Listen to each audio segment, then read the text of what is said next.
most wretched hive were on the filmmakers' minds. And yet, while I'll happily take True Grit meets Mad Max by way of Guardians and Star Wars, there still manages to be a dulled edge to the whole movie. Instead of taking the post-apocalyptic vibes of Mad Max, they lift a whole plot point straight from Fury Road and handle it, frankly, a little clumsily. And instead of the emotionally relevant needle drops of Guardians of the Galaxy, Kara gets slow-paced montages set to a Jimmy Eat World cover that I found baffling. Your eyes are beautiful when you cry. A lot of pain.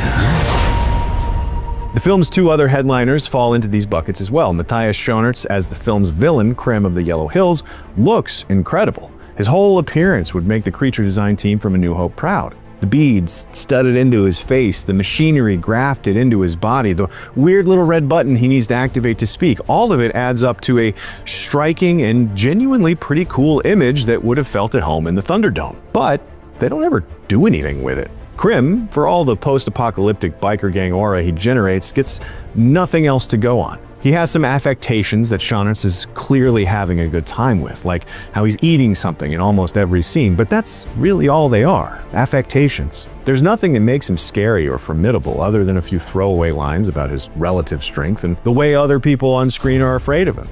Meanwhile, Jason Momoa's Lobo finds his way into the movie as well, and the mostly impervious anti-hero bounty hunter is just as much fun as fans had been anticipating. Now, cigar chomping gets thrown around a little excessively anytime a J. Jonah Jameson or a Hellboy or a Will Smith and Jeff Goldblum from Independence Day show up on screen. But Momoa more than earns that descriptor in all the best possible ways in Supergirl. He looks the part as well, with face paint and prosthetics that cut the kind of imposing figure the fan favorite deserves. But Lobo doesn't need to be there. Characters come and go in movies, sometimes with very little fanfare, sometimes playing crucial roles in the story, and they don't always have to be the latter. The issue with Lobo is that he feels like extra tacked on. The one major scene he has with Kara has real reshoot energy. It's added on to a scene that didn't need any extra motivation to get to the next scene, nor is he a particularly unique foil for Kara that propels her character in any meaningful way. He just happens to be looking for the same group of guys that Kara and Ruthie are after. The only real added value he gives the movie is a few, admittedly fun, one-liners. And maybe that's all Lobo needs to be. Ultimately, he only shows up to put his immortal stamp of approval on Kara's actions, but that feels both unnecessary and, frankly, more than a little pandering. And it leaves me not entirely sure what to do with them. Stop. You're hurting my head. So, the story of this movie continues to be they did it right on one hand, but on the other hand, not so much. And as just the second entry into Gunn's DCU, that issue spills over into all the stuff that comes with being part of a currently expanded universe. On one hand, Supergirl needs to continue building outwards to some extent, and this is another of the film's strengths. Her scenes with David Corenswet's Superman are wonderful. That's not to say that Superman saved the day here, or that Supergirl needs Superman to be interesting. It's the dynamic between the two of them that is great. One, positively looking towards the future, while the other still nurses old wounds. I'm definitely looking forward to more of this duo on screen. But, on the other hand, where her solo film is concerned, Supergirl needs to flesh out Kara's backstory. And the structure of how and when flashbacks are deployed in Supergirl aside, because my personal preference would have been a straight chronological telling of this story as opposed to stopping in the middle to tell us her backstory, I did find myself way more interested in her time growing up on a floating lifeboat of a city after the destruction of Krypton. Now, there's work being done there on both fronts as the film continues to build on the changes made to Kal-El's origin story from Superman, while also introducing another side to that story via Kara. The present day of the film, with all the cribbing from True Grit and Mad Max and Guardians, feels far less fresh and interesting than Kara's shielded childhood on Argo. Again, though, this is Supergirl's biggest challenge. There are a lot of things that work throughout this movie, but there are just as many reasons why they don't quite add up. He sees the good in everyone, and I see the truth. And so, I'm giving Supergirl a 6. Kara Zor-El's standout moment in Superman gets a feature-length follow-up that almost gets everything right. Unfortunately, that means it gets everything almost wrong as well. Millie Alcock is great as Supergirl, carrying the weight of real trauma and cementing a very cool dynamic with her on-screen cousin, while the alien design and practical makeup effects make the film a joy to look at. Jason Momoa's Lobo and Matthias Schoenert's Krim are just as cool visually, but unfortunately, they also don't have a lot to offer in this entry in the burgeoning DCU that treads more water than I would have liked. Now it's a party. Oh, that might be a problem. That is what I think of Supergirl. Let me know what you think in the comments below. And for more movie reviews, you're already in the right place. Be sure to subscribe to IGN wherever you like to watch.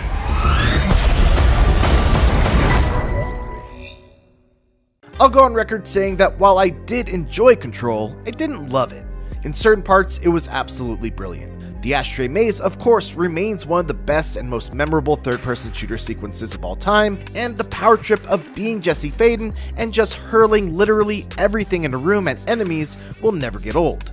That said, I always thought that the shooting itself was kind of weak, enemy variety was lacking, and as cool as The Oldest House was as a setting, I didn't love how much I had to constantly backtrack through it. So when Control Resonant was revealed and promised all of the weirdness and creativity of the first game, but recalibrated as a melee action game, you better believe that both my curiosity and interest were piqued. And based on early build I got to play for about 2 hours, it was for good reason.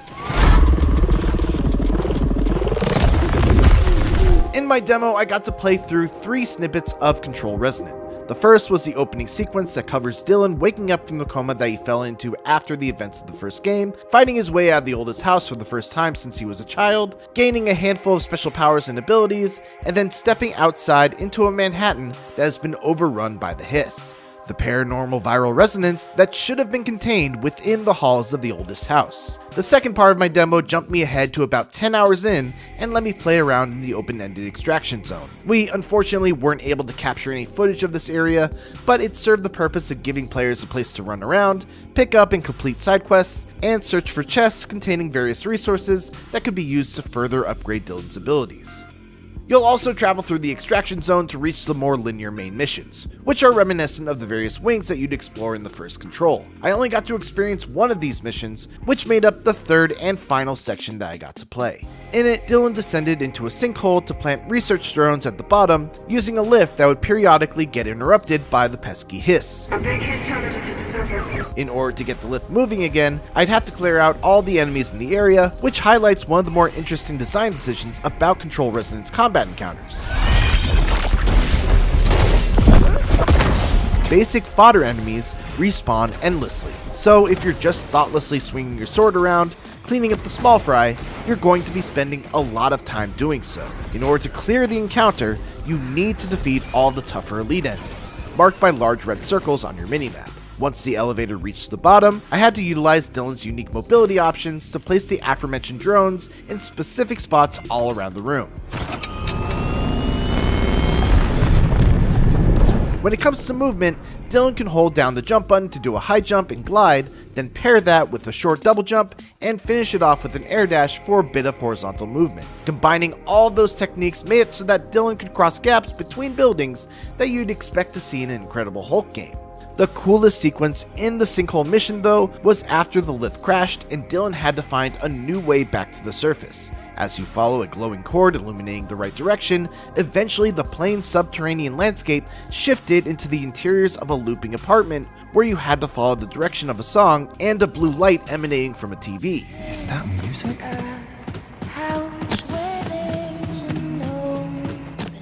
Then you turn a corner and all of a sudden you look out to see a vista of hundreds of open apartments arranged almost like an opened up dollhouse, where once again you must use the music to guide your eyes to the one room with the blue TV. In the next area, the apartments were no longer just in front of you, they were above, below, some are sideways, some are upside down, and yet the song still persists, guiding you towards the exit. It's all very surreal and very apropos to what we've come to expect from Remedy, and especially from Control.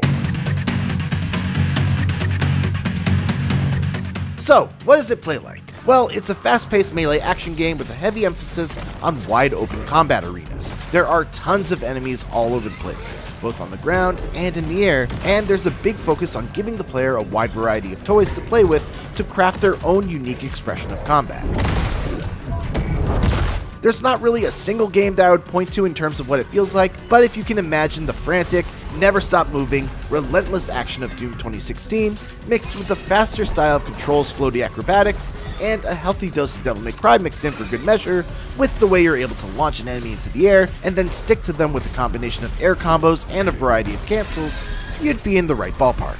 Instead of just equipping a single melee weapon, Dylan is actually able to equip a total of 3, but they're all used for different things. You have your standard weapon, which is used for quick attacks, a sub-weapon that generally does more damage but requires a bit more finesse to make up for its downsides, and then you can also equip a weapon for your finishing move, which is essentially the final hit of your standard melee combo. My main go-to loadout involved using the 2 swords as my standard weapon for dealing quick damage and clearing out fodder enemies, a massive hammer that could be charged up for big damage, and gauntlets that would do heavy stagger damage as my finishing move. I loved using the hammer in particular as it let me do my favorite Devil May Cry technique, air cancels. I was able to charge up the aerial hammer attack that normally would send me crashing back down to the ground, but by canceling that animation with a jump, dodge, or ability, I could remain in the air still up in their face. It's not quite as stylish as DMC's enemy step jump cancels, but still very satisfying and effective to pull off. Where the combat really gets interesting is in the special abilities that Dylan can employ. You can have 2 sets of 3 abilities active at any time, and can hot swap between them with the touch of a button. In my demo, I only got to see 5 of them, and they included a telekinetic rock throw, much like what Jesse does in the first game, a ground slam, also much like what Jesse does in the first game, a ranged pyrokinetic attack that could inflict the burn status ailment, a power-up that constantly drained Dylan's ability meter, but gave all of his attacks burn damage, telekinetic push, and a rock shield that could be used both defensively and offensively by dodging through enemies while it's active. Between the 3 weapon types, abilities, skill trees for each of those weapons and abilities, build-altering artifacts, and more, I feel pretty comfortable saying that Control Resonant will have a fairly flexible combat system that lets you tailor your playstyle to your liking. You can lean into just doing raw damage, make a build that focuses on staggering enemies and opening them up for executions, one that focuses on rapid hits to make more frequent use of your combo finishers, or a mid-range build that utilizes the whip sword sub-weapon that deals 5 times the damage if you're able to hold and release the attack button at just the right time. Even in just 2 hours of play with a limited selection of abilities, weapons, and artifacts, my brain was putting together loadouts that had good synergy. As I briefly discussed earlier, one of my main issues with the first Control was a distinct lack of enemy variety, and while I can't say for sure how the full game will turn out, at the very least what I can say is that I faced off against a pretty wild assortment of enemies that were already more interesting visually and mechanically than the ones in the first Control. One segment in the extraction zone had me facing off against a giant bus with hiss-infected zombies spilling out the windows. Another section had me fighting literal vending machines, and in another sequence, I had to chase down a cloaked monster all around a mind-bending arena that let me change the direction of gravity to walk on walls and ceilings. I really hope that they can keep up the creativity and enemy design throughout the whole game, because you can have the best combat system in the world, but it doesn't really mean much if the enemies aren't fun to fight against. Fortunately, thus far, Control Resonant doesn't seem to have that problem. Control Resonant is shaping up to be exactly what it looks like. More Control, only designed as a melee action game as opposed to a physics-driven third-person shooter. And so far, that's an incredibly potent mix. The real question is whether or not Remedy can keep introducing new weapons, abilities, and interesting enemies at a steady pace all throughout the whole adventure. So far though, I'm definitely vibing with its resonance. For more previews of the biggest upcoming games, don't miss our recent hands-on looks at Assassin's Creed Black Flag Resynced and Ace Combat 8. And for everything else in the world of gaming, keep it here on IGN.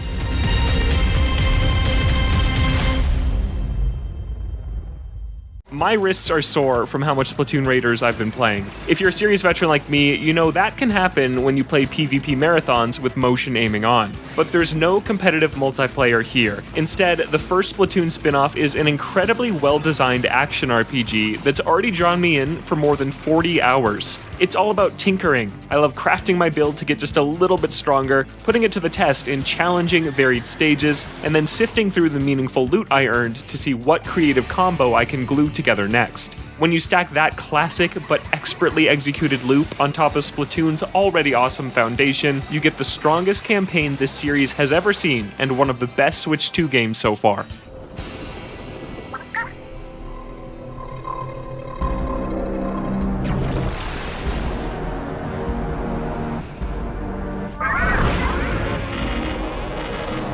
You play as the Mechanic, a blank slate Inkling or Octoling with a knack for crafting. You're trying to help pay off Splatsville's enormous debt by battling waves of salmonid enemies to uncover valuable relics. All 11 of Splatoon's weapon types are here, but the Mechanic has put their own spin on the designs, which gives raiders a scrappy, homemade visual identity that really stands out. Attacking enemies, covering the ground with ink, and swimming through it feels better than ever, no matter which type you prefer, thanks in part to the improved HD rumble of the Switch 2 Pro controller. It was fun to use different weapons across the 18-hour campaign and well beyond, though I found myself falling back to my personal favorite, the dualies.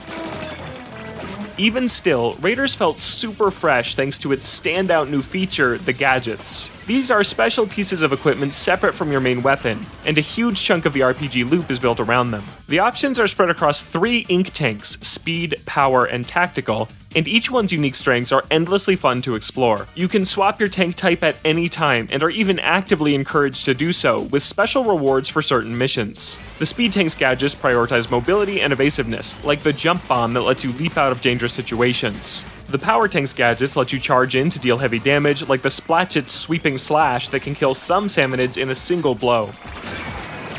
But my favorite is the tactical tank, with strategic gadgets that focus on spacing. That includes the bomb balloons, ink-filled explosives that link up with each other, causing a violent burst that scales with how many you have in the field.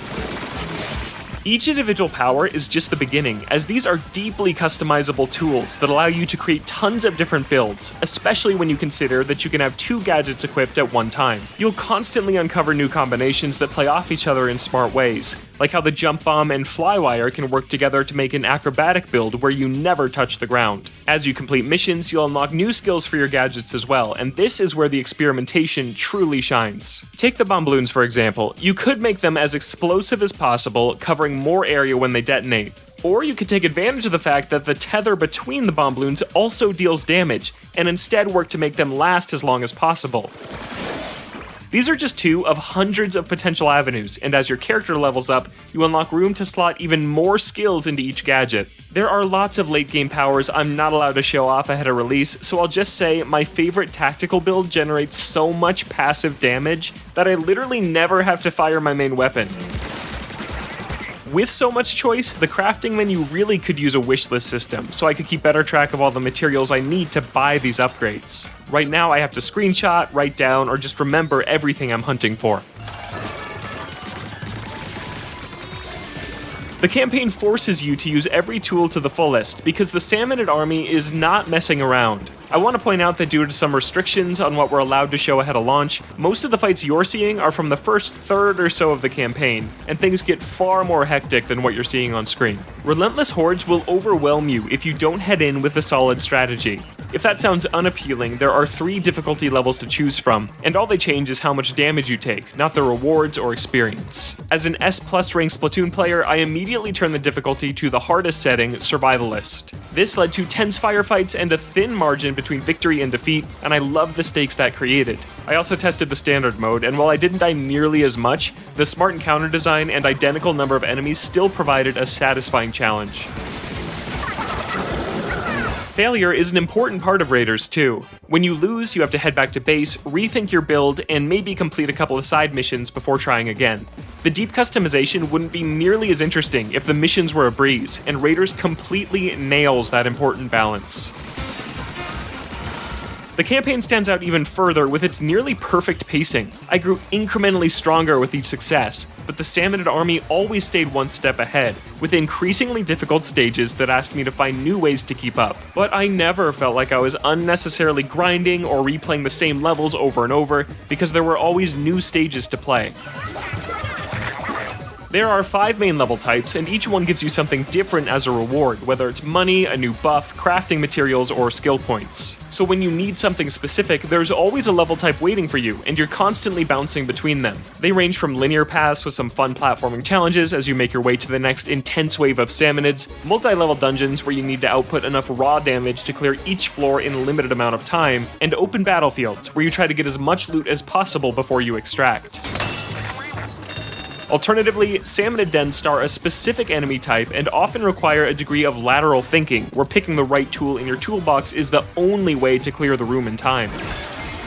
Finally, the Sampler dungeons are a standout. They are basically Splatoon's take on shrines from Breath of the Wild. Each one takes you through a set of puzzles where you're limited to a specific loadout.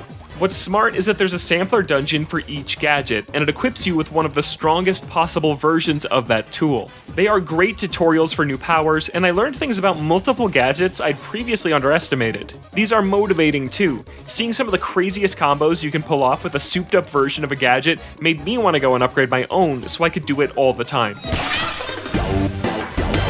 There are also spicy versions of nearly every level that dramatically up the difficulty and number of enemies. These are extremely fun to tackle and require even more creativity to clear.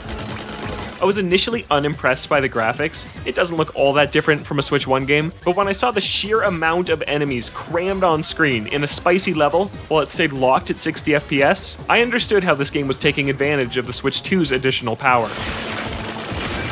Still, the levels aren't that visually interesting. You'll see a lot of repeat biomes with a fairly bland, muted color palette, which is an odd thing to say about this generally very stylish series. Spicy or not though, enemy variety shines across the board. The salmonids will be familiar to anyone who plays a lot of Salmon Run, but the way they're used here leads to clever encounters that often feel like puzzles. Every boss poses a unique problem, like the smoker's giant bubble that protects enemy salmonids, or the bouncing big shots damaging shockwave that pressures you out of the ink.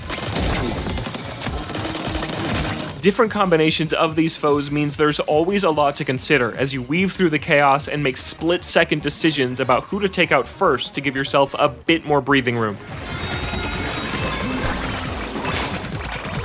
Raiders is playable entirely in online co-op, and I'm so impressed with how it gets pretty much every decision right. Multiplayer supports up to 4 Raiders, and while the host has to pick the levels, everyone earns their own separate loot and gets credit for completing that stage. The smartest thing it does is level scaling, based on the individual player. If I'm level 30 playing in my friend's level 8 mission, enemies appear as level 30 on my screen and level 8 on theirs. I also earn rewards appropriate for my level. That meant I both had to put up a real fight, and I wouldn't ruin my friend's game just by steamrolling everything with endgame gear. And because difficulty settings only impact the amount of damage you take, I can play on Survivalist while my friend plays on an easier difficulty with no issue.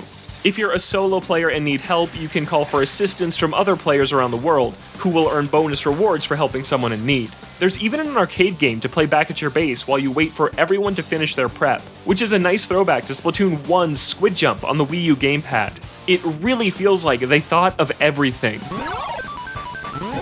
That said, I do think Raiders is actually slightly better as a single-player game, only because its clever level designs can be trivialized when you throw more firepower into the mix, which turns it into a bit more of a generic multiplayer shooter. Don't get me wrong, it's still totally fun to blast through levels with your friends, it's just a very different vibe to the puzzle-like nature of going it alone. I might recommend you play the campaign on your own first, and then group up with others when you go back for the endgame. Speaking of which, the endgame opens up even more difficult challenges to tackle and more powerful customization to gear you up for it. It's totally reasonable to feel satisfied and walk away after the awesome campaign, but if you're like me and play Monster Hunter or similar games for hundreds of hours and love the grind, there's plenty of really cool stuff to do. I initially thought the balance wasn't quite as finely tuned in the endgame. It seemed much easier to craft a pretty broken build fairly fast, but Raiders eventually rebutted with tests that sent me right back to the workbench. This is unlikely to be a forever game for me, but I'm sure I'll get a couple dozen more hours out of it as I play with friends, help strangers, and continue to improve my loadouts. Splatoon Raiders is an amazing action RPG with an expertly executed loop. It has fantastic new powers with crazy upgrades that are worth chasing, tough battles that force you to put care into your build in order to overcome them, and a huge variety of fun level types to jump between. The pacing, balance, and difficulty curve are very impressive. I always had to work to get better, but none of the campaign ever felt like grinding or needless padding. Raiders stays fresh by constantly introducing deeper ways to customize my abilities that spark new ideas for creative combinations. I reached the credits more than 20 hours ago, but thanks to an overpowered endgame worth coming back for, and the option to seamlessly play with friends online, I've got plenty of raiding left to do. This is the best Splatoon campaign yet and one of the top games on Switch 2. Reviews director Tom Marks here with Logan Plant to talk a little bit more about his Splatoon Raiders review. Logan, you are our host of NBC. You've done a bunch of Nintendo reviews for us over the last couple of years. But Splatoon is like your wheelhouse. Can you tell me a little bit? You mentioned your insane hour count in the review very briefly, but can you tell me how much have you played these games, and is it going to shock me? Yeah, it might shock you. I've been a part of Splatoon since before day one, right? They did that network test for the Wii U one. I woke up at 3 a.m. to play Splatoon on my Wii U back in 2015, like a month before it came out, and I've just been in love with this series ever since. I just think it's such a cool franchise for Nintendo that still feels pretty new. It's only 11 years old compared to the Marios and Zeldas, which have been around forever, but it's just such high quality. I love the shooting mechanics. I love swimming through the ink. I've played every mainline Splatoon for at least 150 hours each. I reviewed the roguelite DLC Side Order a couple of years ago. It was one of my first big reviews at IGN, actually. So yeah, I just adore this series. I love whenever a new one of these comes out. So what is it about them that gets under your skin? Is it the feel? Is it the uniqueness? Is it the style?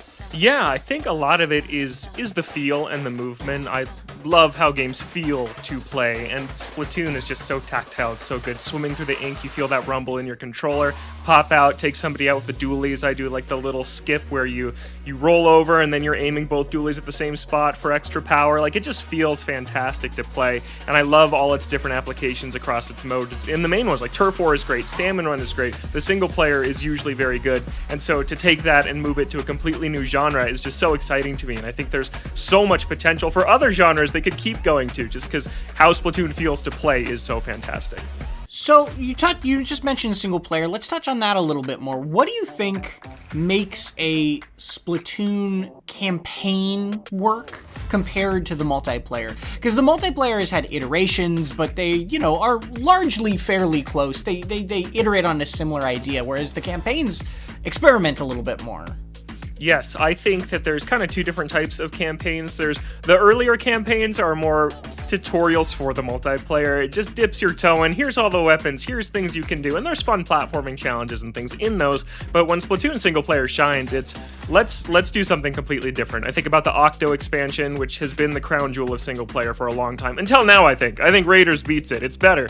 But Octo expansion has a ton of cool mini games and challenges that are very different than anything you do in the multiplayer. And then Side Order is a roguelite that just gives you crazy powers, unbelievable amount of stuff happening on screen. You're constantly upgrading your character, and then Raiders takes that and runs with it. It's detached from the requirements of a competitively balanced PvP game. So when it realizes that, and it's like, we can do whatever we want. This is a single player game. It doesn't have to be balanced. That is when it's at its best. Well, let's touch on that a little bit more, the single player versus multiplayer side of this, because I was pretty surprised to see in your review that you said that it's more fun single player than it is co-op, and they've called this a single player adventure, but it is a co-op shooter to some extent, and these games, I think often people assume it's gonna be more fun with friends, and that's not really the case here. And so does it really feel like this should be a single player game, and the co-op mode is sort of like a classic Nintendo co-op mode where it's like, yeah, you can play that way if you want, but you sort of shouldn't?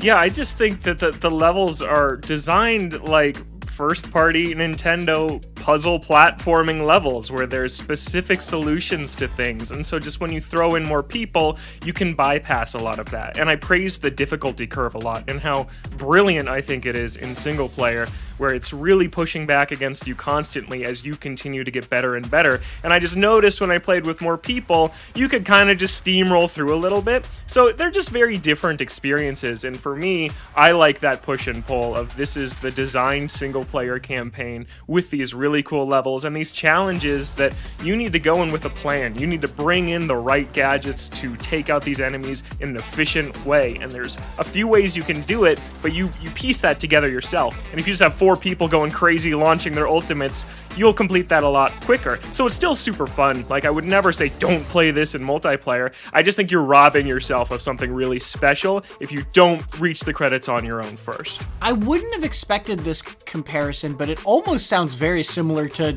just a 2D Mario, where when you're playing a 2D Mario, there's a lot of little intricacies and the jumps and the secrets and everything, and when you're playing with 4 people, it's chaos. I mean, it's fun, but it is not...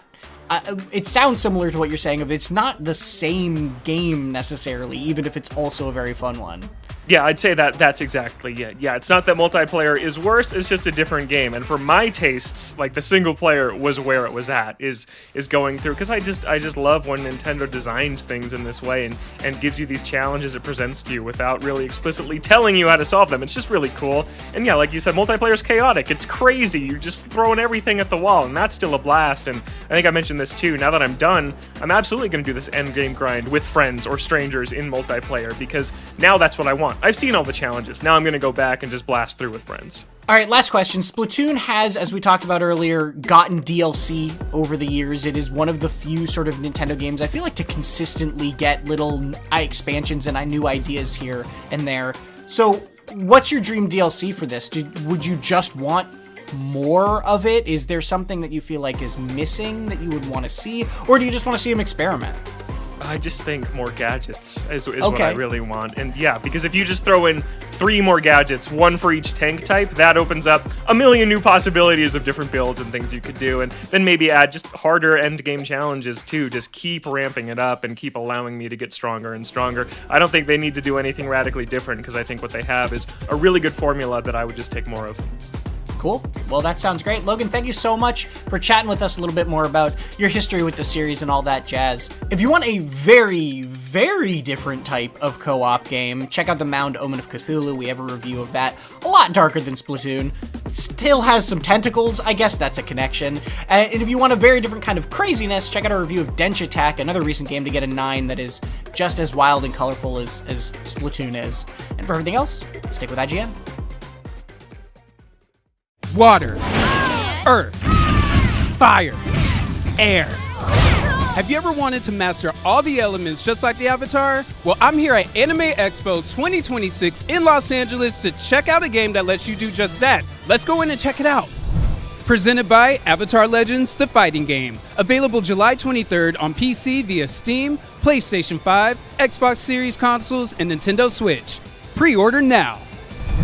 I'm here with Victor Lugo of Gameplay Group. Now, tell me what's going on here, my friend. We have 16 stations here at Anime Expo, and they're completely free and online for people to play. Today we're showcasing a demo build that lets people play 6 characters ranging from Aang to Sokka. As you can see right now, the lab is quite full with people who are pretty competitive. Please end here. What makes Avatar Legends, the fighting game, different from other fighting games out there, and what are players expecting to see in the game? There are a few different things that we think makes it quite special. First of all, it's a movement-based game, and we think there's been a lot of kind of opportunity to have more movement-based games. For those of you who played those types of games in the past, we're bringing that back. The other piece is that we have a very specific button called the flow button, which gives you essentially like an auto parry, but lots and lots of movement options. So we're a simple game, 4 buttons, but we have this flow, which provides a new kind of mechanic and X factor for how you play the game. Beyond that, we have a story mode in the game. We have training, we'll have combo trials, just to make sure that you understand the full context of why the characters are in the game, why they're together, and also how to play the game. What can you tell me about the story mode? Are we playing through key moments in the series, or is this a new story? So this is actually a brand new story. So Michael Dante DiMartino himself actually outlined the story, and Tim Hedrick wrote it. Really unique story that justifies why all of the characters themselves, and I know it's coming out in just a few weeks here, but some of the things you'll notice is that the characters themselves are not themselves. They're actually quite different, and they have to resolve how they become themselves once again. So it's a really interesting journey that puts everybody in the same room, and we'll figure out why Kyoshi and Azula and Korra can fight in the same world.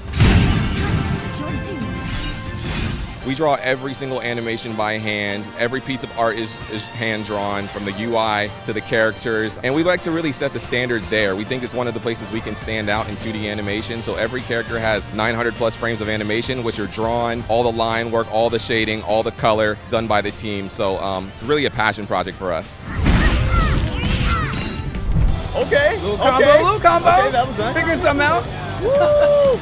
Oh, he gets a glide. Oh, that's fire. Oh, yeah. Little dive kicks over there. Yeah. Oh, you got me. Oh, the I don't air even know jump. how that happened, man. All right. I don't know. I've been excited to play this game for a while, and when I heard it was going to be here, like, me and my buddy were trying to find it so hard, and when he came in and was seeing this open and just play, we were super excited. And when I finally got my hands on it, I really felt how fun it was, and I'm like, oh my god, I gotta tell everybody about this game. It's delivering so hard, and I can't wait to get it. This was my first time playing the game. It was a blast. I was locked in. day one buy. My favorite Avatar character was definitely Zuko. I love his like firebending, like combos he can do. Also, just the way like he animates in the game. It's all very faithful to the show. My favorite Avatar character is Toph. I played her in the game. She was like the first person I picked up, and she felt so good to play. Pressing the flow button, she's like taunting you, and then when she's like moving around, she just keeps taunting. I'm like, oh, it just captured the essence of the character. Just feeling out the buttons. I didn't even look at the command list. I didn't do anything. But just feeling out the buttons, I could just feel like how everything connected, and everything felt so flowy. Like, I just want to explore more, and like the game just feels great to play. Just the way like the game plays and feels, it just snaps to you. Obviously, like if you want to go pro and everything, you gotta hit that lab though. But like just for anybody who can pick up the play, I think they'll have a great time with it, especially if they're an Avatar fan. I can't wait to jump back in and try out the full roster of Avatar Legends, the fighting game, available July 23rd on PC via Steam, PlayStation 5, Xbox Series consoles, and Nintendo Switch. If you pre-order now, you can get Samurai Appa as a support character skin, beta access on July 2nd through 5th, gold color variants for Aang, Korra, Katara, Zuko, Toph, and Sokka, and you can even vote for a Year 1 Pass character. What element are you most excited to try out in the fight? Let me know in the comments, and for all things gaming, you're in the right place. IGN.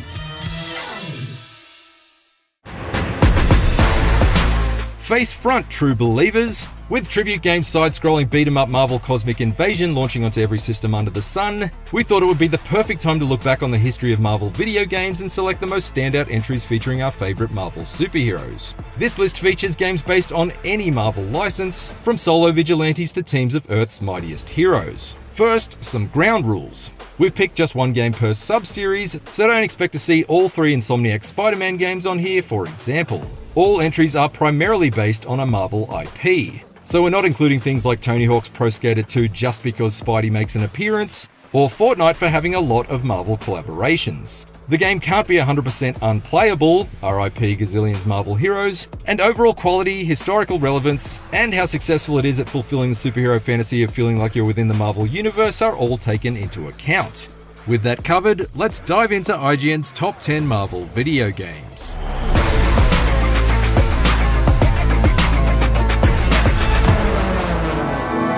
X-Men. Konami was the king of arcade hits through the 1990s, delivering many instant classics like The Simpsons, TMNT Turtles in Time, and Dance Dance Revolution. Also included in that lineup is its take on X-Men, which continues to be one of the most endlessly replayable arcade games in Konami's catalog. Based on the pride of the X-Men animated pilot, a precursor to X-Men the Animated Series, X-Men Arcade features 6 playable mutants traveling across the globe in an effort to thwart the schemes of Magneto, the villainous master of Magnet. His words, not ours. I am Magneto, master of Magnet. X-Men Arcade doesn't even take a full hour to complete, but its classic beat-em-up design is polished to a mirror shine. So much so, it's impossible not to enjoy it with a group of friends. The goofy translations only add to the game's charm. X-Men, welcome to die. And punching your way through armies of Sentinels, Reavers, and Magneto's lieutenants is still as entertaining now as it was back in 1992. The last time it was re-released outside of specialty arcade cabinets was on the Xbox 360 and PS3, so we're going to need a fresh port of it, stat.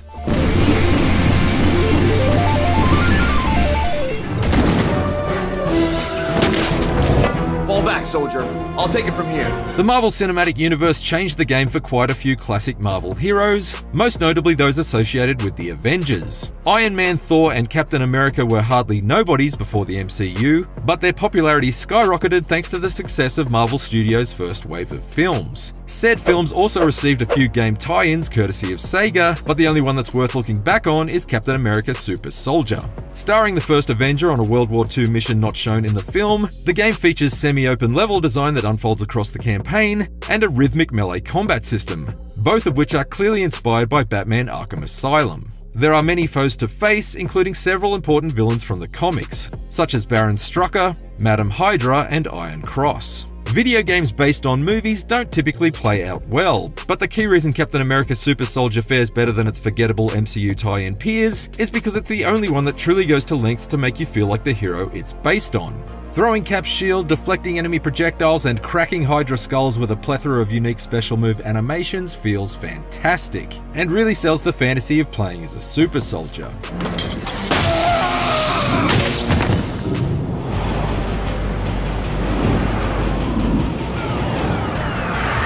Holding Grand Central hostage at rush hour? Now that's criminal. One of the best examples of LEGO's long video game history also happens to be a Marvel game. LEGO Marvel Superheroes, released in 2013 by veteran brick game developer Traveller's Tales. Featuring over 100 playable characters from the comics universe, LEGO Marvel Superheroes unquestionably has the best roster of any LEGO Marvel game, since it doesn't excise Fantastic Four and X-Men characters like its successors, LEGO Marvel's Avengers and LEGO Marvel Superheroes 2. That's not to say there isn't fun to be had in those games, but the first LEGO Marvel Adventure was one of the last games to feel like it was based on the classic era of Marvel Comics, before everything became strangled by MCU synergy during the mid-2010s. Running around a LEGO version of New York with your favorite Marvel heroes while working to thwart the schemes of Doctor Doom and eventually defeating a giant LEGO Galactus is still some of the most fun you can have in a game flaunting the LEGO brand.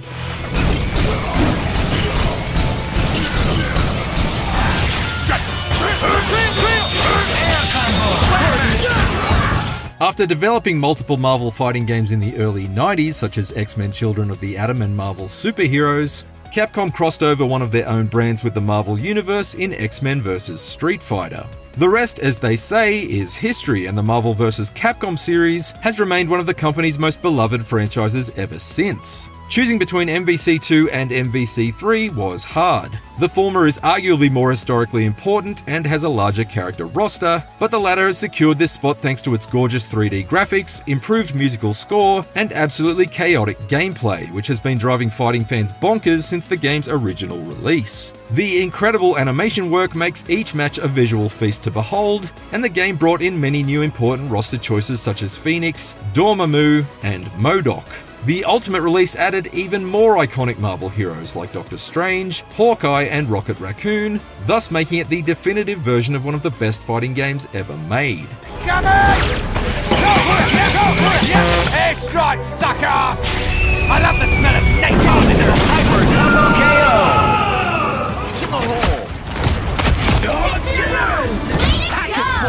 It's hard to launch a new live service game in today's market. Just ask Warner Brothers about Suicide Squad Kill the Justice League, or Sony about Concord. But NetEase Games managed to pull it off with Marvel Rivals, the most literal interpretation of the hero shooter genre. From slicing through enemies with Magic Soul Sword to diving on opponents as Venom, or swallowing whole teams as the adorable Jeff the Landshark, Rivals fulfills the fantasy of playing as Marvel's most iconic heroes. These characters shoot, or otherwise maim and support, each other across a variety of maps that also pull from Marvel's rich comic history, using the multiverse to deliver a wide variety of locations such as Asgard, Krakoa, Kunlun, and the Tokyo of 2099. The base formula of Moorish 6v6 matches and excellent art direction have been supplemented by a tsunami of fresh content over the game's first year, including a dozen new playable heroes and numerous new maps and modes. It's difficult to evaluate games like Rivals since they're constantly evolving and adding new stuff, but as it stands, it's exactly the sort of game that's easy to get lost in while playing with friends or climbing ranks in competitive. For your daily dose of Marvel gaming, it doesn't get much better than this. 1,000 gods! City's been quiet lately. Maybe my luck's finally changing. When it comes to movie tie-in games, few have been as well received as Spider-Man 2. Released alongside the Sam Raimi film of the same name, it eschewed traditional self-contained levels for an open-world approach, something deeply ambitious back in 2004, and allowed you to freely swing around New York City to your heart's content. While not technically the first superhero game to use the open world format, would you believe that honor goes to the 1997 Batman and Robin game? Spider-Man 2 did popularize the idea with the gaming masses. The web swinging mechanics were revolutionary for their time, as you needed to actually attach your webs to environmental geometry instead of just firing them up for them to latch onto the skybox like in previous games. Developer Treyarch also expanded the movie's story with characters from the comics, including fan favorites like Black Cat, Mysterio, and Rhino, on top of the requisite encounters with Doc Ock. Fight me! Stand and fight me! It all adds up to an entry that changed how superhero games would be made for years to come. Plus, what other game lets you deliver pizza as a side activity?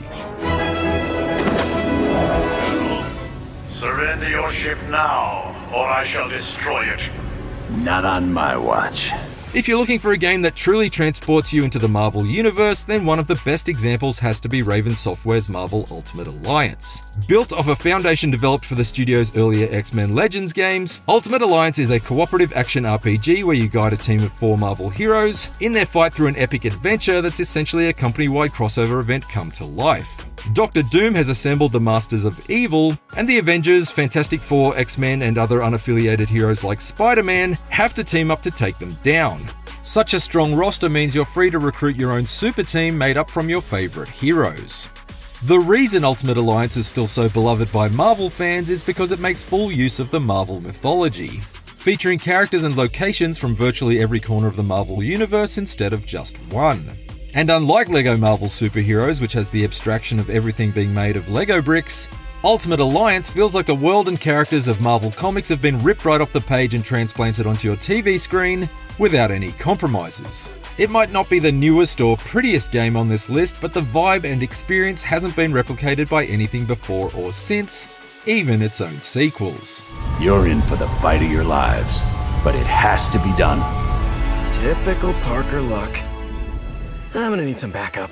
You might not expect Firaxis, the developer behind Civilization and XCOM, to create one of the best Marvel games, but that's exactly what we got with Midnight Suns. A tactical RPG with turn-based combat, deck building, and life sim mechanics, Midnight Suns is a bizarre mix of elements that somehow coheres into something rather special. You take on the role of the Hunter, an original character who fights alongside established Marvel heroes like Blade, Ghost Rider, Iron Man, and numerous others. The Hunter and their allies fight in battles that emphasize strategy and team synergy, and then hang out between missions to develop interpersonal relationships. Featuring a lengthy single-player campaign, an engrossing narrative with strong character writing, and plenty of ways to customize the build of your Hunter and their allies, Midnight Suns is an underappreciated gem that's sure to charm if you're willing to go along with its quirks. Now there's a real rah-rah spirit I can get behind. But next time, Marvel, don't call them friendship levels. Let us date our favorite Marvel heroes. You can't tease me with a Scarlet Witch romance and not deliver. Yes! The commander has no time to meet with law-breaking pirates like you. That's just it, we're not pirates. We're legally incorporated heroes for hire. After the disappointment of Marvel's Avengers, who knew that Square Enix would publish one of Marvel's best ever games shortly afterwards? That would be Marvel's Guardians of the Galaxy from developer Eidos Montreal, a single-player action-adventure game starring the spacefaring super team.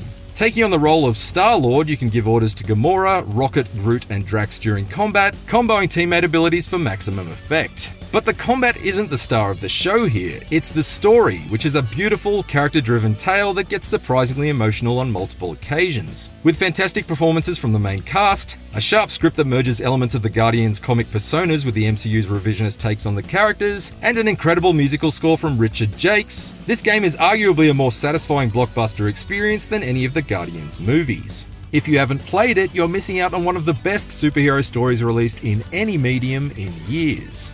Drax, what part of quiet don't you understand? That is quiet, Peter Quill. No killing! Hey, fellas. Spider-Man! Speaking of great superhero stories, Insomniac Games of Ratchet & Clank and Resistance fame delivered one of the very best in its first Spider-Man game. Creating an original version of Spidey's mythology, Insomniac used a fresh version of a familiar world as part of a larger effort to refine the many gameplay advancements that have been made in Spider-Man games since Treyarch's groundbreaking web swinging, and balanced all that with top-shelf production values to deliver the most satisfying Spider-Man game ever released. Some may argue in favor of Marvel's Spider-Man 2, but the sequel's novel focus on switching between playing as Peter Parker and Miles Morales, as well as minor gameplay improvements, are offset by a much weaker script that doesn't emotionally resonate in the same way the first one did. And so, Marvel's Spider-Man is the best overall Spider-Man game, featuring a lively world brimming with side activities, smart reworks of many of Peter's supporting cast, and plenty of action from start to finish. We'll see if Insomniac will finally top its best effort with the upcoming Wolverine game and the inevitable Spider-Man 3, but for now, this is the best it gets if you want to play as everyone's favorite web-slinger. And as Marvel's flagship character, it just feels right that his best game is also the greatest Marvel game ever made.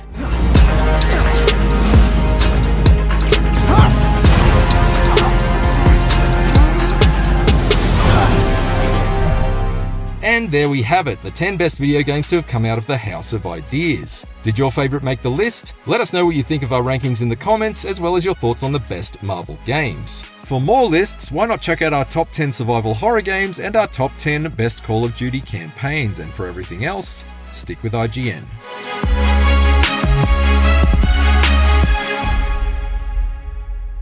The trouble just has a way of finding me.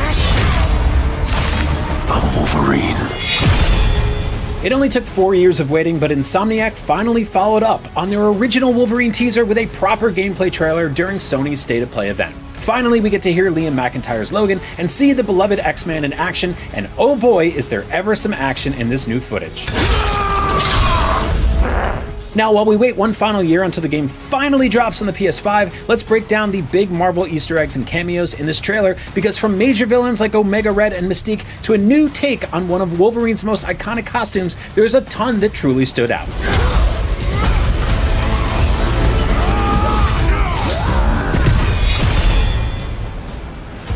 Despite the fact that he's not above stabbing, slicing, and killing anyone who gets in his way, Wolverine has built up one of the largest and most recognizable rogue galleries in the Marvel Universe. It takes a special kind of villain to square off with someone as dangerous as James Logan Howlett and return for another round. And if there's any takeaway from the new trailer, it's that we're going to see several of those villains over the course of the game. One shot shows Wolverine battling Omega Red, a Russian mutant with energy-draining tentacles.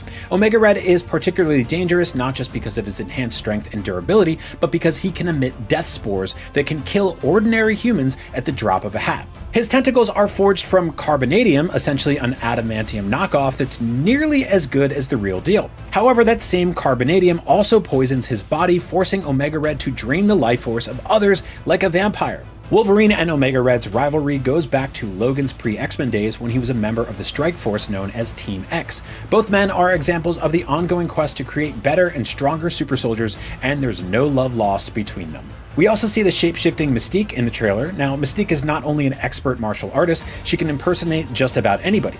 She can't fool Logan's enhanced senses, though. Now, it remains to be seen how antagonistic a role Mystique is playing in the game. While frequently an enemy of the X-Men, Mystique isn't a villain so much as extremely self-serving. She'll do whatever she has to protect herself and her family.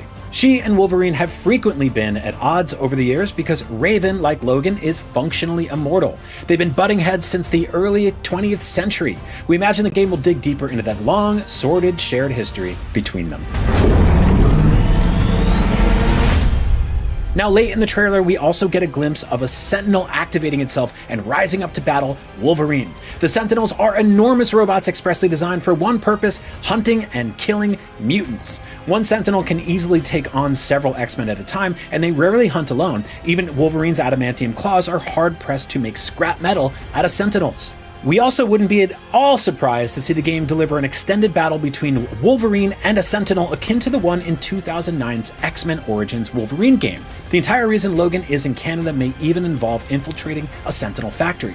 It's also possible we'll see smaller Sentinel variants, so Wolverine has more enemies to slash outside of the boss battles. Finally, the trailer shows several scenes of Wolverine chopping up cybernetic soldiers. We'd guess these are meant to be Reavers, cybernetically enhanced mercenaries who have frequently targeted Logan in the comics. Just as Insomniac Spider-Man games features multiple factions of enemies like the Inner Demons and Kraven's mercenaries, we imagine the Reavers are one faction Wolverine will repeatedly battle over the course of the game.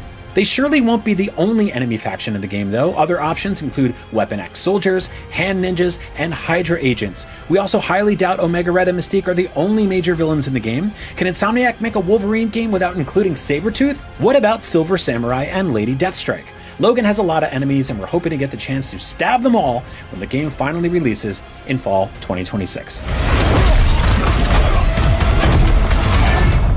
If Insomniac's Spider-Man games are any indication, fans can probably expect a wide array of costumes in Wolverine, many taken directly from the X-Men comics and movies of years past. But also like Spider-Man, there's sure to be a main costume. You know, the default look that Logan will be sporting throughout much of the game. Thanks to the new trailer, we finally know what that costume will be. Wolverine's primary costume looks to be very heavily inspired by the John Cassaday designed suit that debuted back in 2004's Astonishing X-Men. It's an updated take on the classic blue and yellow costume from the 70s and 90s X books, and it's not at all surprising to see Insomniac go that route. The astonishing costume became Wolverine's default look for a full 10 years, well, until he was temporarily killed off in 2014's Death of Wolverine. It's a beloved costume for a reason, as it combines the best of Wolverine's classic look with more modern sensibilities, and where Insomniac embellished its Spider-Man design with some extra white elements to make the character their own, they seem pretty content to stick closer to the source material in this case. Now, it's worth pointing out that this is also the costume Marvel Studios relied on when it came time to finally put Hugh Jackman in the yellow and blue spandex. We see a lot of similarities between Insomniac's Wolverine and the one from Deadpool and Wolverine. In both cases, this isn't form-fitting spandex, but a slightly more tactical and rugged take on the astonishing suit. The big difference is that Insomniac is going that extra mile in terms of comic book accuracy.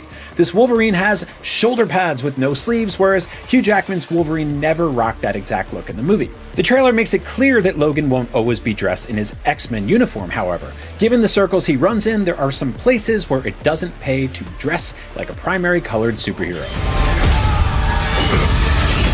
We see two different civilian outfits in the trailer. One is the familiar red plaid shirt, jeans, and cowboy hat look from the original teaser. We see Logan wearing this more low-key outfit when he enters the Princess Bar in Madripoor. It's a pretty classic take on Wolverine's civilian attire, one that harkens back to major Uncanny X-Men artists like John Byrne. The other outfit sees Logan donning a brown bomber jacket. This appears to be a nod to the X-Men animated series, and in that show, if we didn't see Logan in his standard yellow costume, he was probably rocking the brown jacket. But again, we suspect there will be no shortage of alternate costume options in the game, including unlockable suits, pre-order bonuses, and DLC costumes. If anyone in the Marvel Universe has a closet deep enough to rival that of Peter Parker, it's Wolverine. Some costumes are pretty much a given. There's no way we don't get a more traditional blue and yellow costume, as well as some version of Wolverine's equally iconic brown costume from the 80s. The same goes for his black and gray X-Force costume. We'll definitely get a Weapon X Wolverine, complete with VR helmet and black Speedo. Wolverine's blue and red costume from the Age of Apocalypse crossover seems like another safe bet. And of course, there are all the obligatory suits from Fox movies like the original X-Men trilogy, Days of Future Past, and Logan. But even that barely scratches the surface of what's out there. Could we see Logan's patch disguise, given that some of the game takes place in Madripoor? What about his House of X costume, his black leather new X-Men costume, his Team X costume? The game really has the opportunity to dig deep and mine Wolverine's extensive back catalog for all it's worth. Be sure to let us know in the comments which costume you most want to see in the game. Wolverine is nothing if not a globe-trotting hero, with his solo adventures frequently taking him away from Xavier's school for gifted youngsters and to international locations like Canada, Japan, and Madripoor. It appears that all three countries will be featured in the game, and we have to assume Logan's travels won't end there. If we don't get a section of the game allowing Wolverine to wreak havoc on dinosaurs in the Savage Land, we'll be disappointed. The trailer shows us several scenes set in Madripoor, a seedy island nation that's basically Marvel's version of Singapore. Now, Madripoor also made its MCU debut in 2021's The Falcon and the Winter Soldier, though sadly Wolverine was nowhere to be found there. Madripoor is where Logan usually goes to chill out, get drunk, gamble, and get into other kinds of mischief. The game seems poised to offer plenty of mischief, and we get confirmation that Logan will be visiting his favorite watering hole, the Princess Bar. Portions of the game will also be set in Japan, a country Wolverine had deep ties to ever since his very first solo comic book series in 1982. Japan is where Wolverine fell in love with the fair lady Mariko Yashida, battled her cruel father Lord Shingen, and befriended the plucky ninja Yukio. It remains to be seen how much, if at all, the game will delve into those characters and their ties to Logan, but we're definitely expecting to see the game explore his samurai side. Several scenes in the trailer are also clearly taking place in the Canadian wilderness. No big surprise there, Wolverine was born in Canada after all, and he always seems to get drawn back north for one reason or another.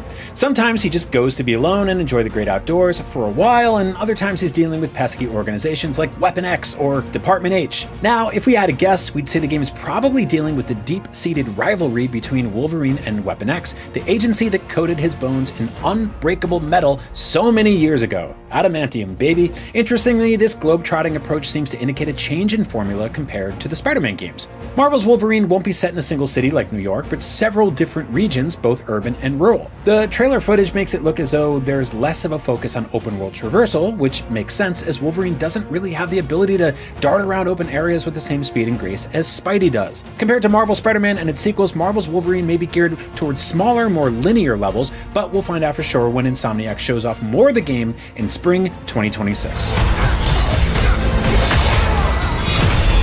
What villains do you want to see Wolverine fight most in Marvel's Wolverine? Where should he go? What should he do? Let us know in the comments below, and make sure you like and subscribe to IGN wherever you watch. Thanks for watching, bub.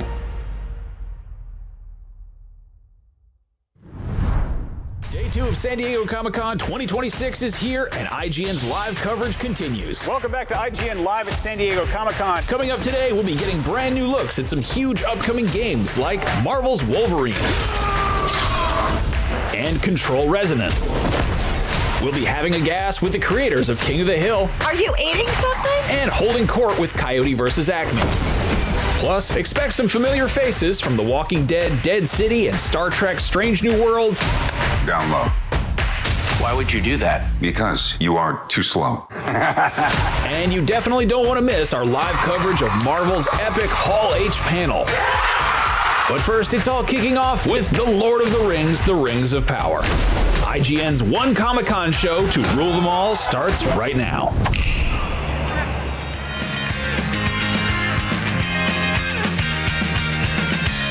Hello and welcome to Day 2 of IGN's live coverage of San Diego Comic-Con 2026. I'm your host, Max Scoville, along with Kim Horcher and Brian Altano. Hi. We have a gigantic, crazy, and totally incredible Comic-Con live show coming your way.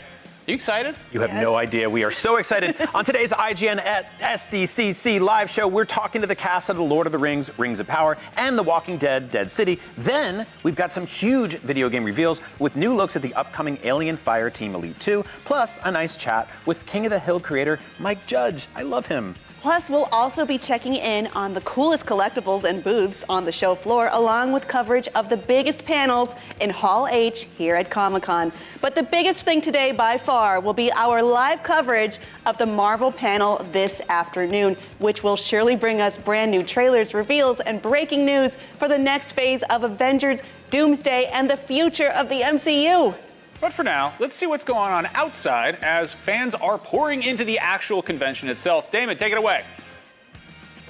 Thanks, guys. As you can see, it is absolutely crazy out here, and in just a few minutes, we're going to start talking to some of the biggest names in gaming, TV, and movies right here on our balcony.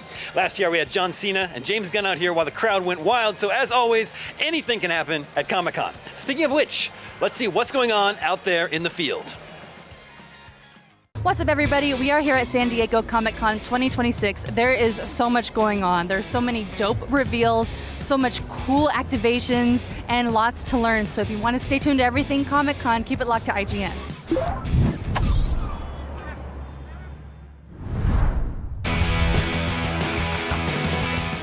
Heading back to Middle-earth once again, here to tell us what is lying in wait. The stars of Lord of the Rings, The Rings of Power, Cynthia Dye Robinson, Daniel Wayman, Jamie Campbell-Bower, Ismael Cruz Cordova, and Charlie Vickers. Welcome to San Diego. Thank you. Thanks so much. Thank you. Control room.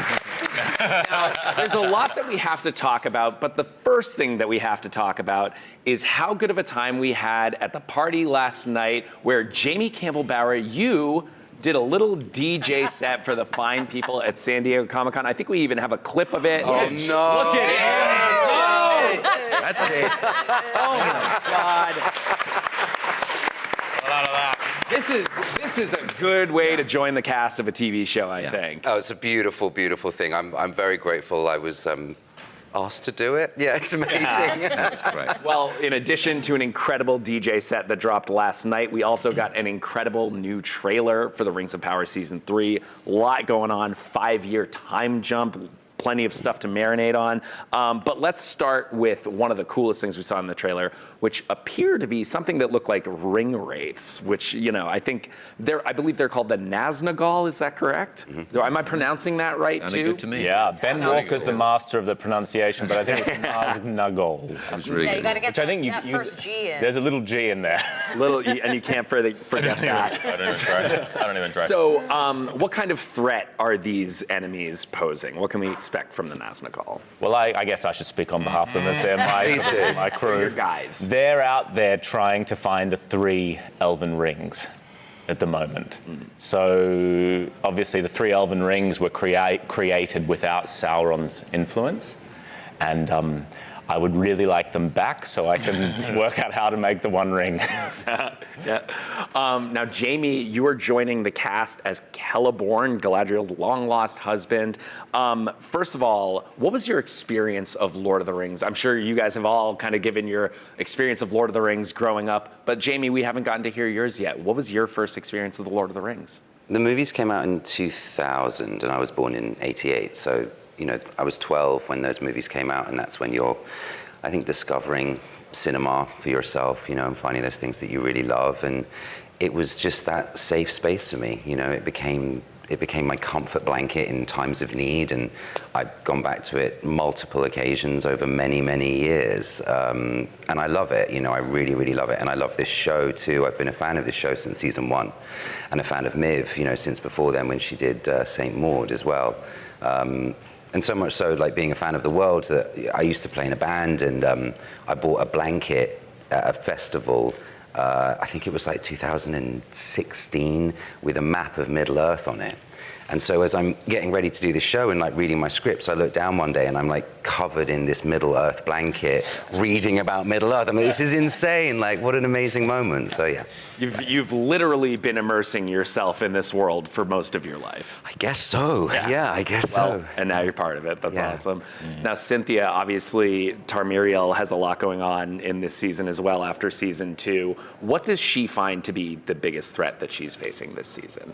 Well, I think for all of the different worlds, we're all trying to figure out how we can defeat Sauron, defeat evil, and it becomes a question of, are you stronger together than in a society divided? And obviously in Numenor at the end of season 2, we started to really see that division sort of deepen. And because of this 5-year time jump, we now see that Miriel is in exile. She's in another part of the island in the west.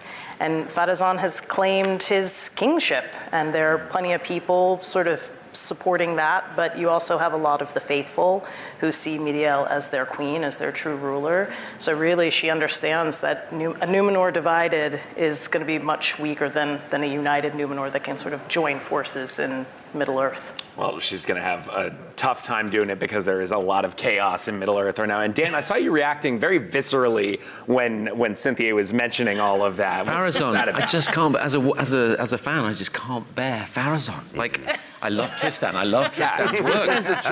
I just couldn't believe that he stole the crown. Like, we were all ready for you to be crowned. The eagle swoops in, and then he suddenly claims this thing. I was like, what is he doing? So yeah, there was a lovely response yesterday in the hall. I thought when Farazan was talked about a bit, and they started booing. I was like, let's boo him. Now in season 3, Dan, obviously, season 2 ends with Gandalf really kind of coming into his own. We can finally say the word Gandalf. Yeah. How does that feel to be able to lean into this character in like a little more of a direct and authentic way? It's joyous to be able to say that I'm playing Gandalf. It's hugely humbling. It's something that like you're talking about your sort of dreams as a kid and all that sort of thing. I remember my cousins talking about Gandalf when I was about 10, and them introducing me to Lord of the Rings and this character and how much they loved him. And then you find he's so well known across the globe, from the literature, and to take on that mantle is like the biggest privilege. I really want to honour it, and I understand how much he means to people, and he sort of means that much to me. I've been enjoying walking around since we were able to say he was Gandalf, and sort of just taking a beat every time something difficult comes up in my life and going, what would Gandalf do here? How can I be a bit more Gandalf? Because I think he's a great role model and really fun to play. He is. He's the best. Speaking of great role models, Arondir, the Defender. There is so much action in this season 3 trailer. War is brewing. Did you have any action moments in season 3 that you particularly enjoyed shooting? I want to keep everything as a surprise, but I'm going to tell you what went into it and what we focused on. So I'm very involved in creating these sequences and like the movement style. And season 1, you saw a specific, I was flying and going here, like jumping over wargs. Season 2, that explosive moment, like my entrance was kind of, rewatch it quite a bit. Of course, yeah. It's my rainy It's day in my thing. algorithm. Like, What is this, huh? I don't feel good. Let me go and watch myself. True story, not ashamed. That's all right. No, lean into it. And season 3, you know, like it's already expected and known that the character, you know, speaks a lot through his action and movement. So I wanted to focus more on that classic, elegant, elven hand-to-hand beauty. You know, just like simple, strip it down. Deadly grace. Absolutely, everything beautiful, nothing practical. You know, just many spins for the thing that you could have just stepped on. The rule of cool is immutable. Absolutely. Okay? And a lot of archery, like focusing on that beautiful style of archery. So I think we did something pretty cool that I will be rewatching a lot for myself. I'm going to steal that phrase, deadly grace. It's all yours. You can have it. I relinquish my rights to it. It's gone. Now, of course, this is an Amazon show. What would your characters order off of Amazon to help in the fight against Sauron? Let's start with you, Cynthia. Oh my gosh. I mean, rings, I guess. Okay, just rings. Rings? All right, Dan, how about you? What would you get? Strangely went to radio control car. Oh, yes. Because I thought that might be good for messaging. Yeah, put one of those bombs on it, blow through a wall. Yeah, drive it up. Sure. Jamie, how about you? Some new clothes. Great. Yeah. What are we ordering? What for? Sorry. What would Aaron Deere order off of Amazon in order to defeat Sauron? Oh my God. More arrows, maybe? I don't know. I never think about these things. Well, I mean, I would be defeating him hand to hand, so I would say I would wear gloves, actually. Gloves. Oh, right. Charlie, how about you? Well, I suppose I don't need to order anything to defeat myself. Right. So Oh, it's more yeah. about- Fair. Just, I'd like Jamie. What would you just get like refunded? Some new hats or something. Just Well, like- I've got a delivery for you guys. Obviously, the Rings of Power in play more than ever in this season. I've got some rings for you right here, and I would be very, very obliged if you would pick one ring out of here and present it to everybody and tell them what it does. Is this a sort of blind reach? It is a blind reach. Okay. And we can open the bag. Oh, it's sealed. Very strong. We don't want to lose it. All right, here we go. Right, I'm gonna really I think we have a little some vibe music. Sounds like Oh, there's a lot in there. a lot in there. Killing me with anticipation. We got that music. Oh. All right, what does that say on it? Yeah. What's it say on there? Gangsta? It says. Hold on. You can take it off. Okay. All right, we have. Hold on. This is Bruiser, and it gives me dominion over backtalk. Back talk? All right, Bruiser is in play. All right, Dan, choose your ring. It's gone quick. I've gone quick in there. We'll discuss. Perfect. That's so perfect. Okay, here we go, people. This is teeth ring. This is teeth ring. Oh, I remember these. And this gives me dominion over baby teeth wherever they may be. All right, Jamie. That's perfect. That's kind of gross. I find that kind of gross. Oh, this is so nice. Oh, wait, gosh, it's all sort of, what is this?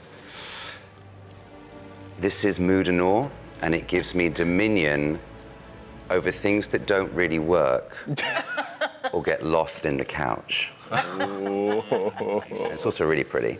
There's some good ones left in there. There's some good ones left in there. Right. 1, 2, 3, 4, 5. I mean, sure. What? This is Funya, and it gives me dominion over late night cravings or for crispy snack foods. This is good for me. This is very good for me. This is very good. All right, Charlie, there's only one left. There can only be one. There can only be one, of course. There's only one left. Well. Oh. This. I guess I'm going to open it, right? Yeah, I can't go just for have it. in the Yeah, packet. If I can open it. Oh, Sauron can't open. Sauron can't open his one ring. I got there. I'm going to get it out and properly have it on my finger before. Oh, yeah. It's a pinky ring. It's like a signet ring. This is Licorice, and it gives me So wrong. dominion over all jewels and treasure, as long as they are made of sugar. Oh, nice. Uh-oh. All right, well, we have a very threatening new set of rings here. Season 4, maybe. I would like to thank you guys so much for joining us here at San Diego Comic-Con. The next season of The Lord of the Rings of Power, premieres November 11th on Prime Video. Right now, there is more Comic-Con coming up on IGN.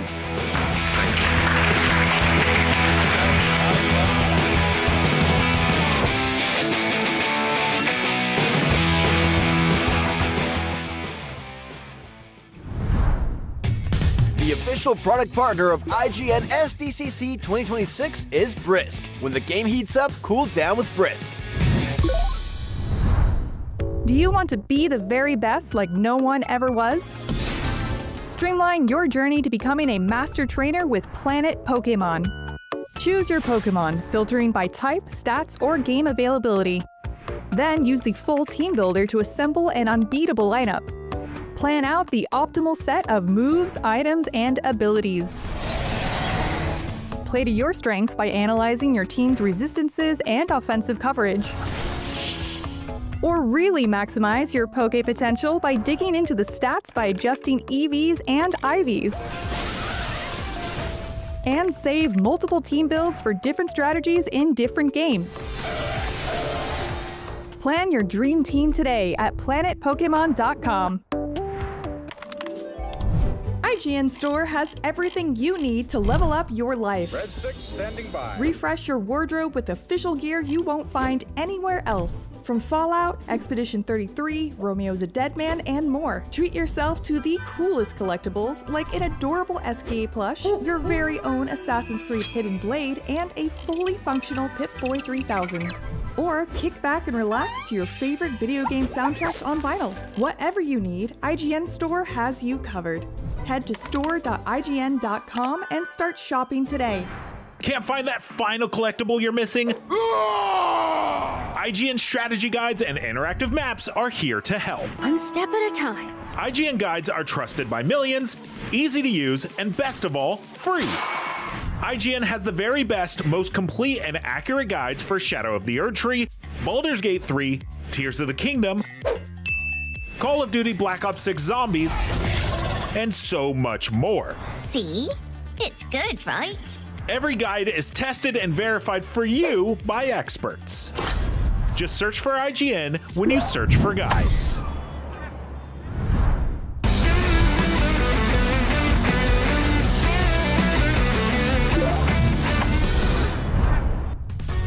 The Lord of the Rings of Power is now entering its 3rd season. When we last left off, things weren't looking too great for our heroes of Middle-earth.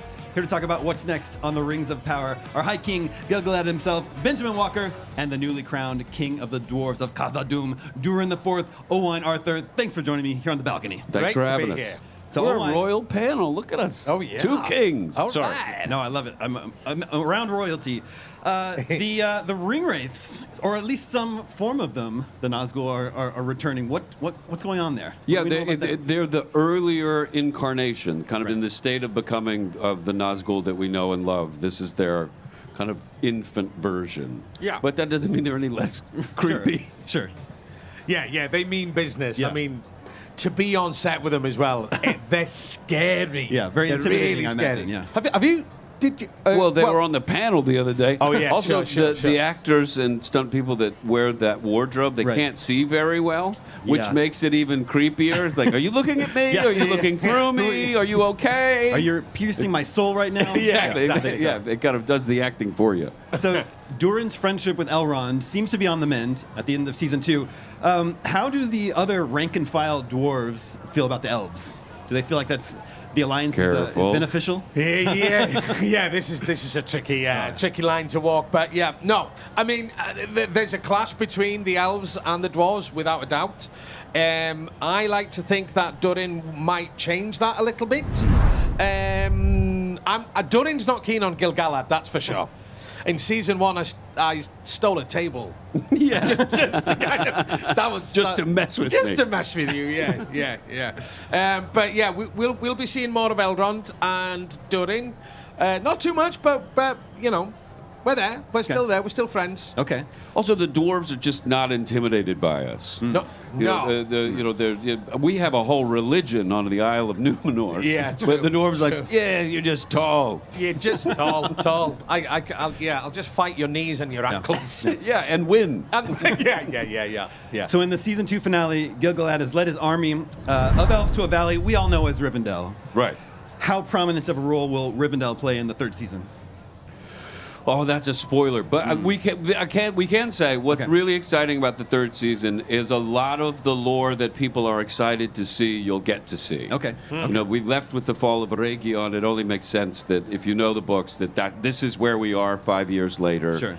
And like the Nazgul, we're seeing things be created in a very exciting way. Right. Namely, you know, Rivendell for one, but also The Ring, for example. Well, yeah. It's very exciting, and I think the fans will be. As a fan, I'm excited for people to see it. Speaking of the ring, your character seems comfortable wielding his ring of power. Do you think he sees it as a crutch or a powerful tool? That's a good question. Thank you. Thank you. I think, well, the Elven rings, they're the only uncorrupted rings. But I do think that as the season progresses, you're going to see that the rings are tricky. That, you know, they augment parts of you that maybe aren't the best parts of you. So I think it's like it's almost like having a nuclear weapon. With this technology comes a level of responsibility, and in the wrong hands, it can decimate Middle Earth. And I think Gil-galad, that weighs heavy on his mind all the time. Yeah. Right now, it's helping us win the war. But at some point, I got to take this thing off. Sure. So both of your characters are in leadership positions with your respective races. So for each of you, what's the biggest challenge for your characters when the season starts? Owain. The biggest challenge for Durin is to kind of feel comfortable sat on the throne. I tell you what, I had so much fun, right? It suits you. Oh, it's so great. So I've never played a king before, so being able to sit on the throne with a crown on my head, sat with a queen next to me, looking down at my people, and like perversely, I really, really loved it. And also, when you're doing scenes, being able to sit down when you're acting and you're doing one scene for an entire day, and you're sat down, you know it's going to be a good day. Also, in your wardrobe, I mean, you probably have 10 pounds of just beard. Yes, yeah, this is it. So I'll sit down. There was a moment where, you know, you're carrying your body weight in clothes, and then you sit down, and then all of a sudden you remember that you need to put your shoulders down, so you kind of sit twice when you sit down wearing this costume. So you go, and that's what it was like for me. So I got to do when I was filming. Nice. Great.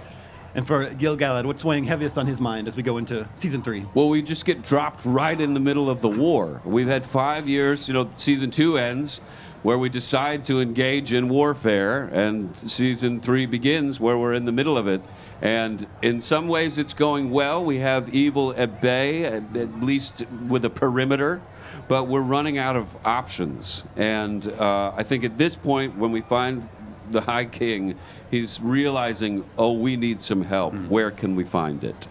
You got to sing in the last season. Sure. Any more songs in season 3? Well, I'm trying to work in a tap number. Yeah. The showrunners aren't as keen on this, but I feel like, you know, kind of Laurel and Hardy. We could do some Three Stooges. I think so. I mean, you got me singing yesterday in Hall H. Yeah, sorry about that. Yeah. I thought it would be funny, and as it turns out, I was the joke. You're laughing at me. Well, thank you both for joining us here at San Diego Comic-Con. The 3rd season of The Lord of the Rings, The Rings of Power, will debut on Amazon Prime Video this November 11th. For more from San Diego Comic-Con, stay right here on IGN. Thanks, guys.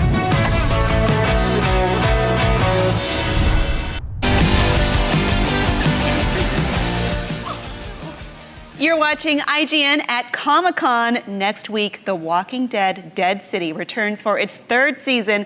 And joining us here to tease what new horrors our favorite survivors will deal with next, the stars of the show, Jeffrey Dean Morgan, Lauren Cohen, Amy Garcia, and Raul Castillo. Welcome. Thank you. It's not Comic-Con without The Walking Dead, everyone. So we are getting it done here. Maggie and Negan spent much of season 2 apart, but it ended with them facing off again. What does their relationship look like heading into season 3? Well, I think we're going to pick up right where we ended in season 2. So it's after, Lauren stabs Jeff, or Maggie stabs Negan. We always get those. Yeah. And so right away, we're going to kind of deal with the aftermath of that. And we meet our 2 new castmates here, Amy and Raul, immediately. As I'm still, seeping blood from the year before. That being said, I think we move on very quickly from that incident, and for a very good reason we have to, and that's the tease that Jeff's going to give you, Lauren. Yeah, that's what happens in the beginning, and it's and then there's 8 episodes. Spoiler alert. What? Yeah. It's a much different year this year. We don't spend time apart. Oh, really? We spend a lot of time together, which is a delight. Yeah.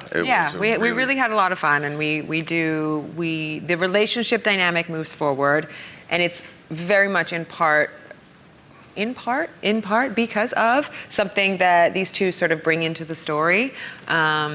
It's undeniable and gives everybody hope and a reason to sort of, change things up a little bit. And it's fun and it's funny and Yeah, we do a bit of a soft reset with the show.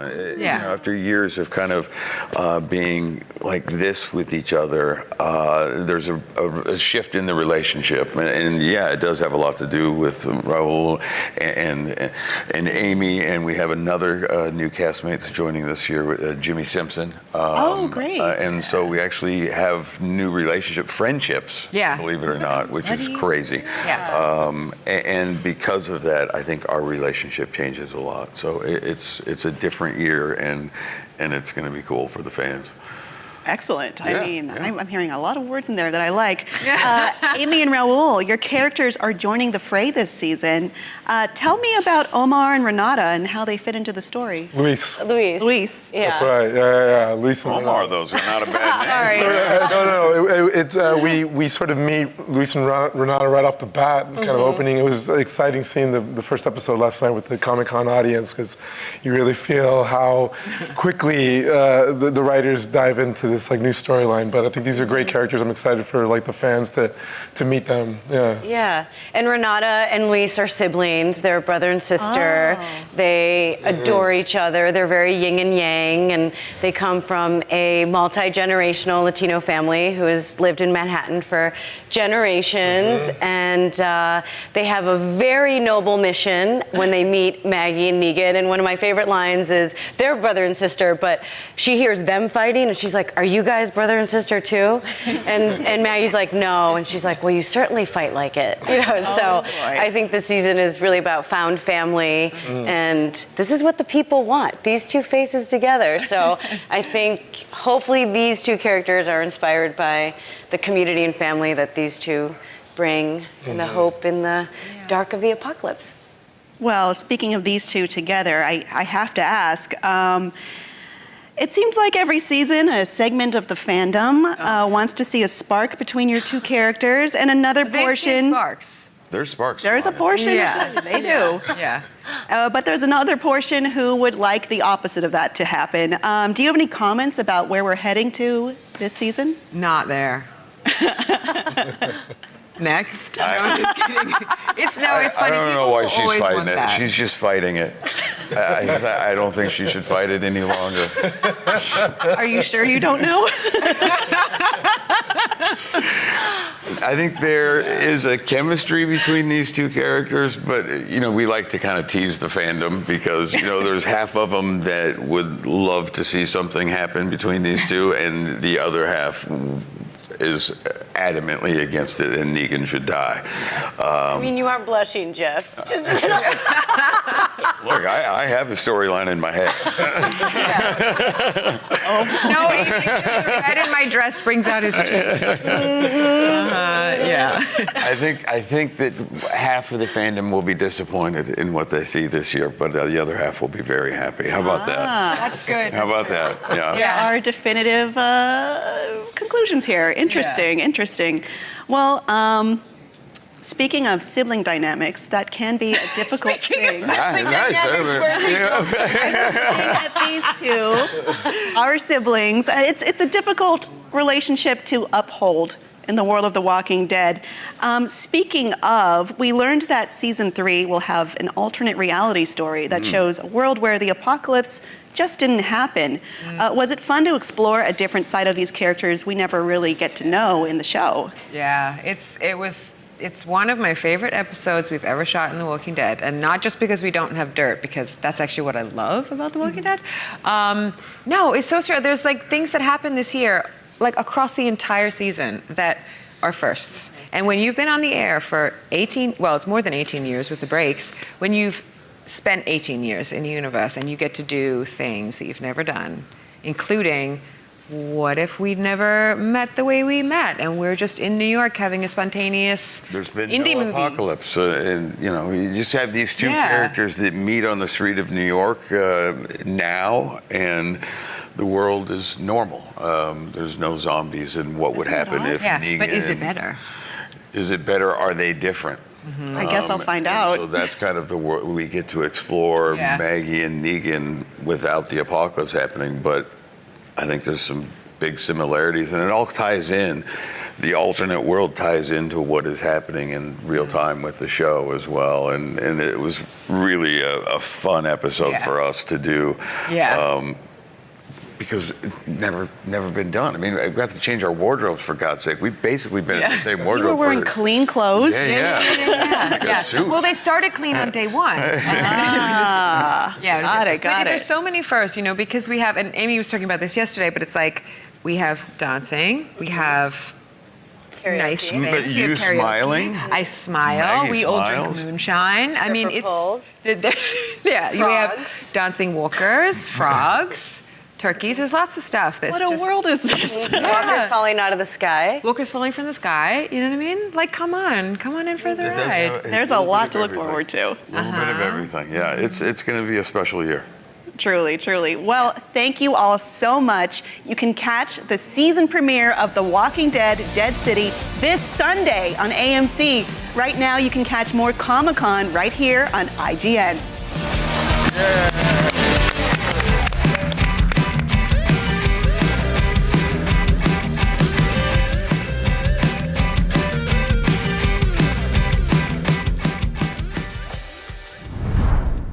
IGN SDCC 2026 is in partnership with Ramayana. Experience one of the world's greatest epics on the big screen. Coming to theaters worldwide Diwali 2026.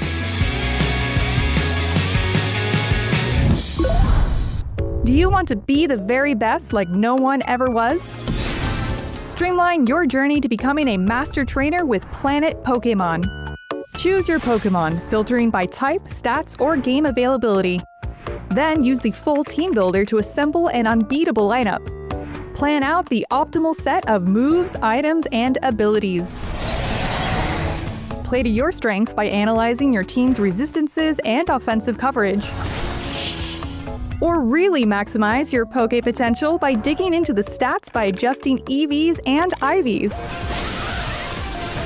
And save multiple team builds for different strategies in different games. Plan your dream team today at planetpokemon.com. IGN Store has everything you need to level up your life. Red 6 standing by. Refresh your wardrobe with official gear you won't find anywhere else. From Fallout, Expedition 33, Romeo's a Dead Man, and more. Treat yourself to the coolest collectibles like an adorable SKA plush, your very own Assassin's Creed Hidden Blade, and a fully functional Pip-Boy 3000. Or kick back and relax to your favorite video game soundtracks on vinyl. Whatever you need, IGN Store has you covered. Head to store.ign.com and start shopping today. Can't find that final collectible you're missing? IGN strategy guides and interactive maps are here to help. One step at a time. IGN guides are trusted by millions, easy to use, and best of all, free. IGN has the very best, most complete and accurate guides for Shadow of the Erdtree, Baldur's Gate 3, Tears of the Kingdom, Call of Duty Black Ops 6 Zombies, and so much more. See? It's good, right? Every guide is tested and verified for you by experts. Just search for IGN when you search for guides.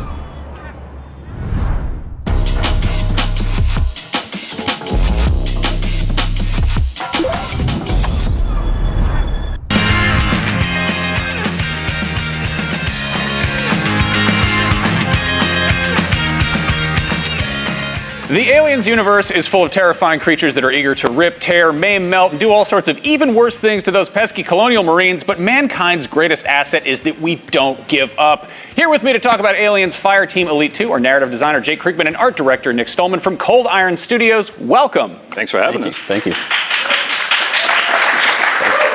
Okay, so the release date was officially announced, but for those of us who missed it, when's this game coming out? August 25th. That's soon. Yeah, like next That's month. awesome. Very, very Super soon. excited. Really excited to get this in people's hands. I'm stoked. Let's jump into one of the biggest changes in Fireteam Elite 2. To quote Hudson, is this another bug hunt, or we got something else besides xenomorphs to deal with this time around? You know, in the first game you fought against synthetics quite a bit. You'll fight against some more synthetics as well in this one, although they'll have a bit of an expanded roster. So there's some kind of new machines and toys that are coming your way, along with pathogen enemies, as was seen in the DLC.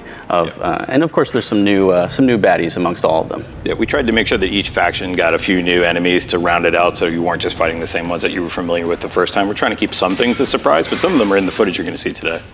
Now, how do you choose enemies? How do you pick which creatures? Because there's an increasingly big toy box of aliens creatures out there to mess with, you know? I mean, because it's a game, we primarily start with function, and then Jake and I will do a lot of talking about like what kinds of things we could expand upon and stuff like that.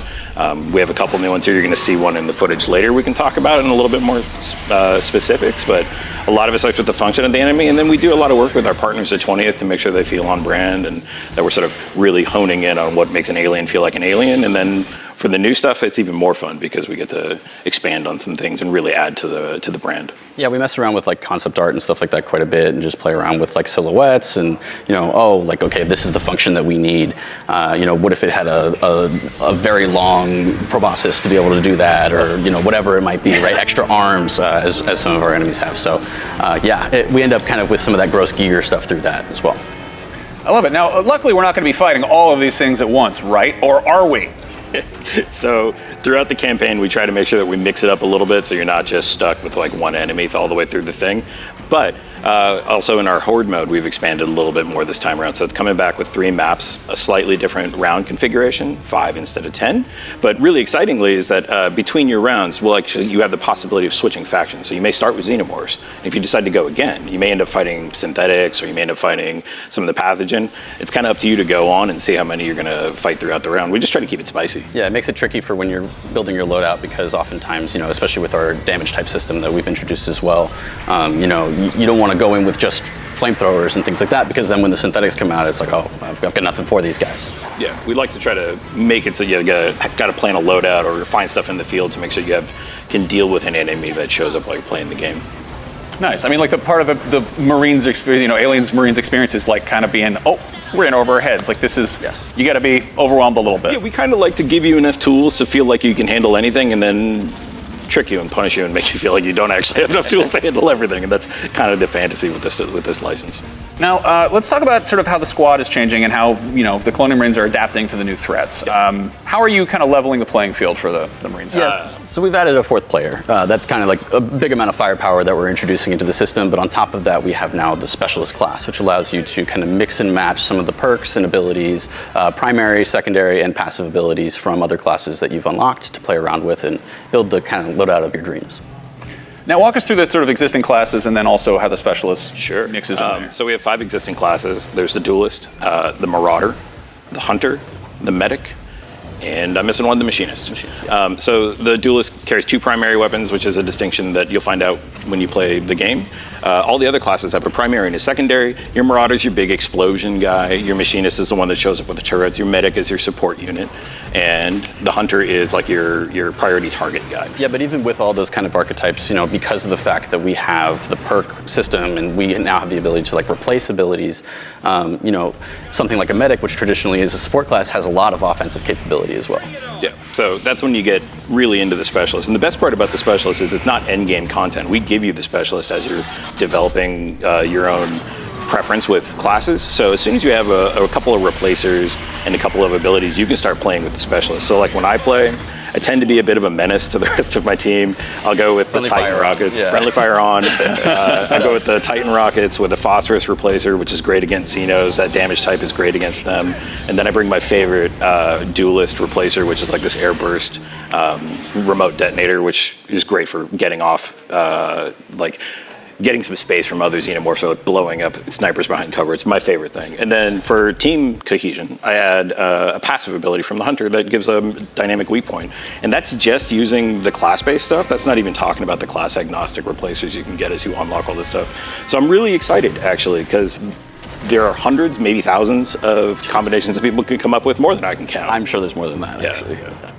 Have you played around trying to make just the worst one possible, to really just make it just brutal on yourself? Just be like, let me just do the you idiot's build. Yeah, you could technically go in with no abilities. Oh god, and turn them all off. Yeah, you could go in with, and that's not even from the challenge card system that we have that allows you to kind of tweak difficulty and stuff like that. You could just build a specialist that has nothing. Yeah, I mean, that's how I feel waking up every morning. I got no abilities today. I think it's sort of easy to look at okay, you've added another person to the mix, and that's okay, just one more person. But I feel like that completely upsets the entire balance of how much tweaking and fine tuning did you have to do with the existing sort of gameplay formula there? I mean, a lot. So I mean, the biggest deal is making sure there's room for 4 players while maintaining a feeling of claustrophobia. Because if you play this game on a football field, it sort of loses its alien feel. So you have to make sure you still have these tight spaces that are dark and have this textural atmosphere in there that you're trying to display and hide xenomorphs and other enemies in. So it's a nice walking the fine line between giving you enough space to play, but also giving you enough space where you might get caught. Yeah, and also a little trapped. Things we don't want to increase difficulty too much by just making health values super high and making it hard to kill stuff. We want to make sure that it's tuned in a way that feels good to play, and that includes volume of enemies and things like that. Making sure that you are disrupted from your position, changing what types of enemies come at you on different difficulties, that kind of thing. Now let's talk about customization. One of my favorite things about the first game was it felt truly authentic to how Cameron let the cast modify their own armor and props and everything. Let's talk a little bit about some of the weapon customization and just what that. Okay. So the standard 3 slots from the first game are back, but we've given you 2 more in the form of an augment and a trait. So that gives you 5 factors to change, which would be a significant amount of customization. And you can do things with the traits and augments, like add a damage type to your enemy, to your weapon that doesn't maybe have a damage type already. So you can customize that further. You can do things like weapon accuracy or fire rate, all those kinds of things you can change with those on top of the myriad of replacers we had for attachments in the beginning. Yeah, the augments are particularly transformative. They have varying degrees of drawbacks versus pluses, and so for something adding cryogenic damage to your weapon, it has a little bit of a drawback on damage and things like that. Some of them will be hey, your weapon now deals damage between 50 and 150% of what it normally does. So it can really range on what kind of risk tolerance that you have to be able to put up with when you're going into the game. But also that's just the gameplay stuff. Cosmetically, we're giving back the colorways. You can actually get the ability to put 3 decals on your gun now. So people are coming up with really fun ways on the dev team to sort of make their own unique guns. And we expanded that kind of customization with the players as well. So you can get a lower body and upper body separate with a helmet, and then a colorway and decals on your chest, which are looking at things. So when you start the game, you're going to get 5 Marines that are sort of, you can think of it as curated by us, and then after that, pretty quickly, you can just start making your own, expressing yourself. That sounds so cool. Really, it's nice to give that players freedom to really just make it their own. It really just kind of, you get in character like that. Yeah, the dev team's having a great time making both cool and hilarious. Too much fun. It's a good time. Now, is this going to support crossplay? Yeah, day one. Day one, yeah, and so whatever platform you buy it on, you'll be able to play with your fire team wherever they're at. That rules. I love it. Yeah. It's a pity. I only have 2 friends, and now I have to make another friend. Come play with us. Yeah, come play. I love it. Is there anything else you want to tell the IGN audience about Fireteam Elite 2?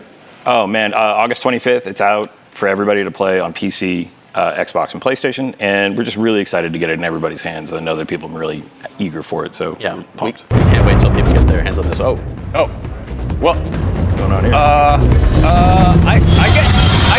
I kind of get the sense that it might be game over for us right now, but Our Colonial Marines are going to have their work cut out for them when Aliens Fireteam Elite 2 launches worldwide on August 25th for Xbox Series X and S, PlayStation 5, Epic Game Store, and Steam. And normally I'd say we take off and nuke the whole site from orbit, but we got more Comic-Con still to come right here on IGN.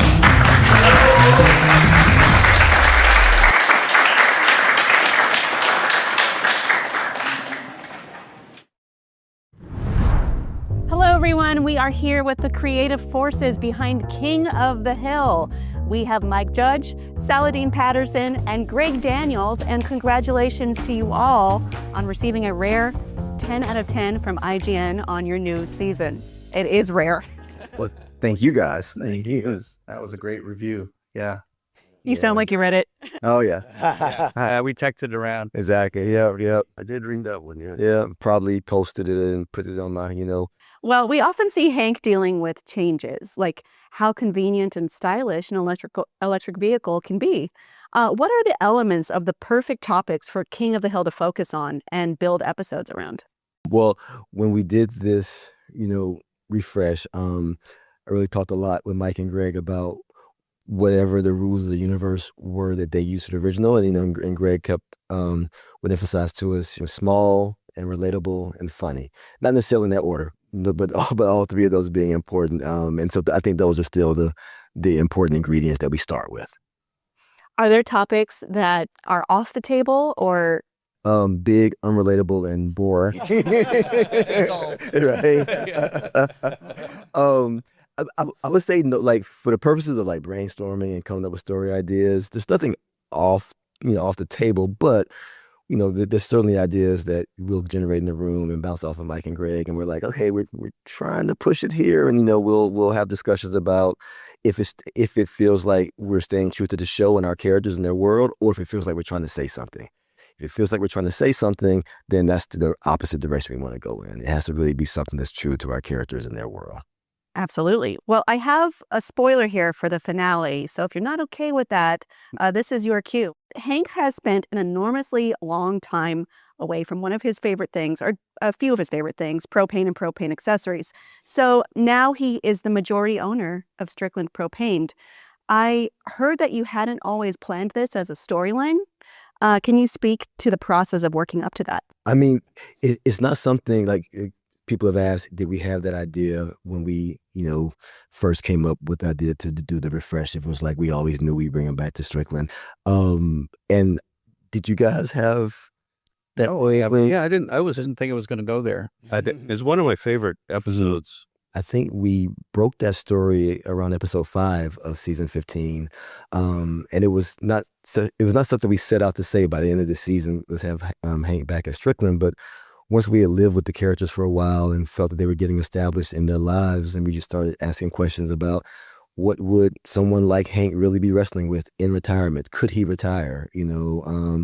What's Peggy dealing with? And, how does that affect what Hank is dealing with? And we knew the fans were asking, whatever happened with like some of the guys at Strickland. We had Buck in an episode, but we were like, well, let's revisit those guys. And then once we opened that up, kind of felt like, well, maybe Hank could come back a little bit now. He's a little bit more financially secure. Maybe what if he were the owner now? So it really came though from the dynamics we were exploring with the characters. It's also, I think, a good way to add stakes because he comes back with a nest egg and he's surrounded by idiots a lot of the time. And you're always wondering, like, is he going to hang on to that, or are they going to somehow convince him out of that nest egg that he worked so hard for? Right. Yeah, it was also satisfying to see him come back there in a higher position. It always felt a little bit like, oh man, Hank is really just getting pushed right. Right. So that kind of caught me off guard a little bit, that it was satisfying to see him come back on top there. Yeah. And I think people want to see more propane in the show. Exactly. Propane accessory. Was there a goal in mind when you came back to the series for Hank to eventually go and work toward, or was this just something that fell into place naturally? I would certainly say it fell into place in terms of the specifics of him being like a 51% owner at Strickland. When you guys were thinking about bringing it back, was there any end goal for Hank? Was it more just kind of exploring and seeing?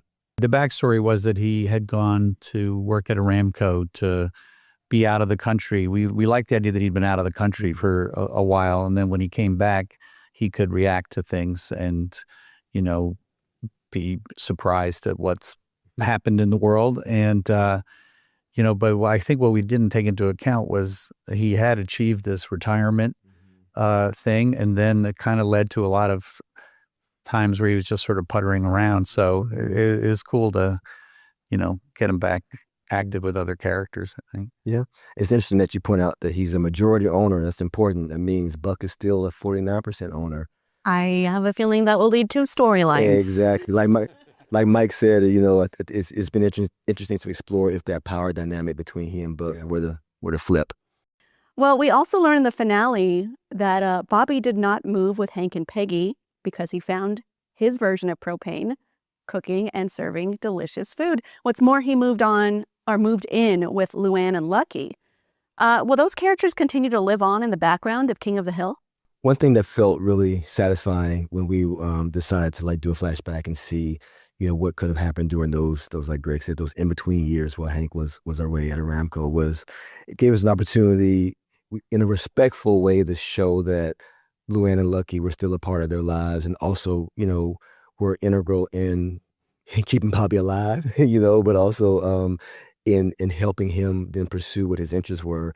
It feels good doing that in flashback, we talk about it a lot. We haven't really come up with as satisfying way to maybe address them present day. Well, it seems like King of the Hill, as long as it's been on, is a tight-knit and loving group. You all seem to have such respect and love for your cast members who have passed. We know that Jonathan Joss, who completed work this season as the voice of John Redcorn, passed away. Though Saladin, I saw in a different interview, you said the door wasn't necessarily closed on the character. Could we see him again down the line? Again, it's one of those things where if it felt like we would be able to do it in a way to service, the show and the characters and the stories we're trying to tell, and also still honor, the character of John Redcorn, but also Jonathan Joss's passing, we're certainly open to it. I think in that interview I was saying that the episode that does half a minute in season 15, we had completed and done before his tragic passing, and we had certainly at that time left it open to where he could come back. His passing then complicated that a little bit. So it's one of those things where we don't take it lightly, what he represented to the show, and we want to make sure that we honor that and lead with that before we determine if we're going to bring the character back or not. Jonathan also had stepped in when the original John Redcorn, Victor Aaron, had passed away. Right. So, yeah. I really enjoyed the flashback because we got to look at not only Bobby's blue hair, but see what was going on in the years that we weren't watching King of the Hill. Do you have any other plans to do other flashbacks or filling in the gaps that we haven't seen? I think that'd be great. We've been really happy with the response from the fans to that episode in particular. And I think people enjoy getting that peek into Bobby's teen years and things. There are other there are questions we still have ourselves that we're trying to figure out about what was Bobby doing and what could have happened. Did Bobby have other girlfriends during that time? We actually may have an episode coming up, a Christmas episode that may talk about what Brian Robertson's role was with Bobby during that time, because he was the male figure that was staying in the house. He was renting the house from Hank and Peggy. So we're exploring some things, whether we see them in flashback or we learn about them present day from the characters. Not quite sure yet, but that was a very fun storytelling device for us to use. And so, we're still figuring out what's interesting to say. it's probably a good idea in case Mike ever gets laryngitis to have a Brian Robertson flashback episode in the works. Do you have, in particular, all of you, favorite moments that you got to touch on in this season that you'd like to share? Interesting. I like that flashback episode. Yeah. Going back to Strickland, that's probably my favorite. Spoiler. We already did it. I took the heat. It's great. I like Bobby and Connie, just seeing their relationship, be stable and yeah, seeing them together, and I don't know, it just seems also both Pam and Lauren do such a great job. It's such a great job doing those same characters at different ages. Right. Talk about seamless. Yeah.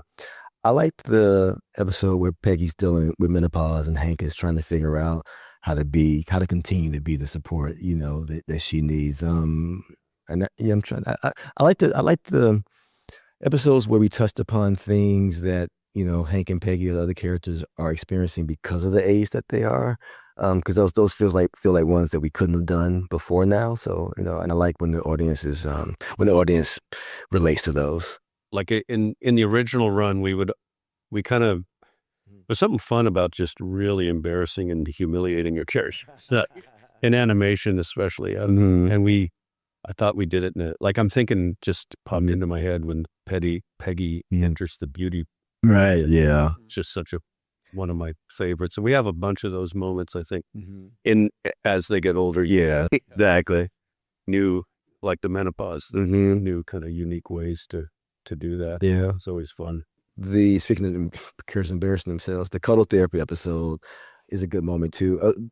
Mainly because that's the real thing. I mean, that's one of those things where when we discovered that there really is cuddle therapy, we're like, wow, it's almost too good to be true, and it's such a perfect thing for Bill as well. So yeah. Do you find yourself looking at the news and thinking, oh, that's weird, we got to do an episode? Every now and then I think, something like that happens. It's weird these days, truth is stranger than fiction with the news these days. So sometimes we're like, well, that's real, but no one's going to believe it. Do you all have characters in particular you love working around or with or for? I love Dale. I think Dale's such a, loony. But sometimes he's right. Yes. The stop clock is right twice a day. Yeah. Yeah. Dale's certainly fun to write for when, because the show has always been so grounded, and Dale is the character that grounds everybody else because we can go kind of crazy with him. So it's usually, we find ourselves, if we have a crazy idea, oh yeah, Dale could do that. I think I've gotten really fascinated by the robot dogs that are out, like not the cute pet ones, but the futuristic, the frightening ones, the futuristic looking ones, like with the little sirens for eyes and heads. I looked into maybe using one as a guard dog, but it was like, oh, Dale could do that. All right, well, King of the Hill season 15 is currently airing on Hulu. You can check it out there, and in the future, probably more King of the Hill. IGN's SDCC 2026 coverage is presented by Aliens Fireteam Elite 2. Out August 25th, wishlist today.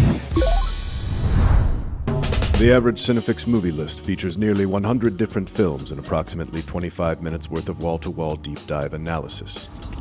To simulate that pace for this 30-second ad, we're featuring 26 different films, and before you say it, no, that math does not check out. We're not math people, we're movie people. We can't even count down from 10 without ending up at, 96. Subscribe to IGN Movies and TV for more Cinefix movie lists. Bad at math, great at movies. IGN Playlist is the best way to track your game collection. Now you can even import your entire Steam library to Playlist, making it easier than ever to review games, show off your collection of the world, and finally chip away at that massive backlog you keep meaning to get to. IGN Playlist, check it out. IGN Store has everything you need to level up your life. Red 6 standing by. Refresh your wardrobe with official gear you won't find anywhere else. Treat yourself to the coolest collectibles like an adorable SKA plush, your very own Assassin's Creed Hidden Blade, and a fully functional Pip-Boy 3000. Head to store.ign.com and start shopping today. Do you want to be the very best like no one ever was? Streamline your journey to becoming a master trainer with Planet Pokemon. Choose your Pokemon, filtering by type, stats, or game availability. Then use the full team builder to assemble an unbeatable lineup. Plan out the optimal set of moves, items, and abilities. Play to your strengths by analyzing your team's resistances and offensive coverage. Or really maximize your Poke potential by digging into the stats by adjusting EVs and IVs. And save multiple team builds for different strategies in different games. Plan your dream team today at planetpokemon.com.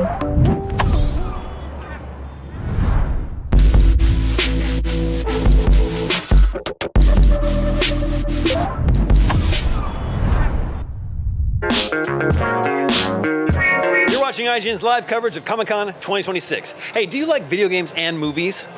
Me too. I wonder what else we have in common. Maybe we could be friends. Well, I guess that depends on how excited you'd be for a new look at Control Resonant coming up in just a bit. Maybe we could hang out and check out what's next from PC gaming giant Alienware. And after that, what if we learn more about Mayday, the upcoming action buddy comedy starring Ryan Reynolds and Kenneth Branagh? They look like good friends, just like me and you could be. And finally, I think a thing that could really take our friendship to the next level is a new look at the next God of War game. Look at us. We're best friends forever. It's all thanks to IGN at Comic-Con. Thanks for watching.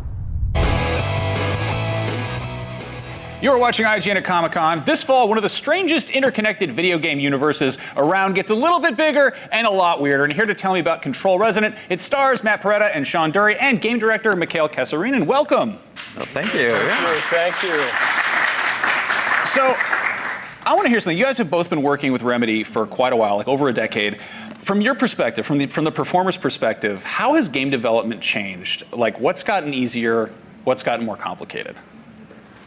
Well, I mean, it's gotten more focused, right? And more, just technology has gotten better. Before I remember that I would say lines and then I wouldn't be acting with somebody, but sometimes we're together and we act together. They're figuring out how to make it more natural and more real. And I'd echo that. Like, the technology maybe around us has changed, but I would say, like, the techniques of doing the acting hasn't changed. Yeah. Mikhail, what about you? What do you think is more gratifying about getting human performances with current technology? I think there's an interesting difference. Like with Matt, of course, we rely a lot on like the live performance, and with Sean, he's like more through the digital double within the game. So there's two different ways of doing it, and I think there's something spectacular and interesting about live action, integrating that into the game experience, and especially what Matt did with Darling and so on. It's been fantastic from game one, and even better, I would say, with the second one. And I think there's something in the nuance of live action that is hard to convey in the virtual world and so on. So I think we have this kind of a nice kind of a two sides of storytelling that complements each other, coming together in this larger experience. Nice. Now, Resonant is a cool, it's a cool follow-up. When did you find out that you get to be a protagonist? Because you were like the villain in the last one. At what point did this kind of enter your radar, I guess? I knew when they first told me about the first Control game that they had things in store, that there was a bigger plan, because we went through the whole story and we got to the end and they're like, he's in a coma, he's not dead. And so I didn't know what that meant at the time. And then I want to say in around late 2021, they called me up and they pitched the idea and they're like, are you interested in this? I was like, of course I'm interested in this. That sounds amazing. Yeah. I mean, being a villain is fun because you get to just really act out I guess, how is your approach changed? Like, what's the process like differently this time around? You hit it really well with like villains and protagonists are like polar opposites, obviously. And so when we were doing Dylan in the first Control, it was more of how can we make him as creepy and believable as possible because he's possessed. But this time around, he's lost the possession. And so he's kind of rediscovering his humanity. So it's kind of rebuilding from the floor up. What's Dr. Darling up to? Well, we're kind of seeing how this all started. That's what you're seeing in this game. So you're seeing a different facet of Darling. It's the Darling that you saw in the last game, but you're kind of seeing how I got to that, how I got to the last game. All right. Now, Mikhail, I want to hear something about the Gap. It's a metaphysical mind palace, not a place to buy jeans. Tell me about it. The Gap is Dylan's internal world that was created when he was possessed by the Hiss, or maybe even earlier. Dylan has this kind of a paranatural ability of conceiving places, if you will. And it is visually, from this kind of aesthetic perspective, conveying his state of mind in a way. So it's barren and desolate and so on, conveying how maybe he sees himself and his place in the world. And yeah, at the same time, it's also a place where you can upgrade your weapons and do all of that stuff as well, as you would imagine if you have an internal world, of course. It's kind of a mind palace. It's like a place to disappear into. Now, Matt, Sean, I'm curious. Like, you guys have both worked on various other Remedy games. How would you say Resonant is different tonally? Like, I mean, you can't spoil the whole story, but just in terms of sheer vibes and kind of where it's going, like, what sticks out to you as being like a different, more unique experience? I think that I can't speak for everyone's experience in every game that they've made, but from mine, the way that we've gone into this character from a very human level was much deeper than what I did with my previous characters from Quantum Break or the first Control. We really dove into why he is the way he is, and it's a real character-driven story in that regard. And so that's different than just kind of you building up all the pieces in the background and then bringing that to the performance, and you see the final copy. Here you see why he is the way he is. Okay, digging into that, yeah. Yeah, so Alan Wake 2 they're very similar. Only, I mean, for me, I'm on camera with Control, so that's what's different for me, is that I'm voicing that, and this I'm actually it's live action. But as far as the tone, they're similar, but they're specifically their own thing. The live action stuff, I imagine that there's probably a fun that comes with that, because there's the practical elements, whereas otherwise you're kind of in a more virtual space. A little bit more virtual, more ping pong balls on the jumpsuit, that kind of thing. How much of the performance kind of comes from being able to engage with the actual environment rather than having it be? Well, I mean, it makes such a difference. The sets are amazing, and I don't know. It's how it all comes together. I put on my costume, get my side part going, slap on those glasses, and then it's like showtime. So it is. It's playtime. You know what I mean? And Remedy lets me go as far out as I want to go, and if I'm too much, they'll bring me back. But it's very rare they go. Yeah, I mean, you get some really cool results by having the performance capture, but obviously you are going to get something by having physical things to interact with. Right. Which brings me to my next topic, which is objects of power. Obviously, this universe has these seemingly mundane things that are endowed with arcane energy, which can then grant powers or maybe worse things. Is there an object in your life that you suspect might be an object of power? Like anything, and just it could be the most ordinary thing, could be like a favorite trinket or keepsake, could be your air fryer. I don't know. Like what's the object of power in your life, I guess? My mother knit me a sweater when I was 20 years old, and it has absolutely kept its shape and its color, and it's probably one of my prized possessions. That's amazing. That does sound like an object. Yeah, it's an object of power. Is it like cute? Is it flattering? It's a black cabled cotton turtleneck sweater. All right. There you go. That's my object of power. Yeah, that was good. What power does it give you? Like, what is it? Well, it's like I'm 61. My parents are gone. It's like you put it on and you feel your mother's love. Yeah. Nice. Really nice. Yeah, that's nice. You got anything? I Stupid curveball question, but we got to go. I know, really. I've said people have asked me this before, and I've given some answers. But since the way you phrased this question, I had this motorcycle that I really enjoyed, but then it broke, and it then sat in my backyard for years, and just kind of became this faded memory of what once was good times and like traveling and all these other things. That's a big object, though. That's a big object of power. Yeah. Mikhail, what about you? Well, I'm not the morning person. I feel like I'm dead, so it must be my coffee machine, because once I get a cup, it's an object of power. I come alive again. I think that's the most relatable answer, I would say. Universal, most powerful answer. Object of power. Good coffee machine. Now, just sheer recommendation, if there was a piece of media that you would recommend to kind of pair with Control Resonant, to kind of, aside from the first games and the rest of the Remedy games, just a movie or a book or an album or even an activity, what would you recommend to kind of get people in the right headspace for this game? It's a good question. I think Inception has a lot of similar kind of heady ideas, and the way the world moves around is in the ballpark, though not the same. And David Fincher, I think, in a way, you can just kind of go down his catalog, and that'll put you in the right frame of mind in a way too. Yeah, I think it's its own thing, very similar to those things, but the fans know what it is, and it's even better than what it was. Nice. Mikhail, you've name-checked Evangelion before. Is there any like other things you want to kind of just not like influences, but just like, hey, this goes well with this. This is a good kind of pop culture wine pairing kind of thing. Yeah, I think there's always David Lynch, obviously, that has that same kind of I don't know, strange, esoteric feeling. Feels like it's the authentic world, but there's something deeply wrong with it.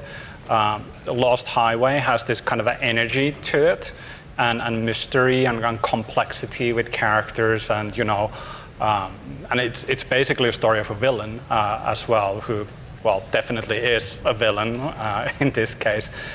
So yeah, I would say watch Lost Highway before playing the game, and you're going to be in the right mood. Also, I think Lynch was the first one to do like a Rammstein needle drop in that. That was before XXX did it. He was ahead of the curve, man. That's right. Thank you guys for coming by. This is a delight. This is a delight. Control Resonant is out September 24th for PC, PlayStation 5, and Xbox Series. And there's more Comic-Con coming up. Stick around.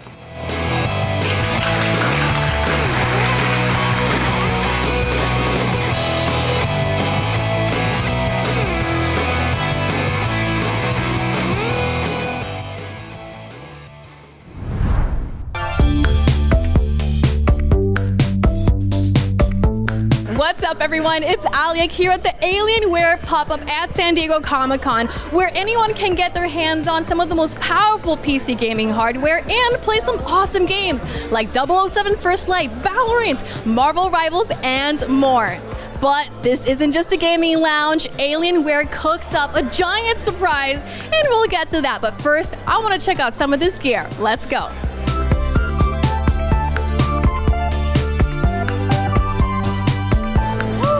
Yeah, let's go. Wait, no, I thought it was, oh my God. I thought she was dead. I'm here with Max Kavanaugh from Alienware. Tell me about the hardware people can experience here. Well, first off, welcome. We're so excited to be back at San Diego Comic-Con for the first time since 2018. So we wanted to make sure we return in a big way for our fans and attendees. And part of that was creating this big gaming lounge that you see behind me. We have everything here from the top of the line Area 51 desktops. They sport Intel's latest Core Ultra 9 Series 3 processors, all the way through to the latest entryway into the Alienware experience, the Alienware 15 gaming laptop. And our mission is simple. We want to provide premium build quality and performance to a wider range of gamers and budgets. So you get that flexibility with the Alienware 15, options of Intel Core Series processors, a wide range of NVIDIA RTX graphics, and really serves as a nice hybrid machine to handle any day tasks. What are you excited about the most? Well, we're thrilled to showcase the latest suite of award-winning displays that we have, kicking off with this month's launch of the Alienware 34 280Hz QD-OLED monitor. And fun fact, Alienware was actually the first to debut a QD-OLED monitor back in 2022. And this latest iteration brings a breadth of enhancements that gamers can be excited about, including pentatandem technology. And sort of in line with the intention behind the Alienware 15, we also debuted earlier this year a 27-inch QD-OLED 240Hz monitor, setting a new industry standard at just $350. So gamers that are looking for all the benefits from OLED, such as vibrant colors, infinite contrast ratio, and those deep inky blacks that we all love, can now get their hands on it without the premium price tag. Last but certainly not least, we're having fans get a sneak peek at the upcoming world's first 39-inch 5K OLED with RGB stripe technology. This launches next month and is arguably the most ambitious display that Alienware has ever built. It has dual mode, where you can switch from 165 Hz at 5K resolution for full immersion in story mode games, all the way to 330 Hz at full HD for competitive shooters or any games where every frame matters. It also has integrated KVM, so you can handle multiple devices with just one keyboard and mouse. And it's really meant for gamers that want it all. So we're excited for fans to get their hands on it, see what's coming up in our product line, and really just kind of use this as a playground to have fun with their friends. This is such a cool gaming space, but I also spot another room over there. What's that about? Well, I can't really talk about that, but I'd love to show you inside if you want to check it out. Absolutely, let's do it. Let's do it.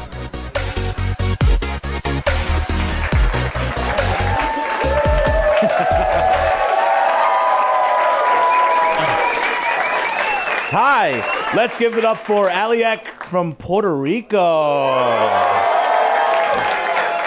Aliak, welcome to the Alienware Game Show, where your video game knowledge will be tested. Now, you will have 60 seconds to answer a series of video game related questions, and you're playing for a chance to win some cool, powerful, and also like badass Alienware products to enhance your video game experience. Are you ready? So ready. All right. So, first of all, how are you doing? Were you surprised? Yeah, you guys are amazing. Well, welcome. Shock. Awe. Do you normally sit in strange chairs and have walls spin around behind you? No, this is my First time. Okay, cool. All right, first time. So are you an avid video game player? Yes. And what are we playing right now? Battlefield 6. Battlefield 6. Look at her. Scope. Are you a camper? No. Oh, okay, cool. All right, just had to make sure. We'll spin you right back around if you were. All right, so this is how it's going to work out, okay? So you have 60 seconds to answer as many questions as you can. Now, each question will have 3 possible answers. I will say the question, you will say the answer. The questions and the answers will be visible to you at the monitor behind me, all right? There are no passes, there are no skips. So if you don't know the answer, you just try your best, okay? And the timer will start when the first question is asked. Okay. Any questions? Any comments? Any concerns? You ready? I'm ready. All right. All right, let's go. Are we ready to play? All right.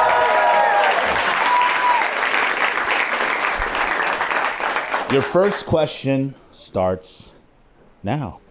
What game was the fastest to make $1 billion? Elder Scrolls Skyrim. What's the most popular day to play video games in the U.S.? Saturday. There you go. In the Yakuza series, what is Kiria's signature attack?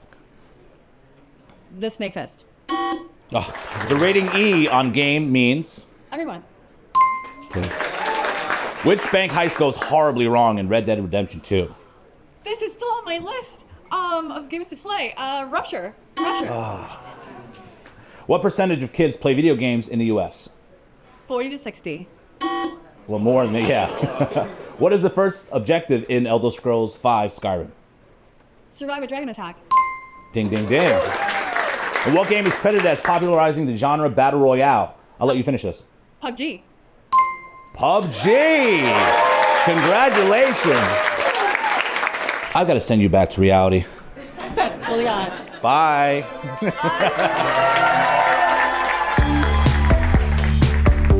That was so much fun. I got to play some of my favorite games and be a part of the Alienware game show. Thank you so much, Alienware, for letting us check it out. If you're in San Diego, head over to the Marriott between 10 a.m. and 6 p.m. Or if you're following along from home, check out Courage JD's live stream on Saturday the 25th from 4 p.m. to 6 p.m. Pacific to get a surprise and a chance to win one of 2 Alienware monitors as part of the giveaway. I'm gonna go back to playing some games, but in the meantime, for all things Comic-Con, keep it locked to IGN. IGN's SDCC 2026 coverage is presented by Alienware.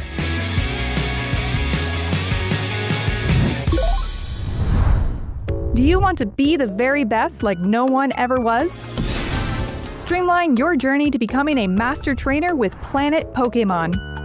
Choose your Pokemon, filtering by type, stats, or game availability. Then use the full team builder to assemble an unbeatable lineup. Plan out the optimal set of moves, items, and abilities. Play to your strengths by analyzing your team's resistances and offensive coverage. Or really maximize your Poké potential by digging into the stats by adjusting EVs and IVs. And save multiple team builds for different strategies in different games. Plan your dream team today at planetpokemon.com. IGN Store has everything you need to level up your life. Red 6 standing by. Refresh your wardrobe with official gear you won't find anywhere else. From Fallout, Expedition 33, Romeo's a Dead Man, and more. Treat yourself to the coolest collectibles like an adorable SKA plush, your very own Assassin's Creed Hidden Blade, and a fully functional Pip-Boy 3000. Or kick back and relax to your favorite video game soundtracks on vinyl. Whatever you need, IGN Store has you covered. Head to store.ign.com and start shopping today. Can't find that final collectible you're missing? IGN strategy guides and interactive maps are here to help. One step at a time. IGN guides are trusted by millions, easy to use, and best of all, free. IGN has the very best, most complete and accurate guides for Shadow of the Erdtree, Baldur's Gate 3, Tears of the Kingdom, Call of Duty Black Ops 6 Zombies, and so much more. See? It's good, right? Every guide is tested and verified for you by experts. Just search for IGN when you search for guides.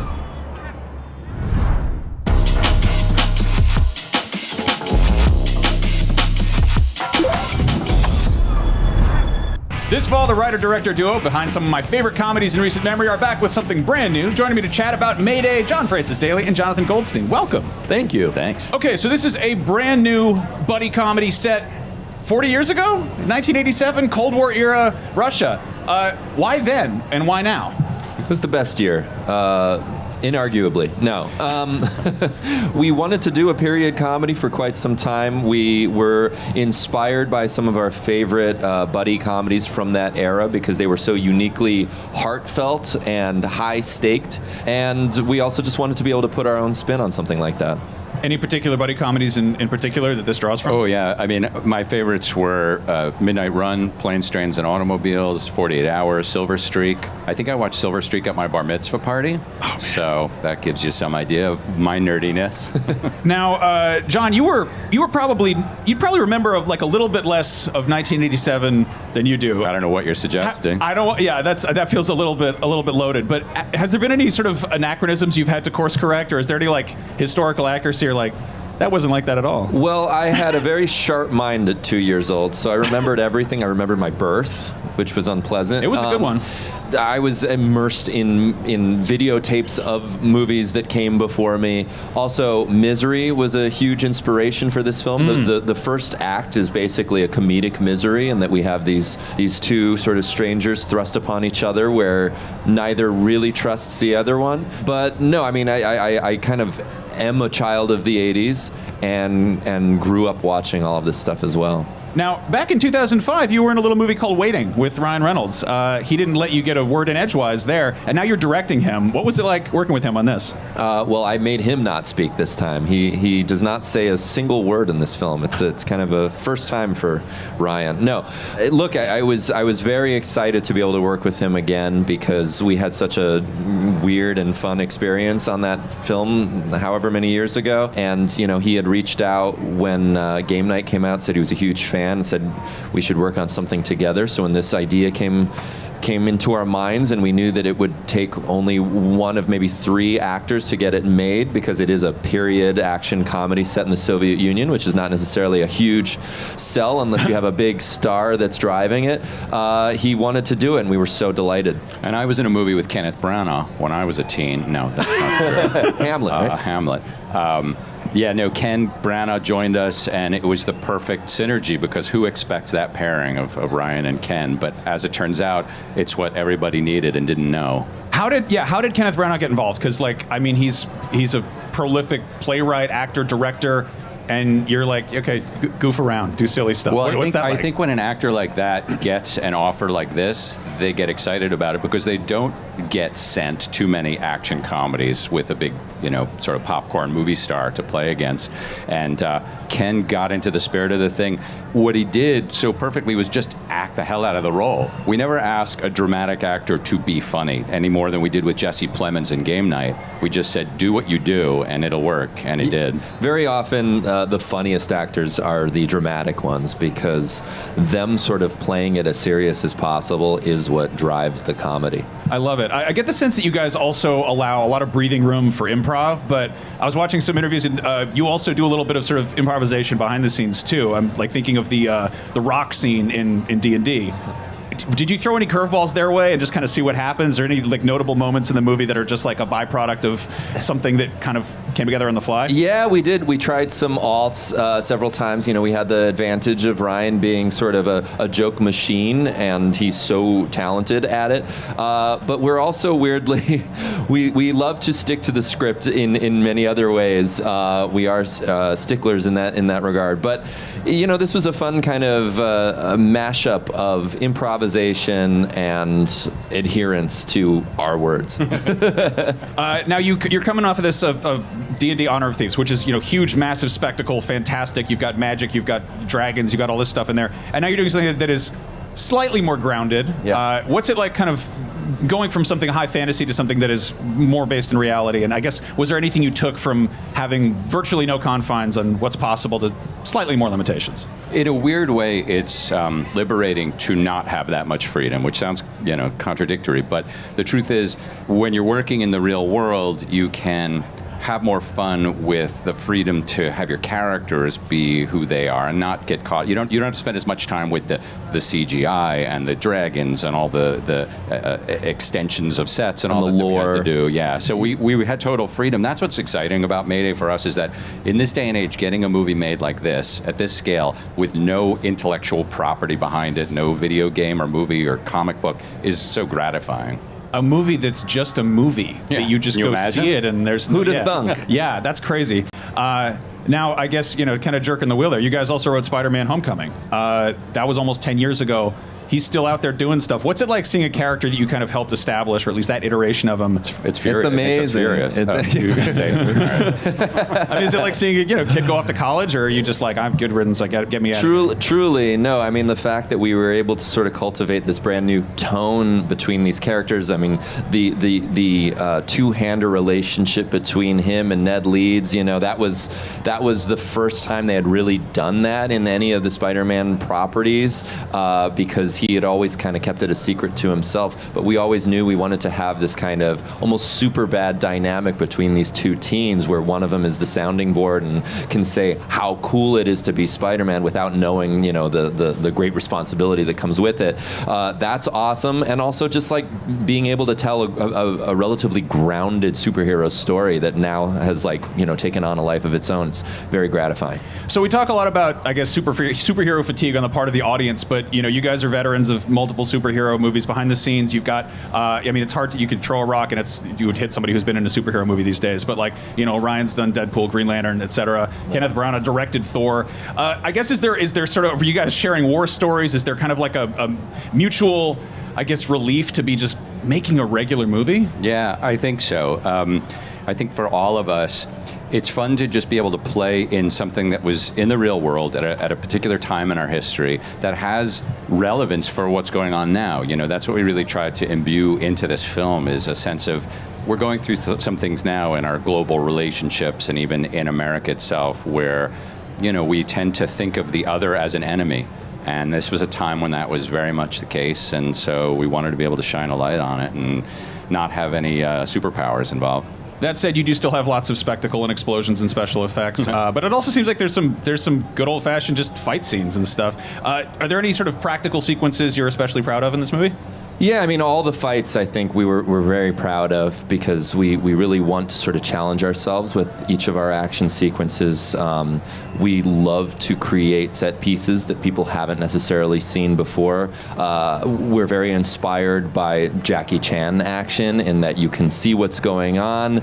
You're really putting your stuntmen through the ringer in a responsible way. But also just the fact that it's not cutty, it's not shaky cam. You have a nice big wide camera camera that's showing real messy stunts. There's something really fun and gratifying about that. Yeah, we subscribe to the sort of Fred Astaire approach to covering it wide so you can see head to toe and you don't cut constantly. So they're really dancing. And you've also got, it looks like some big like car chases and sequences like that. Any fun anecdotes from producing those? Yeah, we drove an ICBM, an actual ICBM launch vehicle through Andrassy Square in Hungary. I think anyone who didn't know we were shooting a movie were probably very concerned because there was also dozens of tanks and military vehicles and about 2,000 extras and crew members that day.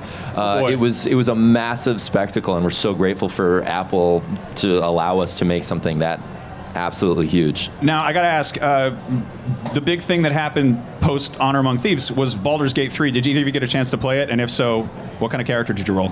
I haven't. I've been too busy writing movies. Yeah, exactly. My son played it and loved it. I don't know what he was. He might have brought in his character from his actual D&D game, which I think was called Byleth. Don't ask me why, but that's the name. I needed to take a D&D siesta after that movie just because it was 24/7. I get the sense when you sink a bunch of energy into a particular universe, you probably want to go somewhere else, and that's why we're getting something like Mayday. Exactly. This isn't a question, really. I guess sort of it is, but Jesse Plemons' iconic line, how can that be profitable for Frito-Lay? First of all, thank you for putting that in the universe, because when I'm having a bad day, I pull that up and it never ceases to make me laugh. But filming that scene with Plemons, did you expect that one moment would be like such a breakout thing? Was that lightning in a bottle or what? Yes, sort of. What's funny is we did a table read on the Warner Brothers lot before we ever went and shot it. And remember, we were like cracking up at how Jesse was performing it because it was so damn serious. Like he was in wink. He was in a whole other movie, and we knew that we had to get that on camera. Yeah, and then as we were editing it, I think that's when we started to know that we had lightning in a bottle. In that, it's a slow pushing on him. Every time we see him, the camera's pushing in. There's no music. It's always cicadas that are getting louder and louder. And anytime we cut away to anyone else, the cicadas, for some reason, stop. And I think at that point, we were very excited to be able to unleash that to audiences. But you never really know until the test screening, and it tested very well, and people were eating it up. And at that point, we were like, we knew we had something. I love it. I'm very happy you guys have a new movie on the way. I'm excited to check it out. Mayday crash lands on Apple TV globally on September 4th. There's more Comic-Con right here on IGN, so stick around. Thank you. Thanks.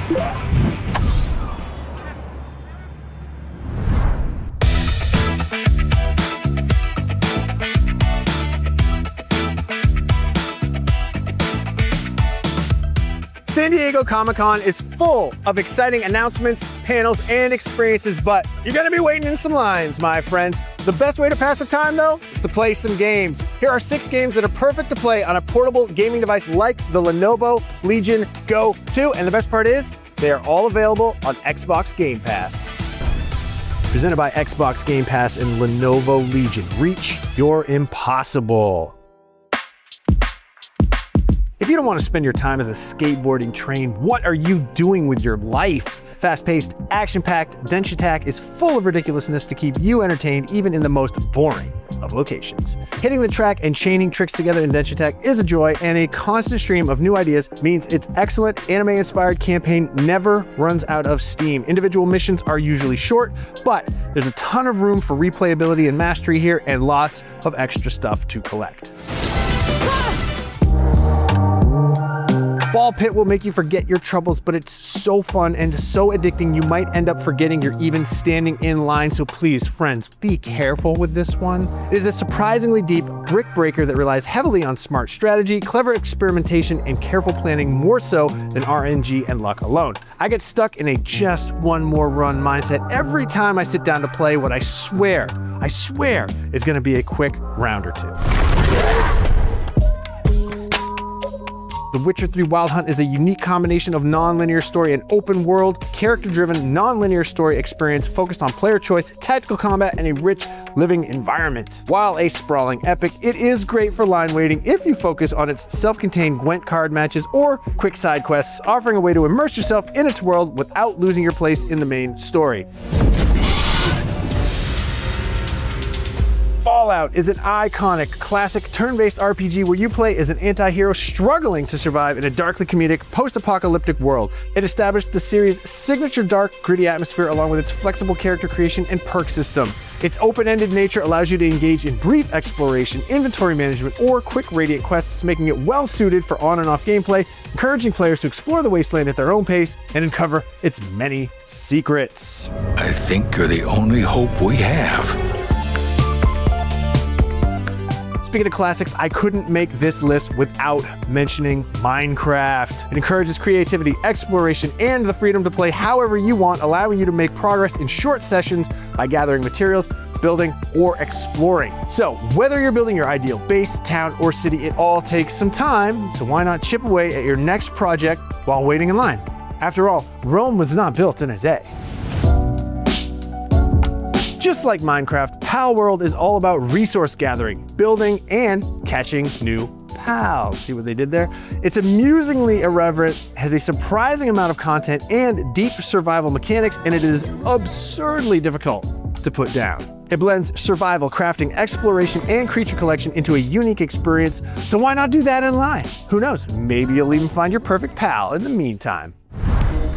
But what do you think? Which games would you add to the list? Let me know in the comments. And if you're looking for a device for portable gaming on the go, take a look at the Lenovo Legion Go 2. It features an 8.8-inch OLED screen, 144 Hz refresh rate, and detachable controllers. And for everything San Diego Comic-Con, keep it right here on IGN.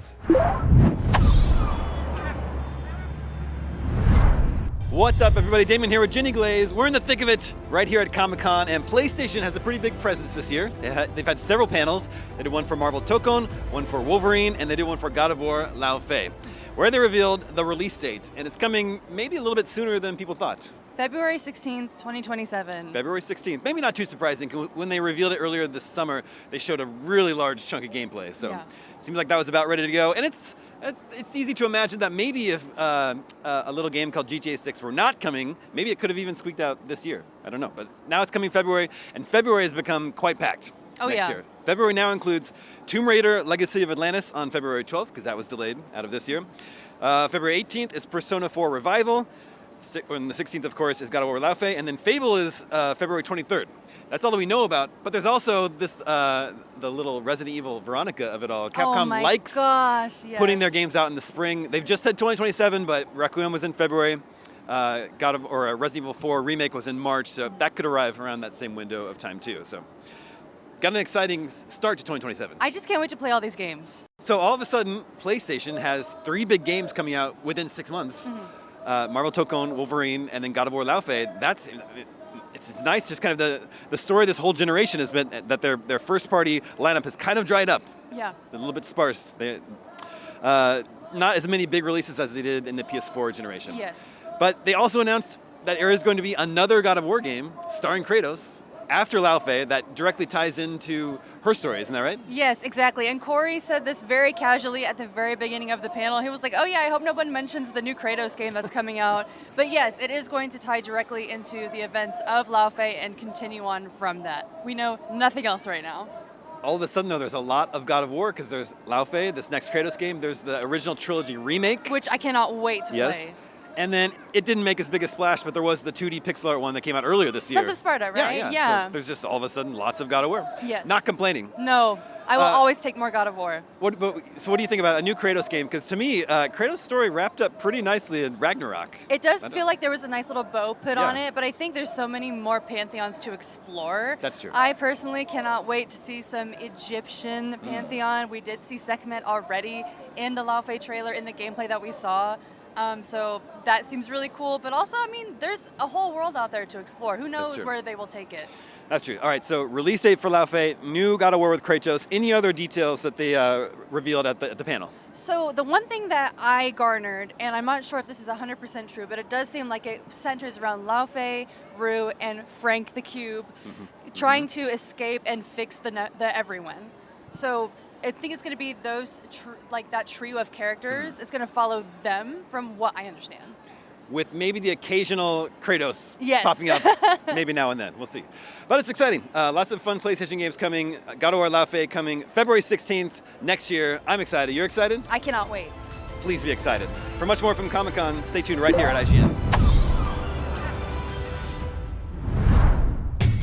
IGN's SDCC 2026 coverage is presented by Brisk and Splatoon Raiders. Visit the Brisk and Splatoon Raiders Island Hideout Experience at SDCC July 24th and 25th.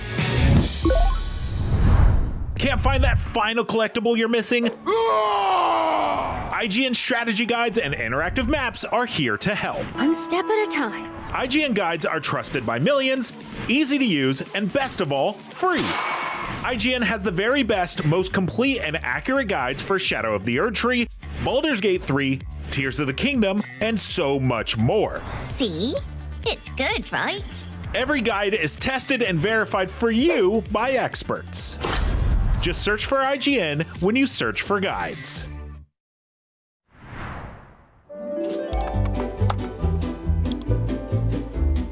IGN Plus is where your adventure begins. What are you selling?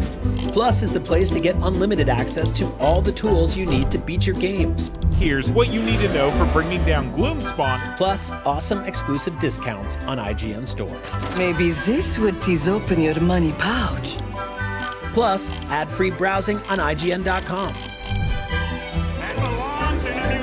Plus, unlimited game help tools like premium interactive maps with your own custom map markers, filters, marker notes, and more. This will come in handy. Plus, access to sweepstakes, giveaways, and free game keys. Wow! Exactly. Want more? Head to IGN.com/plus and start your adventure today.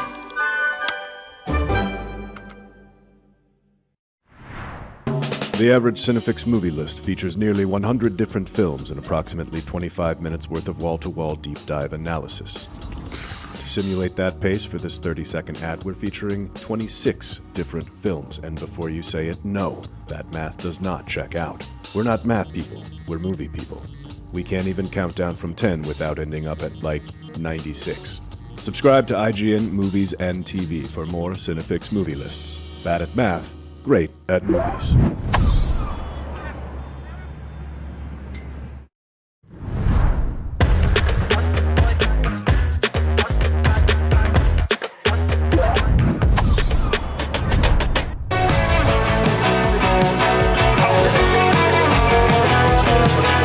Right here. All right. You're watching IGN at Comic-Con. Buddy is the brand new horror comedy that I cannot stop thinking about. It's weird, absurd, and possibly demonic. Here to tell me all about it are its star, Keegan-Michael Key, and director, Casper Kelly. Welcome.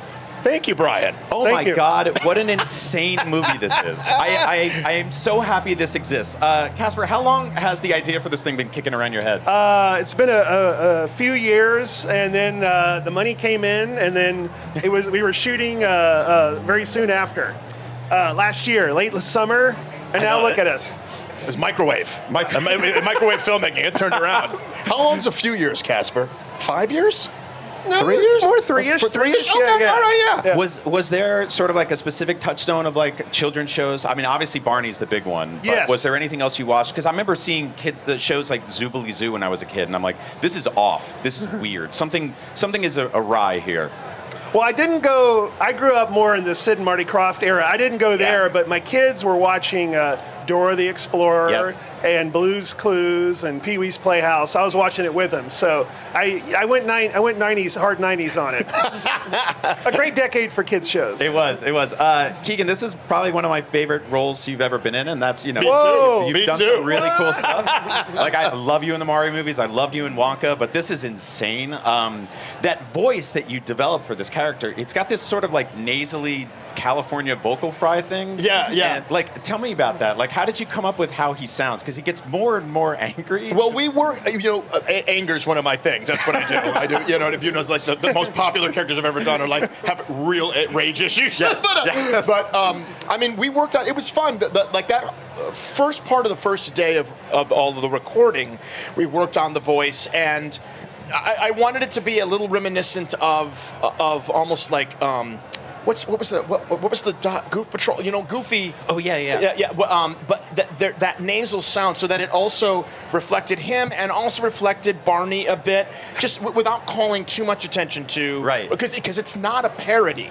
It's, you know what I mean. The film's not a parody. It's simply a film that exists in an environment similar to these shows. Similar, I say, because he's really created his own rules for the universe that he made for the show, which I love. It's one of my favorite things about how he works. And then, of course, you know, like if I may, Brand, at the end of the movie, when Delaney's like, okay, you know they're into the movie. So at the end of the movie, when you start seeing all the elements of the history of how this universe exists, then I'm like, well, now you got to make like 3 more of these, please. Yes, I love it. Like, it's so good. It got me thinking. It's like, okay, you have this children's show that these kids are trapped on, and there's this sort of mascot character who's also alive, but they have to eat, they have to drink. Like you thought all of the rules up. I really appreciate that. Like, just the mechanics of it all are incredible. The set design in this movie, just like all the way you built out a children's show. Is there anything there that like you hid in the background? Because I was definitely picking up like lots of Pee-wee's Playhouse where it's like, you know, there's a clock that's got eyeballs. The mailbox can lose its mouth. Like there's some really messed up stuff. Was there stuff you hid in the background that people are going to find?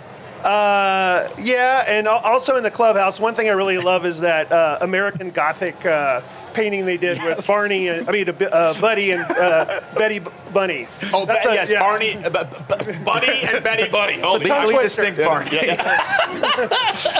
Keegan, were you in the costume?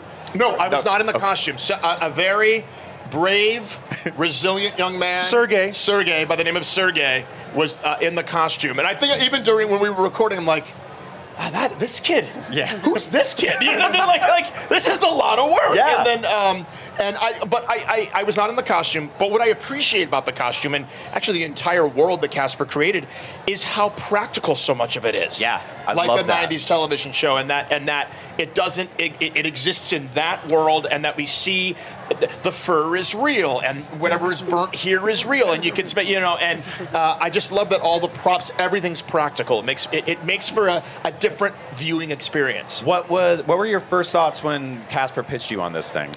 Well, I'm a big fan of Too Many Cooks. Yes. And so I was like, wait a minute, it's the Too Many Cooks guy. Oh no, I can't. And funny thing is, I saw the movie before I read the script. Oh, interesting. So I actually saw the movie, and which I think makes such a difference sometimes, because you're making the movie in your head when you read a script, when you look at text. Yes. To actually see the vision in front of you, I was like, I looked at my partner, and we're just like, I mean, I think we have to do this. We have to do it. I have to do this. Yeah. You know, I want to be able to say that I've done X amount of projects in my life, and this was the craziest one. Yes. And when I say crazy, I mean in the best possible way, because like nowadays, you see things and you go, okay, I get it. It's give me the same but different. Right.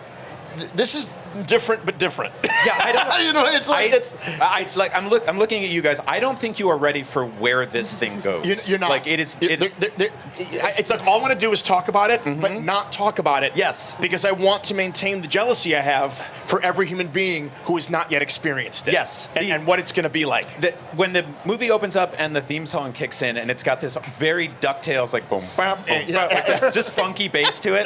I was just locked in. I was like, these guys, they're cooking. I know what they're doing, and I'm here to see. I'm here what for happens. it. Same songwriter as Too Many Cooks. My friend Sean Coleman. Amazing. Did all the Buddy songs. Amazing. What's the difference between playing Buddy and the way you approach playing Toad?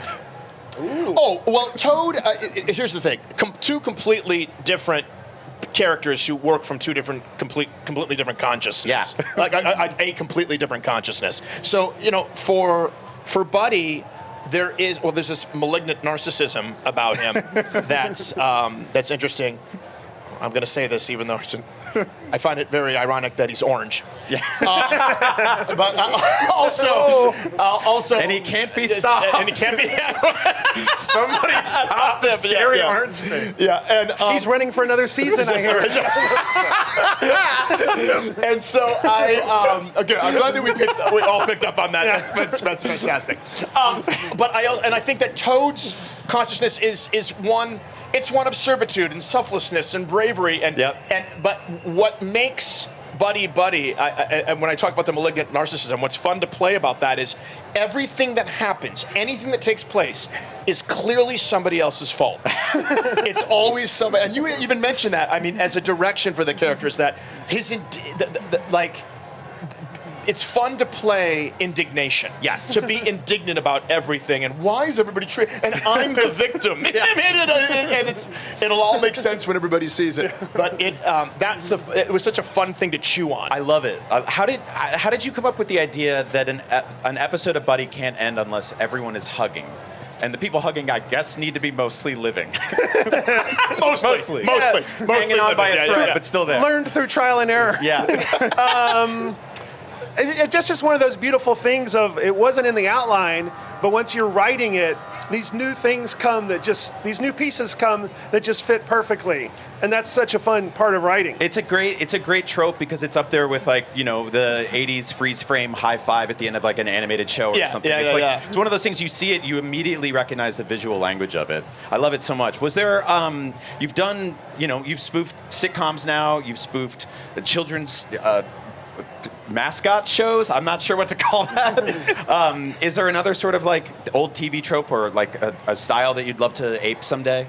I'd love to do something with anthology shows. Yes. And anthology show hosts would be very fun. That's good. Yeah. That would be awesome. Oh, I like that. I feel you guys should team up and do like a game show thing. That would that would be incredible. Game show's good. Just When putting you that say out into the world. Now hold on. Let me just. I want to anchor down on this for a second. Yeah. Here. When you say anthology shows, Casper, are you talking like you want to do like a period thing, like Twilight Zone? Could be Twilight Zone. Could be Tales from the Crypt. Tales from the Night Gallery. Yeah.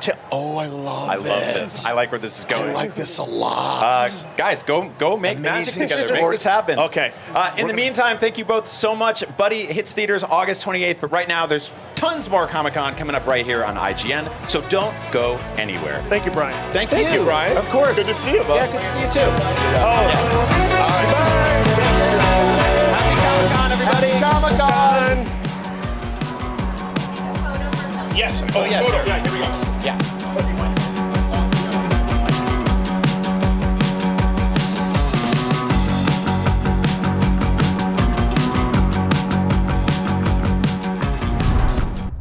IGN SDCC 2026 is in partnership with Ramayana. Experience one of the world's greatest epics on the big screen. Coming to theaters worldwide Diwali 2026. Do you want to be the very best like no one ever was? Streamline your journey to becoming a master trainer with Planet Pokemon. Choose your Pokemon, filtering by type, stats, or game availability. Then use the full team builder to assemble an unbeatable lineup. Plan out the optimal set of moves, items, and abilities. Plan your dream team today at planetpokemon.com. Catch up on all your favorite shows with up-to-the-minute gaming and entertainment news with Geek Media Podcasts. Welcome to a very special episode of IGN Game Scoop. Game Scoop has you covered for all things gaming and the latest game releases. Tune into Podcast Beyond for the biggest PlayStation news. Man, this is a cool looking trailer. Everything Xbox on Podcasts Unlocked. This is Steve Downs, the voice of Master Chief. Catch up with your Super Nintendos on Nintendo Voice Chat. Let the kids love what we love. And get all the latest console news and rumors with Next Gen Console Watch. Now Xbox and Phil Spencer are even saying that a mid-gen refresh isn't even necessary. The Cinefix Top 100 podcast picks a movie every week to celebrate and debate. It's kind of every movie's grandpa. Geek Media Podcasts, the best podcasts from around the world.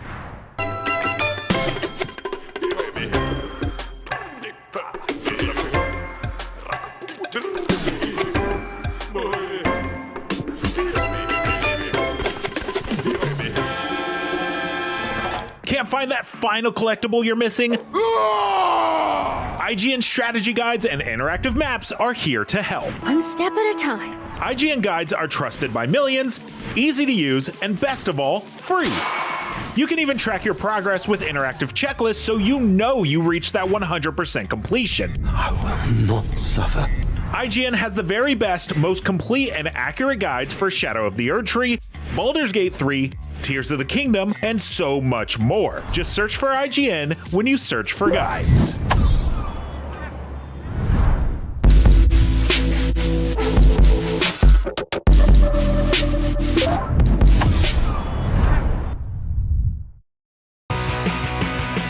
Oh, hello there. You're watching IGN live at Comic-Con, a place where anything can happen. Need proof? In just a bit, we've got John Cena and the cast of the upcoming Matchbox the movie coming into the stage to talk tiny toy cars and big blockbuster movies. After that, we're diving deep with dungeon crawler Carl. Then it's time to rip and tear with the cast of the upcoming video game Marvel's Wolverine. And it's all building up to our live coverage of the massive Marvel Hall H panel, where we'll learn all about the future of the MCU, all that and more, I'm told, right here on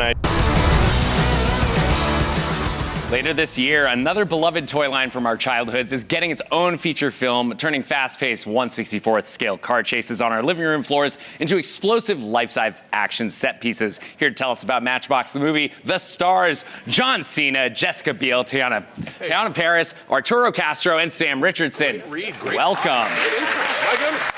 Very well done. Hey. You crushed it. Thank you. I know those weren't your words. Oh, we're not doing.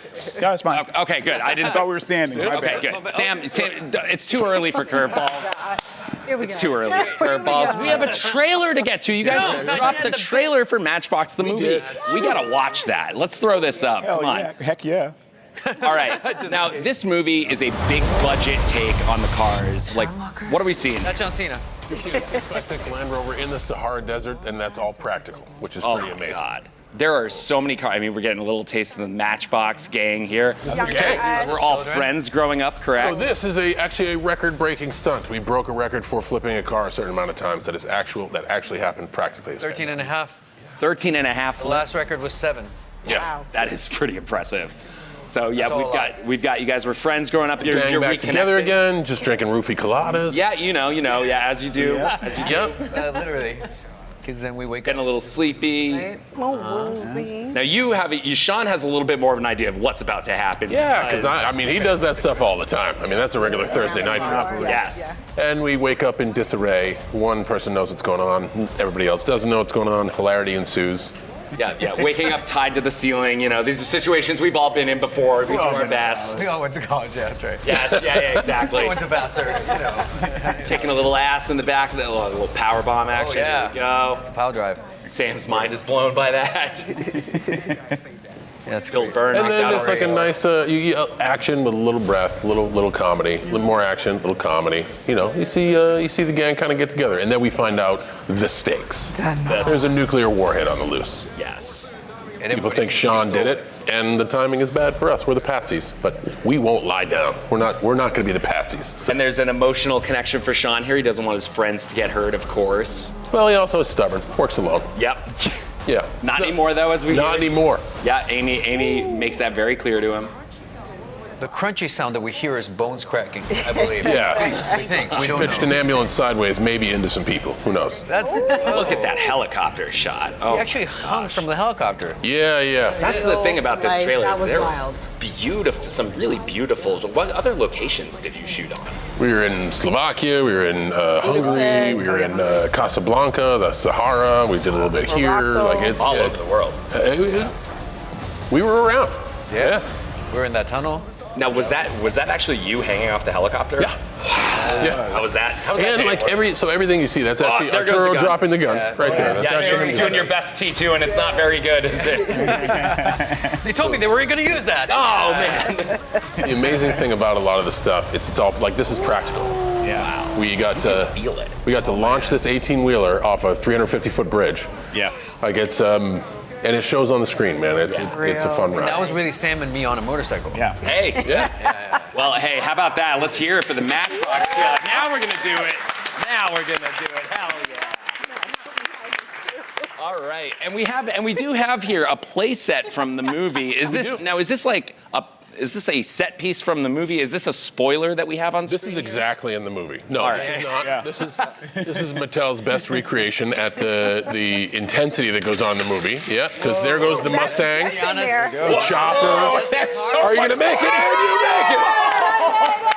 That's amazing. Sam, you cannot keep that car. That's I will a be Matchbox. fired if I don't walk off the stage. This was Jess's car. Oh my God! Yes. Yeah. Practical size too. Tiana's helicopter. Sam Hargrave is the director of this film. Sure is. An action luminary. What was it like having him lead this movie? What was he like as a director? Weigh in, guys. Come on. I can talk about Sam for days. Sam was amazing. I think what was so surprising, not so surprising, obviously he's just the best dude in the world. I think he's lovely. As far as dudes go. As far as dudes go. But he was so concerned about everybody's character arc, the friends, the community. That was as important as all of these incredible stunts. And, you know, people don't know that about him. He's such a good actress-director. And he's just the most fun and played the best music all the time. What kind of tracks? Everything. A lot of Matchbox 20, ironically. I mean, come on. 19 films from now. Honestly, I thought it was a biopic from Matchbox 20 until I saw the trailer. A little disappointed, but yeah. I mean, he's awesome. He's also very excited about, you know, you can tell that he loves his job. And that beard, I mean, can we talk about that for a second? Holy moly, just frondous. Is that a word, frondous? It is now. It is It's now. frondous. It is. No, but, you know, and he would let us play, you know, which a lot of directors don't. And I think you can really see in the movie when you watch it of like actual people having fun that care about each other, as we do. These are a lot of, it's a very high stakes situation. Sam, I was talking to you a little bit backstage. I am just the biggest fan of Detroiters. Oh my God. How do you think Tim and Sam would fare if they were part of this group? Probably the when they first had that drink, that's kind of where it's done for them. And they pass out and the thing. Their stomachs are they're reinforced Yeah, from all true. the They'd be Werthers, like, uh-oh. right? Come on. You saw him ride a motorcycle. Yeah, exactly. We I don't know. rode a motorcycle. It's very true. It's very. I don't know. Back. It is, yeah. This is actually a new take on Detroiters. Detroit It's the third season. We've all City. Now, of course, Matchbox is, you know, there's no narrative necessarily tied to something like Matchbox. How freeing was that, you know, kind of building out this world? Like, what makes a Matchbox movie a Matchbox movie? So I think it was up for interpretation. What I like of what Sam did, especially what you see in the trailer, is you see the gang. You see their connection to nostalgia. And that's where I think Mattel was a great partner in really not forcing the Matchbox narrative. We have a conduit. We were all young. We all played with Matchbox cars. There's a lot of people who can relate to that. Then we all grow up and go our separate ways, but the nostalgia brings us together. If we think about what nostalgia is, it's seeking comfort in times of anxiety. And these friends lean on each other to get, you know, their backs from being against the wall. And I love how Sam, I thought that was why he dove in so hard on the depth of character and making sure everybody shines through. And he did so with the kids too. Our Matchbox gang as kids, when you see the movie, we weren't around for these scenes to be shot. But when you see the movie as a whole, the chemistry between the kids is a best friend chemistry. And the chemistry between the adults when they reconnect is it's that type of friend that you never missed a step. And when things get hairy, you think about the comfort of nostalgia. And that's kind of what the Matchbox movie is. But it could be anything. And I really like the direction that Sam took. And again, what a gracious partner in Mattel for kind of letting them tell the movie in that direction. Yeah. Well, let's find out a little bit more about the Matchbox game. Maybe we can go down the line. Jessica, tell me a little bit about Amy and, you know, her relation to all of this. Sure. So Amy's uncle had this amazing garage. And it's where all of us played together when we were kids and played with all his amazing sets, his Matchbox sets and all the cars. And that's where we all bonded as kids. So when you see them when they're grown up, 4 of us have stayed at home, stayed in the same place. John's character has had a complete life that we don't know anything about. He comes back to for an important moment in all of our lives, and we reconnect. But Amy is really one of the pieces of the group that really kind of keeps everyone together. She's a really kind of salt of the earth type of person. She's an EMT and also race car driver at night for fun. So she's like multitudes. We do. Yes. Like adrenaline junkie and also someone who's really cool in a crisis situation. So, you know, she kind of pulls her weight a little bit when they get on this wild global adventure. Yeah, Tayana, how about your character? Charmaine is, I think, also a steady, loyal, loving person. Her and Crosby are in a relationship, and she works for the local news, and she can fly a helicopter. She does the local news as the eye in the sky, and so she's always wanted to get out. She feels like her life is supposed to be more, but she's never known how to do it. And Crosby is someone who centers her and grounds her, but she's got this thing in her that feels like there's more out there for me. And it sounds like everyone's kind of contributing their own special skills. Helicopter pilot, race car driver. That's what I like. Honestly, it's what I like about the narrative. Everyone has a chance for their talent, strengths, and gifts to shine, but it's not a moment where an everyday person goes, I know Kung Fu. Like it's everyone does their thing and they do it well and they have a moment to prove their worth to the team, but it's not outside of, it doesn't shake the story. It's a logical connection of, oh, this happened because of this. This person's good at chemistry. This person flies a helicopter. This person's a race car driver, good in a crisis. You can operate a bucket loader. I'm just an overall idiot. That all adds up to a pretty stunning sounding action comedy movie. It sounds incredible. You guys, thank you so much for joining us. Thanks for having us. Matchbox the movie premieres exclusively on Apple TV Plus on October 9th. But right now there is more Comic-Con right here on IGN.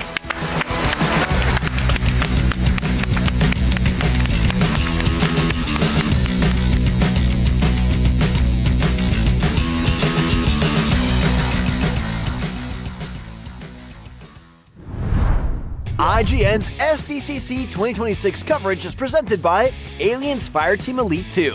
Out August 25th, wishlist today. Do you want to be the very best like no one ever was? Streamline your journey to becoming a master trainer with Planet Pokemon. Choose your Pokemon, filtering by type, stats, or game availability. Then use the full team builder to assemble an unbeatable lineup. Plan out the optimal set of moves, items, and abilities. Play to your strengths by analyzing your team's resistances and offensive coverage. Or really maximize your Poke potential by digging into the stats by adjusting EVs and IVs. And save multiple team builds for different strategies in different games. Plan your dream team today at planetpokemon.com. IGN Store has everything you need to level up your life. Red 6 standing by. Refresh your wardrobe with official gear you won't find anywhere else. From Fallout, Expedition 33, Romeo's a Dead Man, and more. Treat yourself to the coolest collectibles like an adorable SKA plush, your very own Assassin's Creed Hidden Blade, and a fully functional Pip-Boy 3000. Or kick back and relax to your favorite video game soundtracks on vinyl. Whatever you need, IGN Store has you covered. Head to store.ign.com and start shopping today. Can't find that final collectible you're missing? IGN strategy guides and interactive maps are here to help. One step at a time. IGN guides are trusted by millions, easy to use, and best of all, free. IGN has the very best, most complete and accurate guides for Shadow of the Erdtree, Baldur's Gate 3, Tears of the Kingdom, Call of Duty Black Ops 6 Zombies, and so much more. See? It's good, right? Every guide is tested and verified for you by experts. Just search for IGN when you search for guides.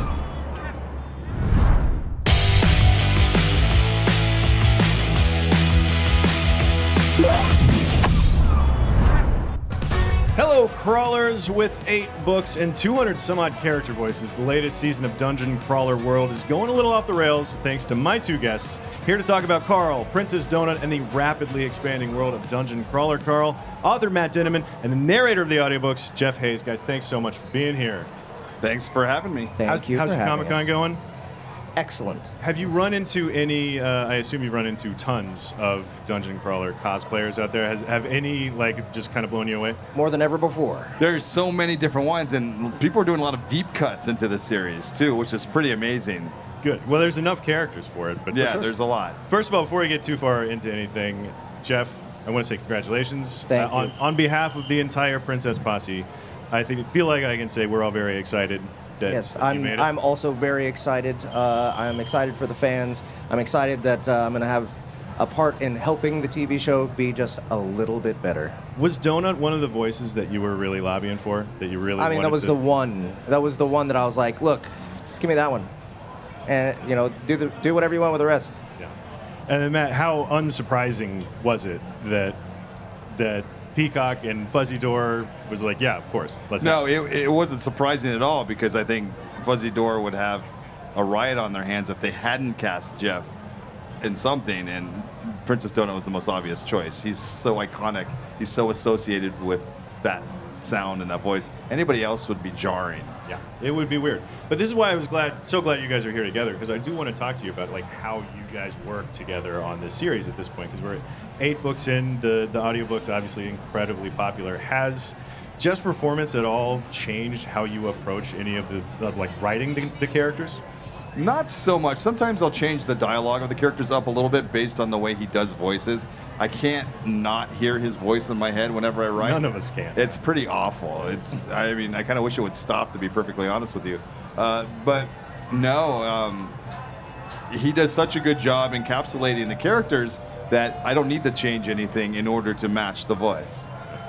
And how has your approach to some of the characters changed as the cast continues to expand? Like, I guess my biggest question was like, has your approach to voicing Carl changed at all as new characters come in, or do you find that you kind of adjust the new characters to fit better with Carl? I think it's not so much to do with the other characters that have changed Carl's voice, but just the circumstances. Getting to know Carl more. I think he's one of the more complex characters in the series. So, I started the voice off as practically just a Patrick Warburton impression, right? But as I kept going through the series, intuitively my voice was rebelling against that. I would record it and then realize, oh wait, I forgot this Warburtonism and that Warburtonism, and then I would go back and re-record and try and put it in there, and then I would lose it again. And I think that was just my instincts telling me, no, that's not who Carl is. That's not this guy. That's a cartoon character, and Carl's a more real, down-to-earth, grounded person. So the voice has evolved, I think, because of that. So speaking of more new characters, I want to ask you, Matt, how do you tell the difference between a character that's going to stick around? Because there have been some surprising characters that have played bigger roles as you get farther into the books. So is there a moment where you recognize that, this is somebody that I want to, people like Juicebox or even Ellie, that played such kind of a small but emotional role in that first book, and obviously she comes to be one of the main characters. How do you know when a character is going to be one that sticks around? I usually don't. What happens is I start writing a character and then I start to like them, and I think that they're interesting or they have something to tell further into the story. Juicebox is a perfect example. I was not anticipating using her as much as I have.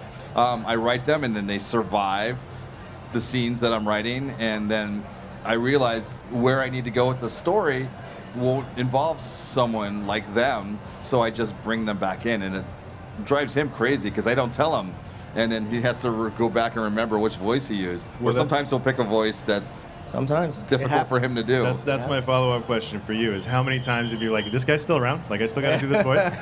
It happens quite often, so I actually have to go back and listen to where they showed up before. Thankfully, I have all those files on my computer, and it's relatively easy to do that. But you don't delete them as you go? No. The work files are all safe. Yeah. But in terms of how this world is expanding, obviously there's the tabletop game that just blew past its fundraising goals. There's, has there been any discussion, or have you had any thoughts about creating a video game version? Yeah, I would love to make a video game. The rights were a little tied up for a while, but we've had a lot of interest, and I suspect one day we will get a game, but I don't know how that's going to look. Are there any that have been inspirations? Any games? Yeah. I mean, it's almost besides all of them.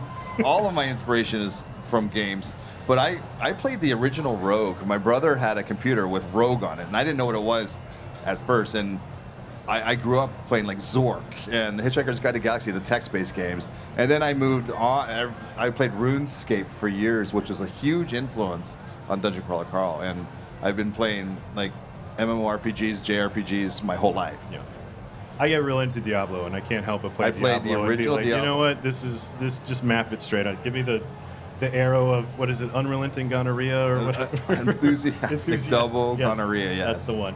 That could be in Diablo just as easily as the glorious pants of retribution or whatever it is I'm thinking of. But let's keep talking about what's next. Obviously, the TV show's coming out. Is there anything that you're excited to see this show adapt for live action, specifically from book one? Yeah, I mean, we don't know what what's going to happen with this with the story, but all of those boss battles that we have in the first book, I would love to see all of them come to life. Obviously, some things will get cut in order for time and to change the adaptation, but I would love to see the Ball of Swine come to life from the first book. Yeah, I'm honestly looking forward to. I know this is deeper into the books, but I want to see the Hecla scene play out. Yeah. Third book, yes. I do, yeah. I mean, by the time we get to, even there's the great scene in book 8 with the karaoke. Yes. Like I would love to see that in Chapter in live 57. action. Yes. Yeah. It's everybody's loving it. It's But like the one chapter everyone remembers. I mean, when you write a chapter like that, is it that do you write it thinking like, yeah, this is going to be great when Jeff does it, or do you write it thinking that you're like mad at Jeff? That specific chapter, I was sitting down writing it, and I asked my wife specifically. I said, think of a song that's like really hard to sing, and it's going to learn, but it has to be from the 80s. It has to have 2 voice parts. And she didn't even hesitate. She said, Take On Me by A-ha. And as soon as I heard it, I knew it was perfect. Because it's so high in register, and nobody can sing that song as well as the original dudes. And I knew it was out of his range because he has kind of a deeper voice. And he just nailed it. It was fantastic. I practiced for like 8 or 9 hours. Yeah. So, yeah. It shows. Thank you. But we've only got a couple of minutes left, so I do want to run by a couple of fan theories. Okay. So just you can confirm, you can deny, you can no comment, however you feel like the need to do it. Obviously, some of these are more in depth, but I'm going to give you the headlines of them. Okay. First one: there is nothing beyond the 13th floor. Well, I think that's something they will find out in the next 2 books. Okay. Okay. He says he's going to stop with book 10. Right? Have you tried talking him into just keep writing? No, I actually think that's a wise decision, but I have tried to talk him into a spin-off series with just Carl and Donut. Nice. But that requires a happy ending. Okay. Theory number 2, there's going to be a happy ending. That's a theory. It's a theory. How about this one? Carl has had an item in his inventory since the very beginning that's going to play a crucial role in his survival. Of course. Of course. Something that's not small a surprise. is going to come back. It's probably not what you're thinking of. Thing? It's not what we're thinking of, but it is one of the... Okay. I actually have no idea. We'll see. Great. Donut is the main character of the story, and Carl is just along for the ride. Absolutely. I mean, it seems that way often. She likes to take control, and she's definitely doing stuff behind the scenes. We always get little glimpses of her plans popping up. So, yeah, it feels like there's a whole other book worth of what Donut is doing while Carl's not looking. It could very well be that Donut is setting him up while Carl's knocking him down. Oh, I thought you were going to. She's setting Carl up. Yeah, that would be a heel turn. She's actually the AI. Yeah. Can we add that to this list? Dude. Are you starting that one right now? Yeah, I want to start that rumor right now. You never see Donut and the AI in the same room at the same time, do you? It's true. Actually, you have, but we won't talk about that. That's true. How about this one? Donut will end up back as just a regular cat after leaving the dungeon. Well, that would suck. I guess that's the crux of this one. Is like, how heartbreaking do you want to go with the end of this series? I don't know. I'll see how I'm feeling when I get there. Depends on the day? Yes. Okay. Carl is being tested by the AI to see if he's strong enough to overthrow the system, but wise enough to relinquish his power afterwards. I mean, that's a theory, too. Do we like that for Carl? I like that for Carl. I think that Carl might be that kind of guy. I think people are giving the AI a little too much credit in this one, but we'll see. Okay. Giving the AI too much credit. I'm making mental notes. Hold on. The whole series is an entry in the Dungeon Anarchist cookbook that a future crawler is reading. Well, that would suck. It's kind of a Saint Elsewhere ending. Yeah. It's all in a snow globe. RAFO. Read and find out. Yeah. Read and find out. Okay, this is the theory that I think you can confirm or deny. You're just using this series to artificially inflate the price of novelty boxers.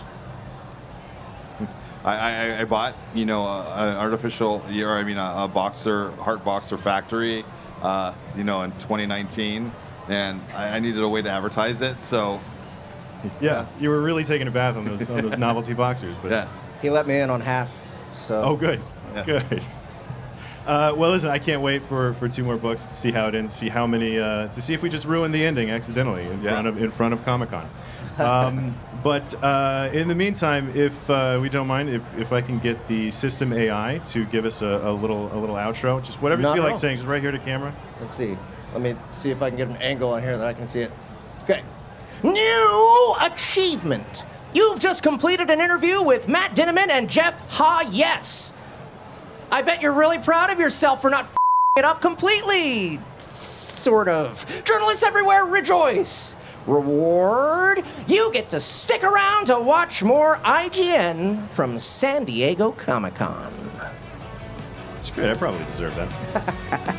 Thanks so much, guys. Thank you. What's up, everybody? Tom Jorgensen from IGN here with Liam McIntyre and Kritzia Bajos from Wolverine. Thank you so much for joining us. Happy Comic-Con. Happy Comic-Con. This is going well. I'm almost awake. Now, good. You know what? Well, you've already had your panel, right? I've had my, that's it's a it. great time All to of the energy's been used. We How did used the it all. panel go? It was good. It was great. It was. I mean, seeing the story trailer was pretty. That wild. was wild. That was. I might have cried at the end a little bit from all the emotions, but it was great. Logan doesn't have emotions. No, he doesn't. No, this trailer, the story trailer, is such a good thing to show at Comic-Con. We're getting so much more of the detail of the fullness of this version of Wolverine. But let's start with this. In the mocap sort of process of making this game, what was your favorite sort of act of violence that you witnessed or got to perform? I kept trying to jump off things, so they were like, "Please, we don't have insurance for that." And I was like, "But I want to jump on the giant mat." Yeah. Oh, fine.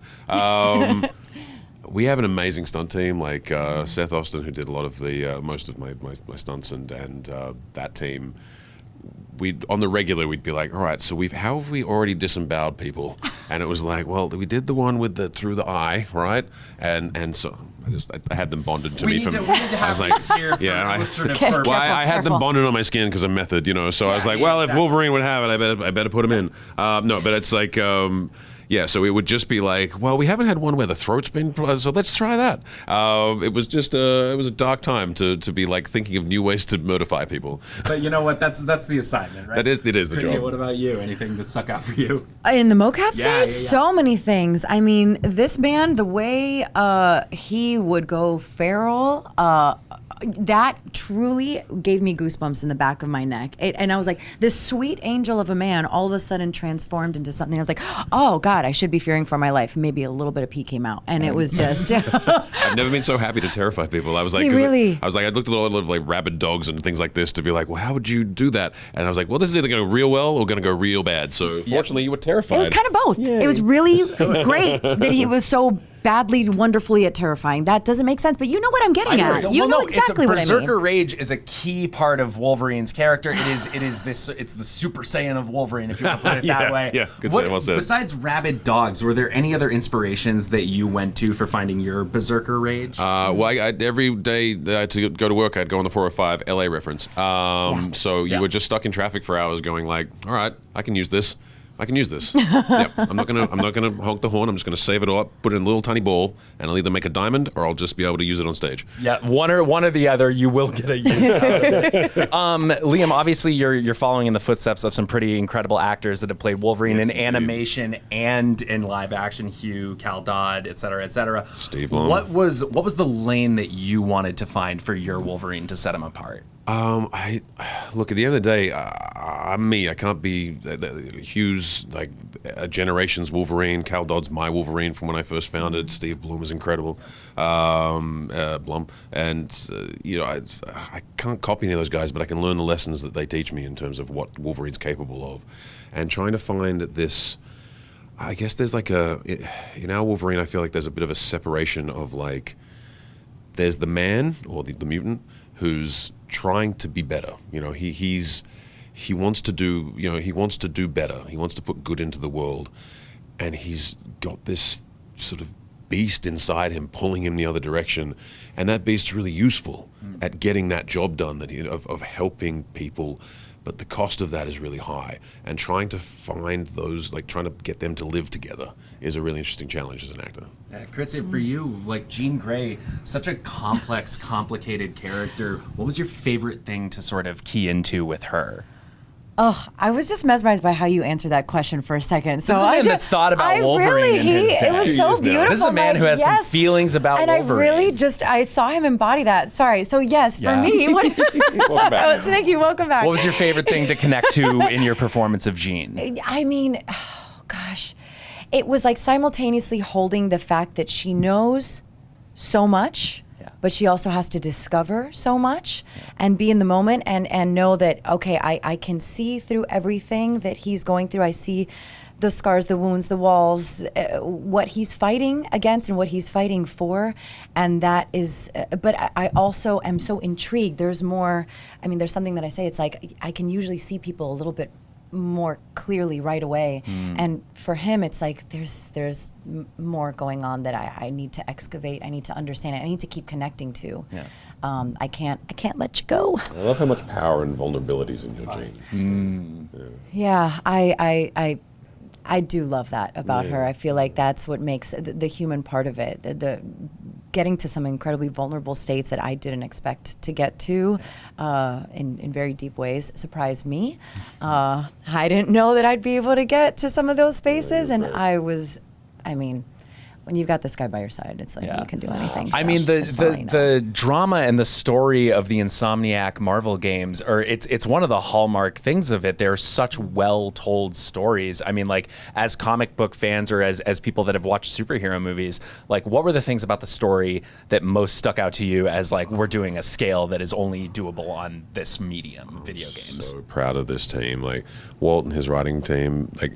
First of all, I love that they can craft this kind of wholly unique Wolverine story, yet you can feel in every beat how well they know these comics and the history of this character. Like, some of my favorite things I got to record are kind of secrets hidden in the game that are really deep dives for like super fans. So it's a thing you'd want to like kind of check out. If you want to go 100% that thing, you'll find some of my favorite parts of the game. Got to go down the right back alley in Madripoor. There's a few sneaky corners that you got to turn around. Yeah, there's some really fun parts to get through to that, but you know, like I'm just still. No, please. I love what you're saying, but I'm in complete agreement with you, and just the team that Walt and the whole writing team, what they brought to us as actors. To me, I was like, this is a gift among gifts. I was thrilled to be able to play at that level. Yeah, they're building like a. Ever since I started watching like the animated series and loving Wolverine from then, there's a story I've always kind of wished was told in Wolverine's canon, and I don't think it's been told much, you know, and they've got to take on that dream that I had, and there's so many like twists and like jaw drop moments where you're like, whoa, you can't do that in this game, and it sort of takes this dream I had as a young kid. It's crazy to be in this and living that, and just elevates it so well. I can't wait for people to play it. It's a cool story. I'm so proud of it. I can't wait to play it myself. I've put aside a whole weekend for it. Kritzia, this weekend, this Comic-Con weekend, there's a lot of Jean Grey talk in the air, not just because of Wolverine, but there's also the Spider-Man Brand New Day movie coming out. A lot of talk back and forth of what character Sadie Sink is playing. What is your feeling? Do you think she's playing Jean Grey? I don't know if I can. My spidey senses are telling me that she's not playing Jean. Really? Interesting. I feel like she might be, but I don't know how it fits in. So I'm like, look, I was like, I don't know, because I see her in the hood in the. My kids love that trailer. The bit where he's like, I'm just loosening up. My kid does that verbatim. He's like 6, and he's like, you ready? Okay, let's go. And he just jumps on me and attacks me. I was like, please stop doing that. But I don't know for sure. I don't know. We're gonna know soon enough. We'll be able to look back on this and be like, all right, how did we do? How did we do? Yeah. Bookmark this. I'll vote Jean Grey just because I'll put it in there. We'll see what happens. I'll vote no. One of one. Two is going to be right by the end of next weekend. Now, obviously, one of the very cool things about these Insomniac Spider-Man games is how many different costumes that you get to put, the hero characters into. Saw Wolverine wearing some different costumes in the trailer, but I do have a list of costumes that we've assembled, and I'd like to get your opinions. IGN Assemble. Yeah, I was just IGN Assemble. Oh, we can't play that music. We didn't clear the rights. But I'd like to list off some potential costumes for Wolverine and get your ideas of whether or not you think they would be good fits for the game. That's a pun. That's a pun. So, and if we're touching on any spoilers here, I'll let you guys dance around that if we need to. So, thanks. We'll start right off. Dance. Hugh Jackman Wolverine. Do we think we should have a Hugh Jackman skin in this game? He's so sexy. I mean, that's my comment on that. That's his comment on that. Only if he's in a musical. Only if it's a music. Okay. Only if Greatest it's him Showman as Hugh. Greatest Showman. Yeah. That would be good. Yeah, I'd want him as Oklahoma Hugh. Yeah. Up hat Wolverine. Yes. I love this. Yeah. All right. That's the only way we'll take him. Okay. Yeah. How about just Wolverine in civilian clothes? That's a nice look, right? Yeah, just civvies. Yeah, civvies. I like it. Right. Yeah. Okay. That's my jam. It's yeah. in. We did They're it. already working Yeah. on it. This is I'll talk to the team. I'm sure they're not busy doing Oh other no, things like nothing. we have making so the much game. time. No. So much time. So good. left. Yeah, I'll work on it. Guys, I know the people. I know the right people. Cavalrine. Cavalrine. Oh man, I love Henry Cavill. I feel like if we're getting other Wolverines in here, we just gotta Put them all in the there. door, right? Throw them in there. Get 'em in there. I'm sure he'll be affordable. Yeah, exactly. Yeah, totally. Vampire Wolverine. Oh, that'd be cool. Yeah. Oh, I like Wolverine. this. All that blood going Honestly, around. Wolverine. Ooh, I kind like of sexy. I'm into it. Old Man Logan. Oh. I feel like Old Man Logan after the Condor Day. You do enough of these things. Are we still doing this? Yeah. No, it's good. Old Man Logan. I do. I it's want to cool. take Which care one, of Old though? Man Are we talking about Logan. movie Old Man Logan? Are you talking about like? You're Wolverine, man. You tell me. Which one do you want? Oh my God, I feel like I should move. Oh, that's tough. I don't know. I like movie Old Man Logan. We'll take movie Old Yeah. Man Logan. Yeah. All right, ex-babies Wolverine. What about little baby Wolverine? X-Men babies. Now that gets a little tricky with That- little babies flipping around and cutting heads I mean, yeah, that's terrifying. I mean, I know what's in this game, and little What diaper would a on. little baby Snick. look like? Oh, he'd be cute though. Yeah? he'd be cute. Or she'd be cute? Yeah. She'd be cute. All right. Yeah. So maybe we'll leave it up to the viewer, maybe for the babies, depending on I your still morals, want your bobblehead values. Wolverine. Is that too much? Like, Bobblehead like, Wolverine? is there a like a like an NBA Jam or something? Big head mode Yeah, Wolverine. Big, exactly. Oh, right. Big head mode. Right. Gotta get that. You put the in there. Konami code in there, and boom. I think we need to get big head in there. How about zombie Wolverine? Yeah, that'd be fun, I right? would love that. No, I don't like it. No Really? zombies. I for say no Pritzia. zombies. I don't know. No, because how does the adamantium and the dead skin And work? the healing factor, like, how does that work? Yeah. I don't think canonically he can be zombified, right? Get in the comments. Let us I mean, they know. don't die. I don't, but I don't think. But I they genuinely don't- don't think he can. I think there's isn't there a huge comic books run where he's like, there's Marvel like zombies. Yeah, isn't yeah, there? yeah. And there's yeah, like, and yeah. he's like, but maybe he can. Oh, you went to the deep end. Rabbit hole for this one. We're going Oh, careful. no, is that what this is? Dog Wolverine. Oh, cool. Oh, I mean, yeah. he's kind of in that world already. Yeah, he's pretty close already. But wait, what kind of dog? That's a good Oh, question. Labrador Wolverine. I was thinking that, or golden retriever. Oh, sweet. Yes. Any good Canadian breeds too? We keep it in Oh. Canada. Yeah. What Wolverine, about Wolverine. Wolverine? What about Winter Soldier Wolverine? Oh wow, like Yeah, Russian maybe like the Metal Wolverine? Arm. Yeah, sure. Like, Buckarine? yeah, sure, why not? Yeah. Oh, Buckarine. Yeah, Buckarine. I mean, you know what? I would like to see like a full like adamantium situation where it's like, so yeah, that'd be hot. Claw built into it. Yeah. Again, is that in there? I feel like it's in there. Spirit Halloween Another costume game, Wolverine. Ooh. I actually love that very much. Very, very I've much. lived that truth. He's got a party to go to that night and he forgot to shop. Yeah. He's like, whatever, you guys will be He's got fine the- with this. He's got the chops like stuck on. Yes. Yes. Yeah, and they're like half Many falling Halloweens. off. Yeah. I had that with Halloweens I have a photo of my kid where he's like got a really nice Cyclops mask, and I've got this like 2-bit Shout out Wolverine to Spirit. costume. Perfect. Love his Perfect. And finally, you hinted at this earlier, but how about just an actual Wolverine? Yeah, like an actual just a Wolverine, but like no frills. He doesn't know the storyline. No. He's just there doing his thing. How do the Españoles call it? Lobo qué? Oh, Lobezno. Lobezno. Lobezno. Lobezno. Yeah. Yes, that little Wolverine there. That yeah. sounds good as well. You guys, this was so much fun. Marvel's Wolverine is out on September 15th. We have plenty more from San Diego Comic-Con coming. Don't go anywhere. IGN's SDCC 2026 coverage is presented by Brisk and Splatoon Raiders. Visit the Brisk and Splatoon Raiders Island Hideout Experience at SDCC July 24th and 25th.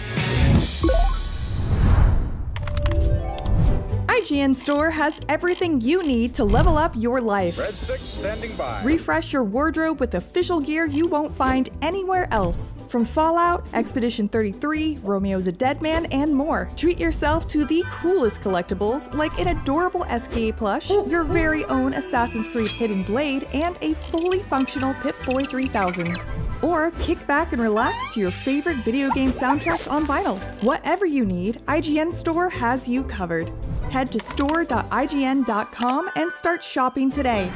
Can't find that final collectible you're missing? IGN strategy guides and interactive maps are here to help. One step at a time. IGN guides are trusted by millions, easy to use, and best of all, free. IGN has the very best, most complete and accurate guides for Shadow of the Erdtree, Baldur's Gate 3, Tears of the Kingdom, Call of Duty Black Ops 6 Zombies, and so much more. See? It's good, right? Every guide is tested and verified for you by experts. Just search for IGN when you search for guides. Do you want to be the very best like no one ever was? Streamline your journey to becoming a master trainer with Planet Pokemon. Choose your Pokemon, filtering by type, stats, or game availability. Then use the full team builder to assemble an unbeatable lineup. Plan out the optimal set of moves, items, and abilities. Play to your strengths by analyzing your team's resistances and offensive coverage. Or really maximize your Poke potential by digging into the stats by adjusting EVs and IVs. And save multiple team builds for different strategies in different games. Plan your dream team today at planetpokemon.com.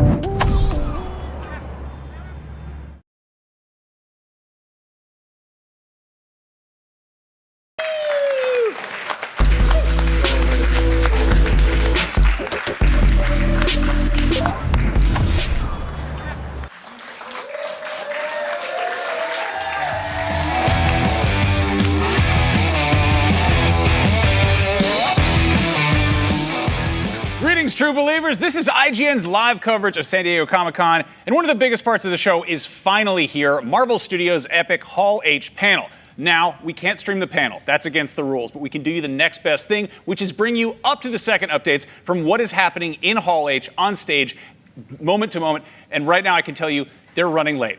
So, here to help me break down some of the announcements, what's going to come along the way, and also just speculate about the state of the MCU, Earth's mightiest panels of commentators. We got Tom Jorgensen, Kim Horcher, and Clint. Hi. Hi. I got your last name just because I'm... Gage. It's Gage. It's doing great. Yeah, so this is an exciting time. I feel like Marvel's kind of been on the back foot. We got the Doomsday trailer, and I think that definitely did get people a little bit excited. Yes. After multiple Doomsday trailers that really felt like kind of just random assortment of shots, this one that we got a few days ago really got people excited in a way I haven't seen yet for Doomsday. They have to. It's time to make them excited for Doomsday. This is the moment where we are probably going to see the most we're going to see for a while on Doomsday. Literally why we're here, right? Literally And those first couple vignettes that they put out around Avatar, they were, what would the Russos say? They were clues, not stories or whatever. So actually getting something substantive this week was it's back on. The big kind of elephant in the room is X-Men. We're finally getting them in the MCU properly.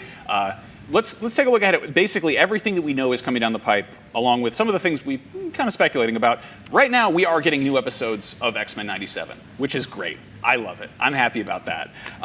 In just basically a week, we're getting Spider-Man Brand New Day, which, again, is probably going to have some connection to this. It seems like they're probably going to set something up. Do we think it is going to be really kind of teeing this off? Do we think there's going to be anything with Doom, or is it...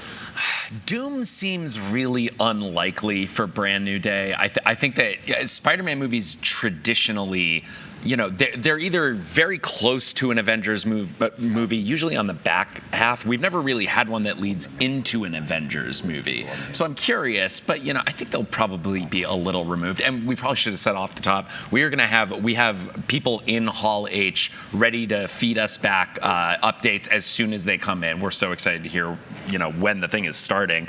But yeah, Brand New Day. I think that it's going to mainly do its own thing. I've actually seen the first 20-ish minutes of the movie. I got to go to a footage preview. There are not a lot of wider universe connections, at least in the first 20 minutes. Well, Tom Holland has said that the final frame of the movie will show us what the title really means, what that brand new day is. Is there any way? Is it Tuesday? We're live right now. Is it something It's just going else? to be It's always Tuesday, Matt. just going to be a shot of sunrise. That's it. Well, I've heard people say this is the Spider-Man that we've been waiting for. Now that is, open to interpretation. I think of course they're not going to put it in the first 20 minutes, Tom, and you're forgetting something very key, which is the famous Marvel end of the movie mid-credit scene. Do these things have post-credit scenes? Have you heard of it? No. Should I stick around for the end of the credits of these things? No, the big one that we've been talking about a lot is Sadie Sink, Yes. who is playing a mysterious character in Brand New Day. We have a report that she's been spotted here, so she's probably going to walk out on stage, and maybe we find out who she is. Maybe. Do you think? I think we find out who she is if we find out who the other X-Men cast are. If we do not, I said other, who could she be? What a mystery.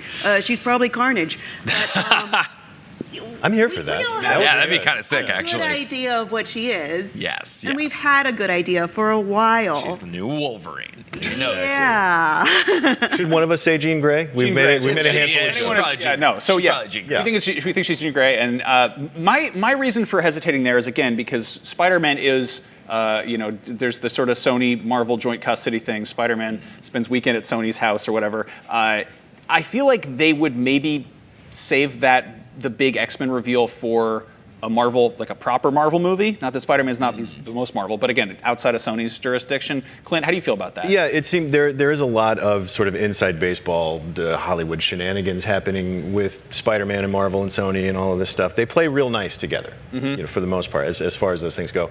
But it would be strange to introduce the X-Men proper in a property that they're sharing with Sony. And so, Tom, to your point, like the fact that the Spider-Man movies that we've gotten have come as sort of a coda to each sort of phase. Like he shows up after the Avengers movie to sort of reset things and recalibrate and sort of look at the emotional stakes of what just happened through this character that we all love. So it is going to be interesting to see him leading into an Avengers movie. It would be unusual to see a Spider-Man movie that doesn't just deal with Spider-Man and his stuff. That like if Spider-Man gets the Iron Man 2 treatment a little bit here, that'll be surprising. I mean, saying it's the titular Brand New Day is the final frame, and the next big tentpole thing is in fact Doomsday. Get it? That's some good brand synergy there. That could make sense. It is funny. I got an update here. The audience in Hall H was briefly chanting. They're chanting Doom. They're chanting Doom, Doom, Doom, Doom. So. Yeah, I mean, we're getting ahead of ourselves. We're talking about X-Men here, but maybe that's what we're going to be doing today. Okay, so we do that. Denzel Washington has been spotted around San Diego. Is that? He has. That's interesting. That's the interesting rumor. Especially considering he said at one point during an interview that he was involved in Black Panther 3. He said that. So it's a pretty safe bet. I don't know. We'll see. I think that is one of the safest bets we can make is Black Panther 3 announcement, Denzel Washington in it. Who does he play? That's the question. That's the question. And yeah, Winston Duke has also been spotted around San Diego. So like this is, obviously there's going to be people there to talk about movies they're confirmed to be in. But it's, and there's a very long list or a long row of director's chairs of people who are in this movie. That's what I'm really rooting for is the curtains to part and it's the director's chairs. Yes. Just the real star of the Avengers marketing. Now, before we're getting Doomsday, we're also getting Vision Quest, which I feel like is, I hope we get something about that because that seems like it's been kind of just off to the side. Presumably this is the follow-up to WandaVision that shows what's happening. It's going to be focused on Vision and Ultron. It's also going to have Paladin, who's a bounty hunter. It's going to have Speed, who's the reincarnated Tommy Maximoff. It's going to have Raza, who's the leader of the Ten Rings. And then it's basically got every single AI that Tony Stark has ever invented. And we know this from casting and voices that are attached to it. But And WandaVision remains arguably the best received MCU series, and it makes a lot of sense that even still, I'm sure Marvel is kind of rethinking their TV strategy a little bit. There's been a little bit of mixed reaction to how some of these TV shows have played out, but I do think that everyone kind of agrees WandaVision rocks, and I think it's exciting that we're going to get another taste of that kind of storytelling. It was one of there's WandaVision and probably Loki, kind of 1 and 1A. Yes. You can, but the way that WandaVision ended set up this further. All right, I have an update. Vision. Herbie is on stage. Cool. Herbie's Thank just you. rolling around Good. on his own. Thank God. That's He's we here. can- he's laughing. We can all relax. Okay, Herbie, Maniacally? that's great. I really wish I could see this. I went, okay. Herbie waves to us with a hello in Herbie squeak. The Hall H updates you wanted are here. We got it. I hope they get more exciting. I think they will. They're obviously kicking it It's off. just gonna be Herbie. Yeah. So he looks like he did in the Fantastic Four movie. So it's not like a redesign for some reason. Right. But yeah, I mean that's it. We did also just get Fantastic Four. There, obviously, that's what set up Doom. The thing that kind of bugs me about how they're doing Doomsday is that with Thanos, we got a lot of buildup. That's part of the reason that Infinity War and Endgame were so powerful was this slow plotting approach where it's like you'd go see a Marvel movie and you're like, what? Thanos shows up for half a second and these little kind of like he's coming. And Doom, we see we got a glimpse of him in Fantastic Four, and then he's in the next movie, basically, practically. So, Yeah, and the behind-the-scenes story of that is he was a pivot, right? So they haven't had a lot of time to set him up, and you look at bringing in Robert Downey Jr. to make a splash and get everybody excited about it in that way has worked, So it'll be interesting to see what they do with him and what the stakes of this thing are and how they can pull it off. Yeah. another update: a Doctor Doom mask and cape has been handed out to all attendees at the Marvel Studios panel, which. That's kind of a cool, callback to last year. That was just last year, right? That was 2 years ago. 2 years ago. I don't know what I did with that extra year, but yeah, no, we had Robert Downey Jr. come out and just, unmask himself, and we had the other Dooms up there. I feel like they're going to kind of recreate that, but with a whole. Yeah. Well, if there's another actor who does that, I don't know what we're going to do. Well, that's the fun part about the Hall H for Marvel every year. It's like, and I remember sitting here last year or 2 years ago. Sorry, I lost the year. That year is gone. Sitting here 2 years ago and listening to all the things that they were announcing, all the things they were talking about, and sitting here thinking like, this isn't the thing yet. Like they haven't gotten to the big thing. They're gonna do a big thing, and then Robert Downey Jr. comes out and be like, see, there's the big thing. So just sitting here wondering what the big thing is going to be this year is kind of the excitement. With the amount of stuff that we've already seen that's in Doomsday, I'm hoping that they're keeping some of the stuff hidden, and I assume they are. They're not going to just show their entire hand. It's like that's.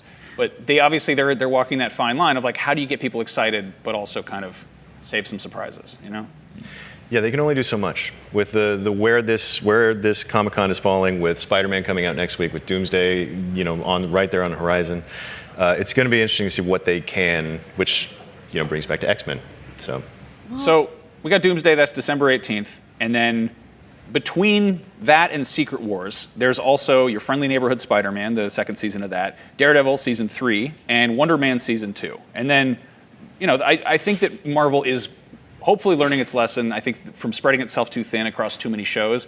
And I wouldn't be surprised if these have little tidbits of things setting up what the next thing is, but I don't think they're going to be quite as integral. Like, I don't think it's going to be quite as much required reading, and I think that they're really leaning heavier on like the movies being the thing you need to follow if you want to follow this.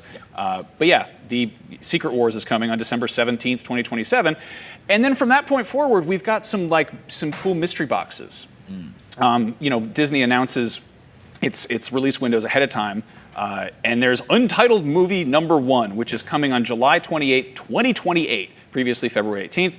There was originally a November 2028 movie that was removed from the calendar. They shuffle these things around, and we don't know what any of them are. They're just planting flags. Exactly. Right? Yeah. They're calling dibs on the movie theater. They're saying don't do another release at this time. Don't put out any more Dune movies while we're doing this. Please do not pre-sell IMAX tickets for the whatever you're putting out that day. Well, I expect we're going to get logos and maybe 2028 slate today. I wouldn't be surprised. Worth noting, May 2nd, 2028 will be the MCU's 20th anniversary. That is the release date of Iron Man, and I'm sorry with how old that makes us all feel.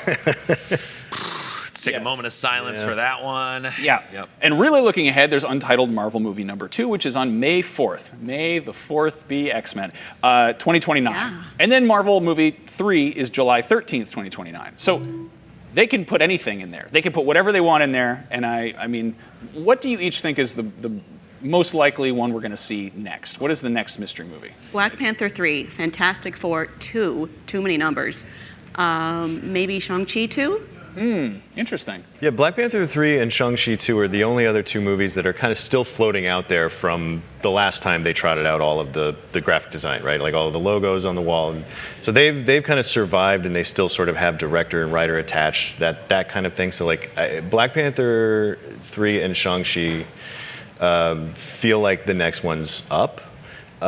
I'll be surprised if we get that confirmed today, though. I really think today is about like we're making things smaller. I mean, in the same way that Secret Wars is about consolidating the unit. Like that's what they're doing in real life, right? They're gonna make things smaller, and I really think we're gonna get the X-Men, and that's about it. We're gonna get the X-Men nebulously in the future, and we'll be happy to be wrong about that, but. We're also kind of coming into this strange little Destin Daniel Cretton log jam here, because he was involved in the production of Wonder Man, kind of the showrunner for that thing, directed the first couple episodes. He is the director of Spider-Man Brand New Day, obviously the director of Shang-Chi, and all of those things have follow-ups kind of in the future. So it's gonna be interesting to see how he has to balance which of those he gets assigned to. I really think we're kind of aiming at a soft reset of everything that's going on. So I wouldn't expect too many of the old guard to get a sequel at this point. So it's about narrowing down to which ones are core. Cut you off real quick there. I know that we're kind of up here, we're just spinning our wheels. Herbie's also doing that right now in Hall H. Herbie is currently just zipping around and just waving his arms around. And they're playing Don't Stop Believing. Okay. So it's like a Sopranos thing with everyone's just singing along to Don't Stop Believing while wearing Dr. Doom masks. I hope that sounds ominous. Victor Von Doom, of course, rules Latveria with sort of a cult of personality. Maybe they all don't want to stop believing in him. I'm trying to make this work. It's a stretch. Yeah. That's unusual. That's odd. It does seem like things are about to start. I think people have been ushered back to their seats. People are impatient. People are excited. Everyone watching at home, friendly reminder, we cannot stream the Hall H panel, but we're doing the next best thing, which is giving you live up to the second updates from our pals who are in there right now, dressed like Dr. Doom and singing Journey. Why not? It is time for a quick break, but stick around because there's more live Marvel panel coverage coming up after this. We'll be right back.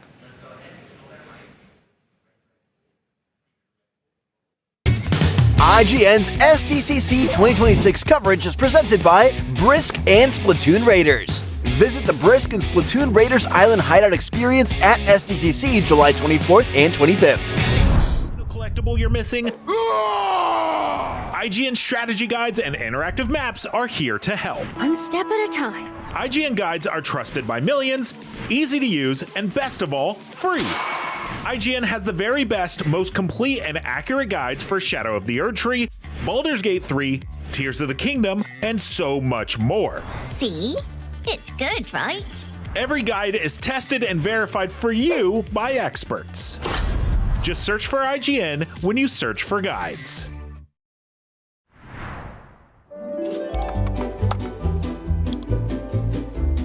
IGN Plus is where your adventure begins. What are you selling? Plus is the place to get unlimited access to all the tools you need to beat your games. Here's what you need to know for bringing down Gloomspawn. Plus, awesome exclusive discounts on IGN Store. Maybe this would tease open your money pouch. Plus, ad-free browsing on IGN.com. Plus, unlimited game help tools like premium interactive maps with your own custom map markers, filters, marker notes, and more. This will come in handy. Plus, access to sweepstakes, giveaways, and free game keys. Wow! Exactly. Want more? Head to IGN.com/plus and start your adventure today.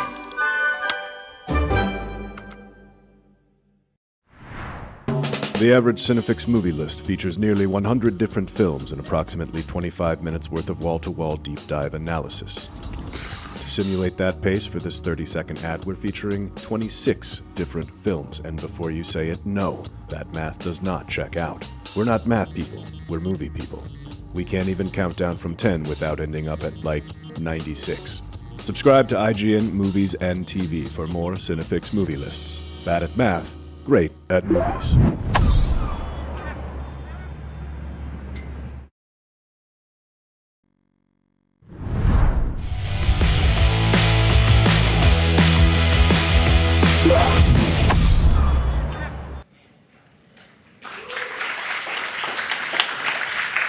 And we are back. If you're just tuning in, this is IGN's live coverage of the Hall H panel happening at Comic-Con. We're not in there. We can't stream the thing, but we have people in there who are giving us up-to-the-minute updates. And the up-to-the-minute updates is that Marvel's running a little bit late. So they just finished a sing-along for Don't Stop Believin'. Oh, good. Do you think they're running we late, can or confirm was the that song part has of the ended. plan? Some people wooed, and then they started playing Can't Stop the Feelin'. So they're just playing the hits, and also everyone is wearing Dr. Doom masks and capes. So nothing's happened. At some point, something will happen. The one note that our Sino guy did left in here that I'm really hyper-focused on, and he said it feels like Eyes Wide Shut in here. What? Which is Time to a leave. vibe to be sure for Hall H. And maybe not a welcome one. Now we were taking a look ahead at future Marvel movies that we know are coming. They do an interesting thing where basically Disney blocks out the release windows or the release dates that they're calling ahead of time, and they tell us the movie projects that are confirmed and or in production or in development, but they don't line these things up, which is why we tune into this Hall H thing to find out what goes where. What we know is in development is we know that the Thunderbolts' Jake Schreier is going to be directing the X-Men movie. There's a ton of rumored casting going around about that.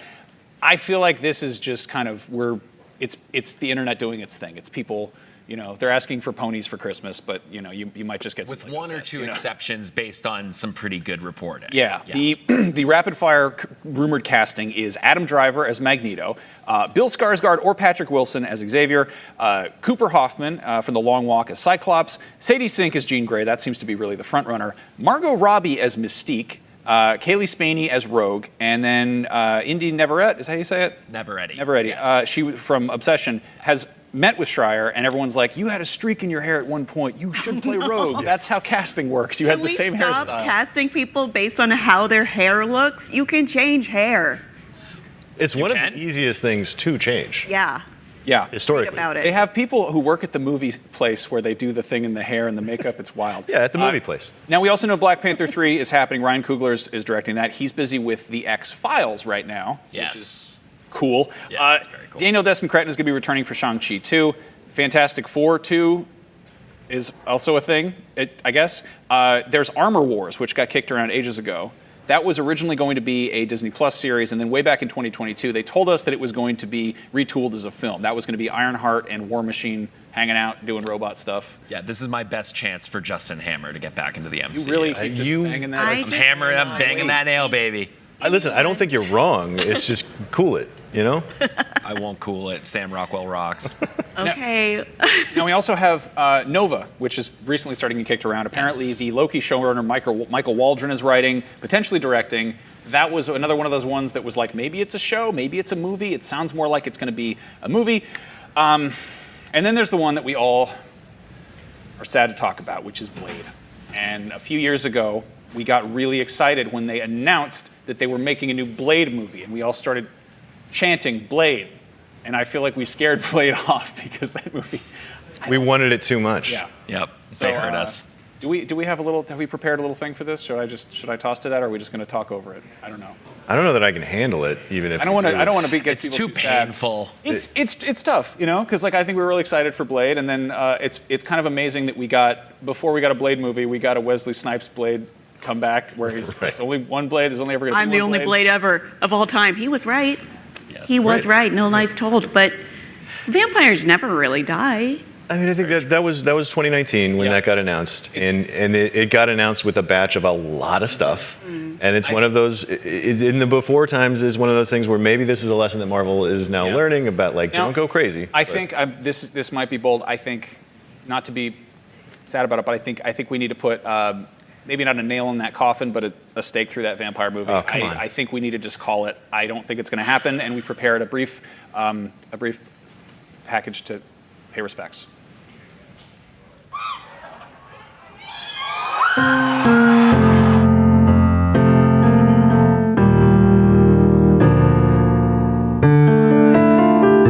didn't die. He's just not playing Blade.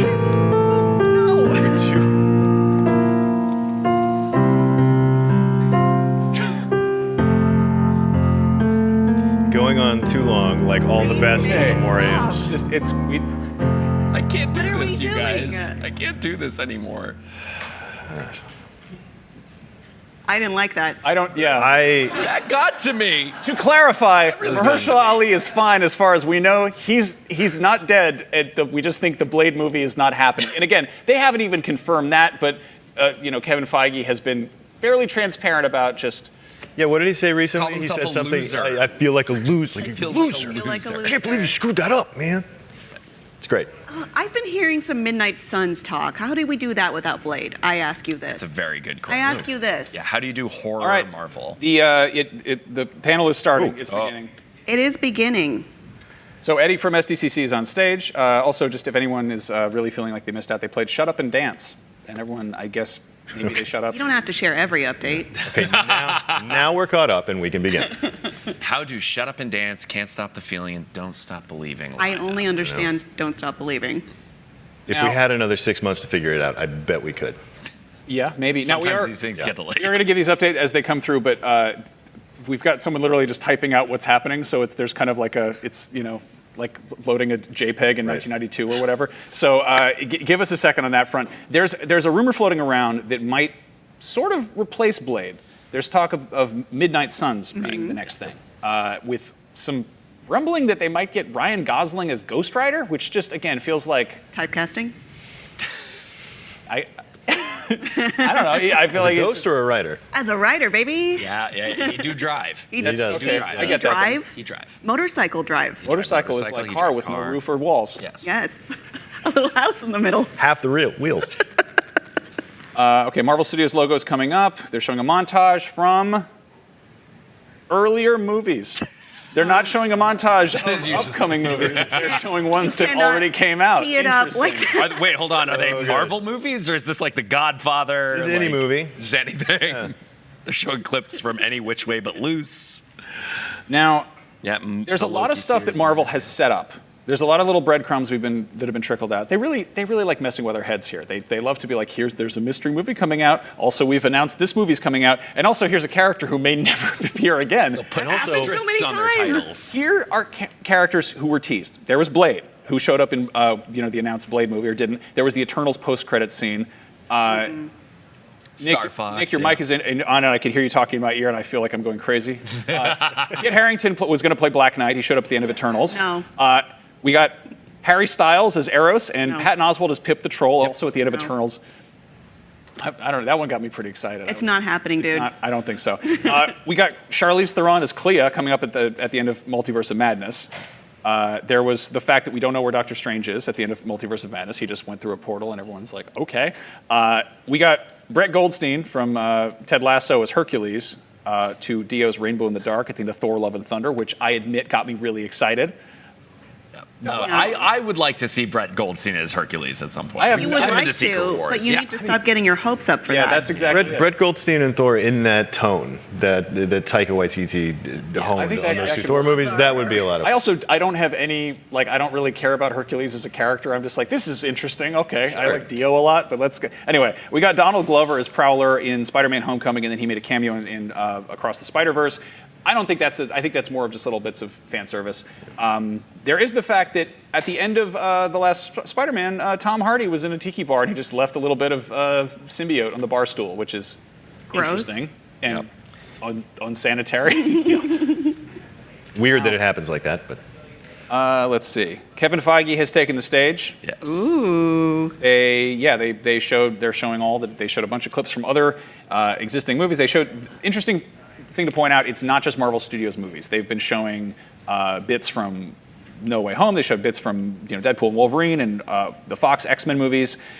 Kevin Feige's hat has a picture of Doom on it, and he's talking about Marvel history in Hall H, about announcing the first Avengers cast and Tom Hiddleston as Loki. That was a good moment. Yeah. So to continue the people who have not reappeared, there's also the fact that Abomination broke out of prison in She-Hulk. There's Scar, Hulk's son, at the end of She-Hulk. Yeah, that guy. Kid. No, it's done. It's not happening. Yeah. Maybe he's the person. He's the villain of Brand New Day. Maybe. There's Monica Rambeau is in the X-Men universe for some reason in the Marvels. Maybe. There's T'Challa's son at the end of Wakanda Forever. There's a whole bunch of Kangs at the end of Ant-Man Quantumania. Don't know we gotta worry about those guys. I don't think so. I have a far out theory. What if Denzel Washington is Kang? That would be pretty far out. Wouldn't that be fun? That is my far out theory that I do not think will happen. She's putting a pin in it. Just to be she clear, thinks it's no, definitely happening. I said probably not. Okay. This is what we do. This is exactly what Marvel is doing with the release dates. Just plant your flag on something, and if you get it right, no, I think you got it right. I think Doom. Yeah. We also got at the end of Shang-Chi, we got the 10 rings sending a signal somewhere. Maybe will that? Yeah, that was the Welcome to the Circus kid scene. I don't know. With Sending a beacon out. They don't know what that beacon is doing or who it's calling. There's Mephisto. Yep. Which again feels like just a gag at that point because we spent all of WandaVision being like, aha, and then which one of you is Mephisto? Turns out it was no one. Yep. Sacha Baron Cohen the whole time. Much later. So right now, Feige's talking about Marvel history in Hall H, the first Avengers. He says it's all coming back to comics. He's talking about the new editor-in-chief change at Marvel Comics. Stephen Wacker's taking over. Without the comics, there's no MCU, no movies, no TV shows, no animations, nothing. And then he talks about everyone cheers because they're watching X-Men 97, as they should. And he mentions Vision Quest is coming in October, and it being third in the WandaVision trilogy. We're very excited for that. That's the whole quote? We're very excited about that? Well, he's continuing to talk, but someone's typing it all out. Oh, so, I see. see. I think we just, Does that mean in the Multiverse of Madness is part of the WandaVision trilogy? Of the WandaVision trilogy. Okay. Makes sense, I guess. I mean, which of your favorite trilogies is in a TV show and then a movie and then a different TV show? Right. In a totally different tone. Yeah, sure. Yeah. A mention of Endgame and everyone cheers, as they do. That happens. I get it. Now, that is one thing we did mention about upcoming releases for Marvel is they are re-releasing Endgame with additional footage this fall before Doomsday. So Endgame is coming out with something like, 8 minutes of extra stuff they've said that is going to new? Or is it new footage or is it stuff they didn't? I don't know. I think it's just like there's 7 extra minutes. Yeah. And then I don't know if they shot new stuff for it or if they just went back and directors cutted it or whatever. But it was already almost 3 hours. So Does I can't it imagine matter? much they didn't make it in. People are going to go watch this. Yeah. We're all chasing that high of Avengers Endgame, and I think Marvel is chasing that too. We've mentioned this before. They need a win now. Yes. I mean, that deals with people going into different timelines and stuff and mixing things up. It would be kind of cool if they just retconned things that way and just added some new, we're used to Jabba the Hutt has a new computer generated dance number. It's not going to be that. I feel like it might be an extended scene, but it would be kind of cool if they were like, hey, guess what? Endgame is getting, Doctor Doom is going to show up in a time machine or whatever. That's what it might be, right? I mean, it wouldn't, there's the rumor that so much of what Doom's plans are in this movie is because of what Cap did returning the stones at the end of Endgame, right? And so if we get extra stuff of Cap's adventure returning the stones for a couple extra minutes, that might be the thing that they're thinking is you have to go watch this new revamped version of Endgame for all the information you need going into Doomsday. This could be the only movie and the only studio that could get away with something like that in a way that actually feels additive and makes sense within the world of these movies. And why not? I don't know. If you go nuts, guys. If you've ever loved it, you want to feel that again. Mm-hmm. Yeah. And that sounds like a pretty close way to do that. I mean, the in-theater experience for that movie was nearly unmatched. Yeah. It was a good time. Yeah. So Kevin Feige's framed the Endgame re-release as the encore. So I think it's called Endgame Encore, I guess. That's interesting. They're showing a trailer for it. It's all old footage, but the logo is Endgame Encore. So there's no Avengers in it, which is kind of interesting. It's just Endgame. That is interesting. They're owning it. Yeah. People they figure that maybe one of the most highest grossing movies of history, probably people know it's Avengers. Or on Disney Plus, maybe they want to be able to get you again on the E when you're scrolling down if you skipped it on A. They're pulling a little Avatar James Cameron here. It's going to have exclusive footage from Doomsday. Well, there we go. We're going, new baby. Post-credits. Yep. There's your post-credits. Yeah, I'll buy my ticket now. All right. Now, friendly reminder, if you're watching with us, we are keeping track moment to moment of what's happening in Hall H and also, trying to fill time between things getting announced, which sometimes it takes a second. Sometimes Herbie comes out and leads everybody in a sing-along of Journey. Right now, we need to take a quick break, but stick around because there's more live Marvel panel coverage coming up after this.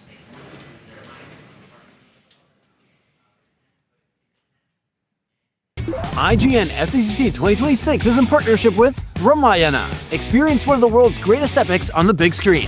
Coming to theaters worldwide Diwali 2026. Cinefix Movie List features nearly 100 different films and approximately 25 minutes worth of wall-to-wall deep dive analysis. To simulate that pace for this 30-second ad, we're featuring 26 different films, and before you say it, no, that math does not check out. We're not math people, we're movie people. We can't even count down from 10 without ending up at, like, 96. Subscribe to IGN Movies and TV for more Cinefix movie lists. Bad at math, great at movies. Can't find that final collectible you're missing? IGN strategy guides and interactive maps are here to help. One step at a time. IGN guides are trusted by millions, easy to use, and best of all, free. IGN has the very best, most complete and accurate guides for Shadow of the Erdtree, Baldur's Gate 3, Tears of the Kingdom, and so much more. See? It's good, right? Every guide is tested and verified for you by experts. Just search for IGN when you search for guides.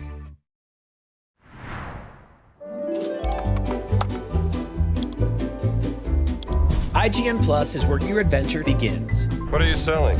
Plus is the place to get unlimited access to all the tools you need to beat your games. Here's what you need to know for bringing down Gloomspawn. Plus, awesome exclusive discounts on IGN Store. Maybe this would tease open your money pouch. Plus, ad-free browsing on IGN.com. Plus, unlimited game help tools like premium interactive maps with your own custom map markers, filters, marker notes, and more. This will come in handy. Plus, access to sweepstakes, giveaways, and free game keys. Wow! Exactly. Want more? Head to IGN.com/plus and start your adventure today.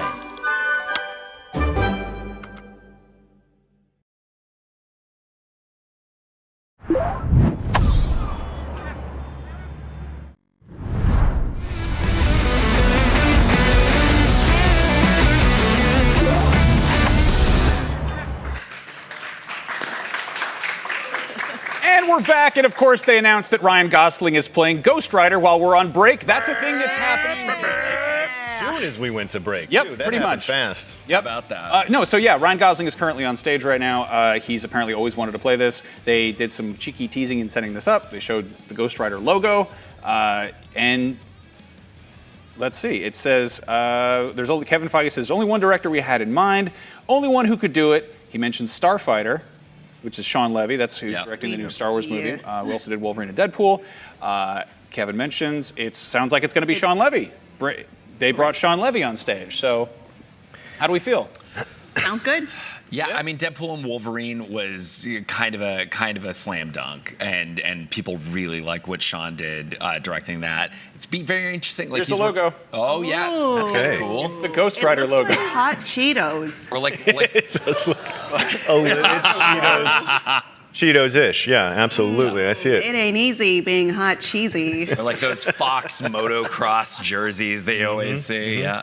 Look, Y2K fashion is back. Flame decals are all in. It's going to be great. Ghost Rider's going to have a PT Cruiser. He's going to wear a bucket hat. Yeah. Yep. Yeah, Jinkos. No, this is. I love when the logos look just like straight up comic logos. Yeah. When they don't try to do like bank Gothic fonts with gradients on them. When it's just So I'm interested. Do you think? I mean, Deadpool and Wolverine did great with an R rating. Do you think they're going to do that with Ghost Rider? It doesn't feel completely necessary. I think that you can probably get away with a PG-13 on that. Yeah, I think they'll aim for PG-13. Well, I think he'll drop maybe one or two, so it's probably a PG-13. He's not the same kind of F-bomb dropper as Deadpool, but he's a not flaming skeleton from hell. Yes, but he doesn't say the swear words as much. That's why he went to hell, No. Oh no, that's his new origin story. He's in hell because he swore too much. Yeah, I think that's actually Spawn's origin story. That's too bad. Don't quote me. So logo says 2028. Nice. No, this is the kind of thing, like, this is a new character that this announcement doesn't do anything to spoil who may or may not survive Endgame and Secret Wars, or Doomsday and Secret Wars, right? So this is the neighborhood that I think we're going to live in, is these Ghost Rider, and that's where X-Men comes back, and you know, what can we announce that's not going to be like, yeah, we're doing another Thor movie, and it's like, oh, I guess Thor's going to make it, you know, like they can't really do that. So this is cool. This is very cool stuff. John Bernthal just walked on stage and said, "What's going on, Feige?" Uh-oh. So he's going to bully him. he's going to be bullying. The Punisher is here. Brand new day talk, perhaps. Yeah, this could be interesting. Now, just to circle back to something, we mentioned that it was announced for 2028. Just looking at some of the dates that we have, Untitled Marvel movie #1, that's a July 28th, 2028 date. I think that makes a lot of sense for like a big Ryan Gosling movie, summer blockbuster type thing. Yeah, it's hot in the summer. There's fire. I have another hot Cheetos. harebrained idea. Let's hear it. Cosmic Ghost Rider, which also features Punisher prominently. That's probably a little far down the line, though. No, I like that. But it's one of my favorite comic runs. It's. I wonder though, like, yeah, would they do the sort of next version of Ghost Rider before they do like the real kind of grounded version? You know, we've got Johnny Blaze by way of Nick Cage, and we got Riley Rice, and was it Agents of S.H.I.E.L.D. that he showed up in? Yes. Yeah. So like they've done different versions, but like, I don't know, shake it up. You know, try something new. Cool.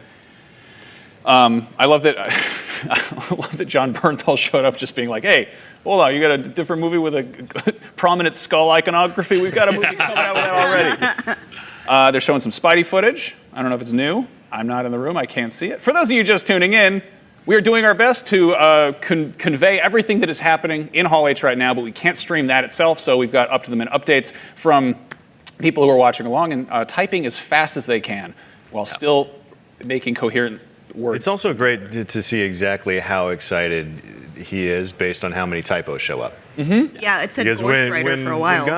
Ghost Rider came out. When Gosling came out, it was a mess. Yeah.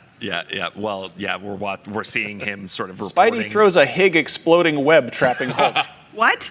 Yep. Imagine that's a big exploding So this is like a medium excitement there. Yeah. Yeah. So it's a scene that shows Spidey and Hulk duking it out, and then and then Frank Castle showing up. This was not in the footage I saw, by the way. So this is probably, the stuff in the trailer with the Hulk fighting. Do you want to recreate this dialogue we have here? You want to do dramatic reading? Where are you going to be? Let's go. I'll be Spidey. Okay. Frank, what are you doing here? I don't know that I can say this in the stream. Just Can I say it? Oh, we got to say I it. got a green light from the. Go ahead, start from the top. Frank, what are you doing here? I'm saving your ass. This is way above your pay grade. That's it. And that's what happened. That's it. So, I mean, what I do like about this, though, is like as soon as the street level, like the Defenders, started showing up in the MCU, the big question was like, oh, they exist in the same world with all the stuff that's happening in the Marvels. And so, I mean, if Punisher is involved directly in a fight with Spider-Man and the Hulk, like that's a promotion, right? I mean, that's pretty cool.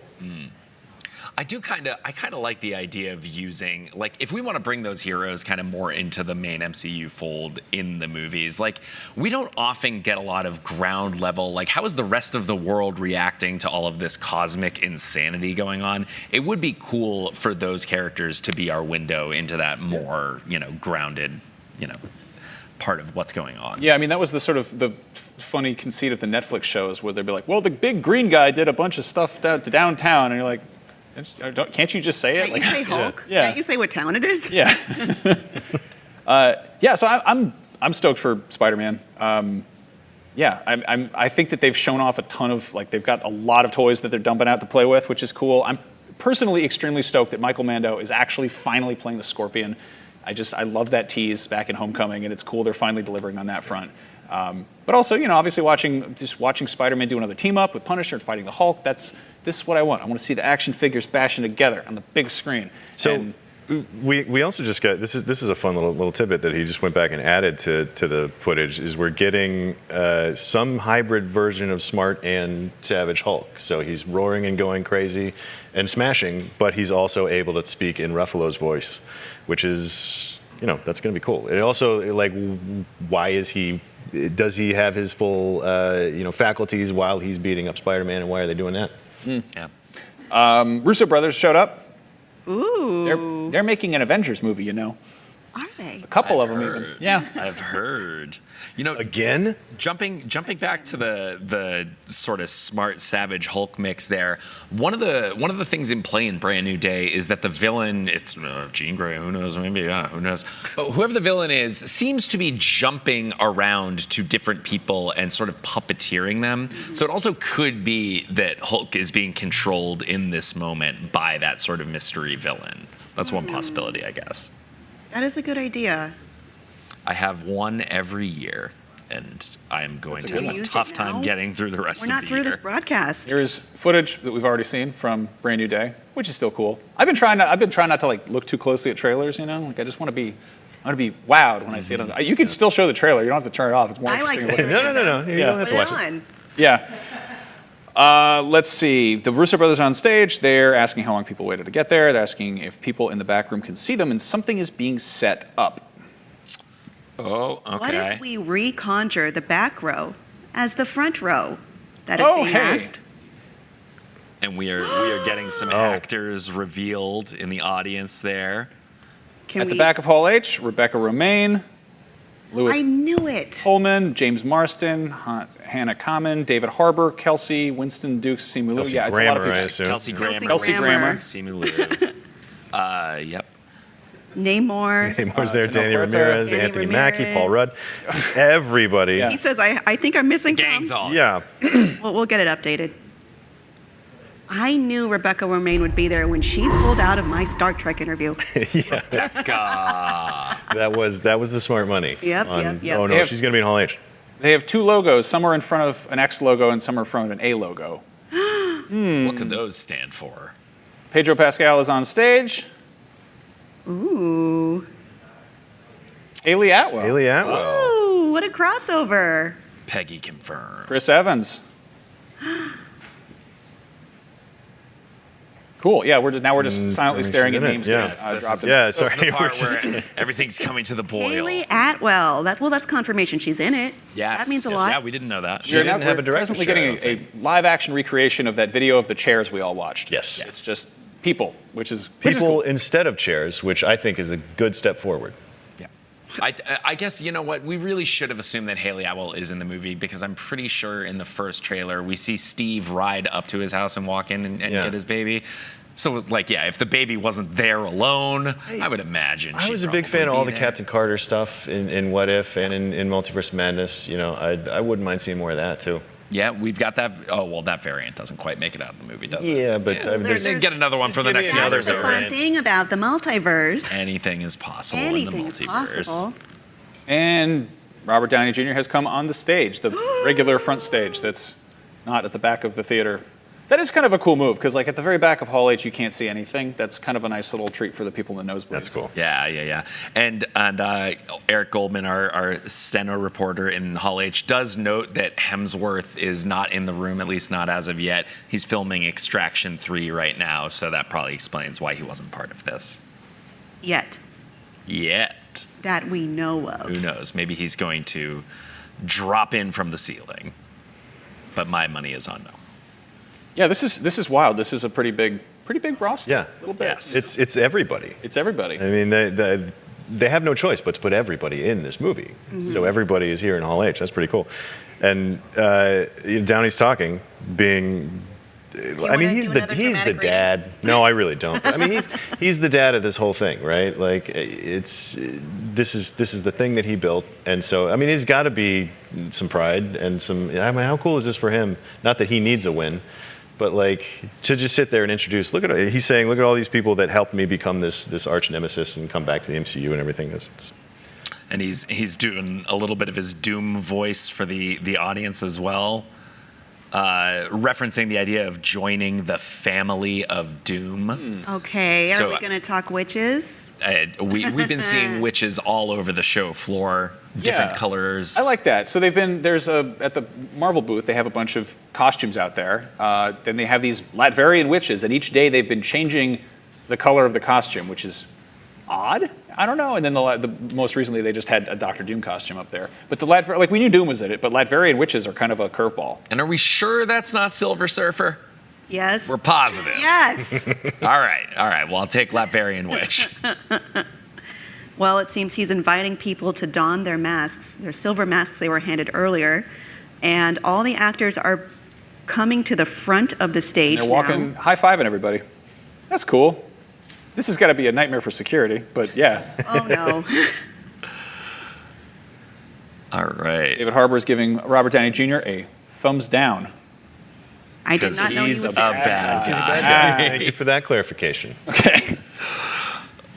We're not saying David Harbour's a bad guy. We're saying that because Robert Downey Jr. is playing a bad guy. That's the implication there. They're all going to take a selfie, which is oh boy, it's a good thing to do. And everyone's Here, do we want to take a selfie while they're taking a selfie? Now our big selfie. Yeah, we're gonna do it. Let's get in here. Hey, surprise! This is a dramatic reenactment Great. of what the people are doing in the theater. like They're taking a big Clint and I are selfie in it, together. but sure. Yeah. No, I think we missed out on that. That's great. Now, before we got into this, Clint, you were saying you don't think they're going to introduce any new characters. They just announced a new movie. Do you think we're going to see Ghost Rider in Doomsday? I mean, we might. Who knows? They've got him attached to it. They've made it official. Like he might end up in there in some way. I feel like there's so much business for this movie to do, and so much to set up for Secret Wars that's coming out next year, that to add a new character, to introduce a new character that will have some sort of impact on that story and all of that business in any sort of meaningful way, I feel like it would be a mistake to introduce somebody new. So I'm rooting for the players that are already on the board to be the ones that are actually causing everything to happen and moving the story forward and all of that, to just drop somebody brand new into the mix and have some type of real impact on the story feels like a very strange choice. But announcing Ghost Rider and putting him in years from now, like it's a safe bet that it's not going to have much to do with the next couple of movies, I think. Yeah, I mean, I think the big surprises they could do would be, cameos of established characters. I think there's enough of that. You can do a lot more of the Multiverse of Madness,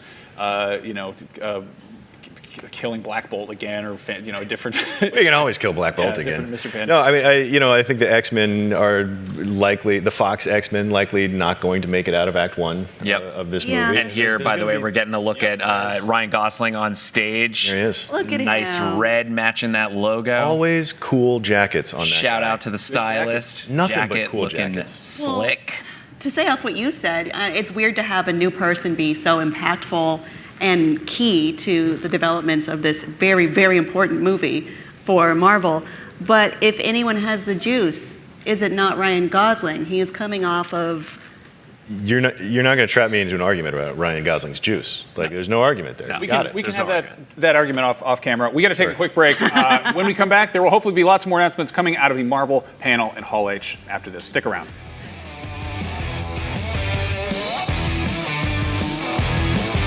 So much juice. IGN's SDCC 2026 coverage is presented by Aliens Fireteam Elite 2. Out August 25th. Wishlist today. Cinefix Movie List features nearly 100 different films and approximately 25 minutes worth of wall-to-wall deep dive analysis. To simulate that pace for this 30-second ad, we're featuring 26 different films. And before you say it, no, that math does not check out. We're not math people, we're movie people. We can't even count down from 10 without ending up at, 96. Subscribe to IGN Movies and TV for more Cinefix movie lists. Bad at math, great at movies. IGN Playlist is the best way to track your game collection. Now you can even import your entire Steam library to Playlist, making it easier than ever to review games, show off your collection to the world, and finally chip away at that massive backlog you keep meaning to get to. IGN Playlist, check it out.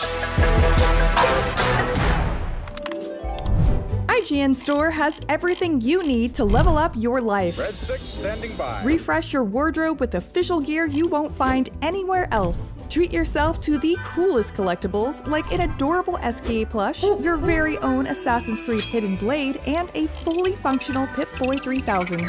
Head to store.ign.com and start shopping today. Do you want to be the very best like no one ever was? Streamline your journey to becoming a master trainer with Planet Pokemon. Choose your Pokemon, filtering by type, stats, or game availability. Then use the full team builder to assemble an unbeatable lineup. Plan out the optimal set of moves, items, and abilities. Play to your strengths by analyzing your team's resistances and offensive coverage. Or really maximize your Poke potential by digging into the stats by adjusting EVs and IVs. And save multiple team builds for different strategies in different games. Plan your dream team today at planetpokemon.com.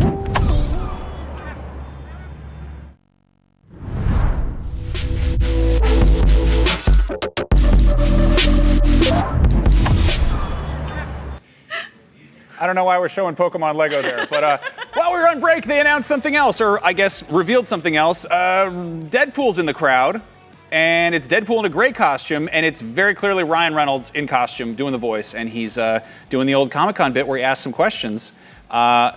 He says 2 questions. First question, where is Thor, and why was he crying? Which is a nice callback. Nice callback. I like that.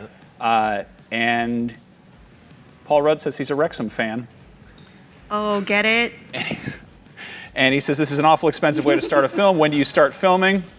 And they explained to him it already was shot.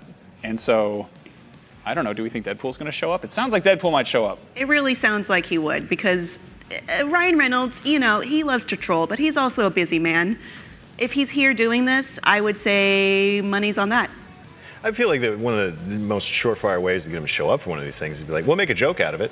And he's like, oh, okay, cool, I'll be there. It'll be fun. But I mean, Deadpool was one of the folks that was sort of conspicuously absent from the chairs, and we haven't really heard about, obviously not in the trailer. So he's got to be there. I mean, Deadpool's and Wolverine's the biggest thing that they've done in a minute, and so it would be weird to not have them show up a little bit. And the Russos are chasing that up by saying that when Ryan says there's no additional photography, any last-minute additions, the Russos do say they keep making movies until Marvel pries it out of their hands. So, you know it. Anything can happen. Get your hopes sky high.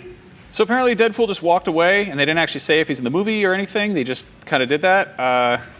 I like they got both the Ryans up there, you know? Mm-hmm.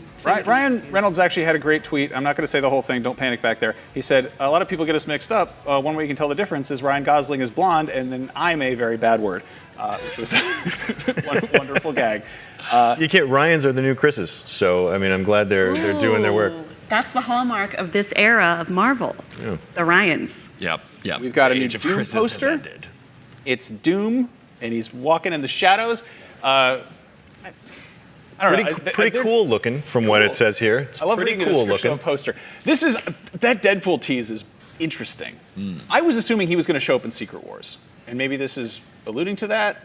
Does the gray costume give us any hints of what kind of story points they may be touching on? X-Force? Yeah. Which they just sort of introduced in X-Men 97.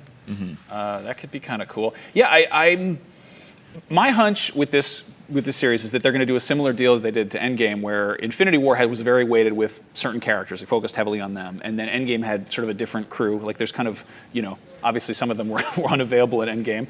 But I think they could do a similar thing where they just give different characters more focal points, more stuff to do. And I'm kind of thinking, like, who isn't confirmed or who hasn't been hyped up a lot? Yeah. Wolverine. Deadpool does get us one step closer to Wolverine. We're seeing some footage from inside the room of Ryan Gosling on stage. And somebody forgot to change their Mac settings to get rid of the toolbar, so that's why we saw that on the screen. Yeah. And there he goes again. There he is.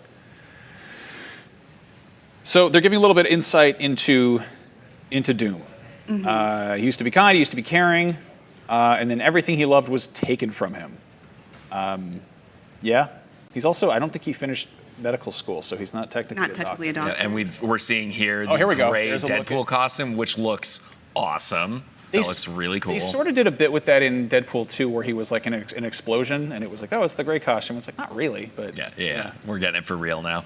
Either that or he hasn't washed it yet. Yeah, that could be. He spent so much time in Deadpool Wolverine getting fitted for that new outfit. It's an extensive tailoring sequence. This is cool.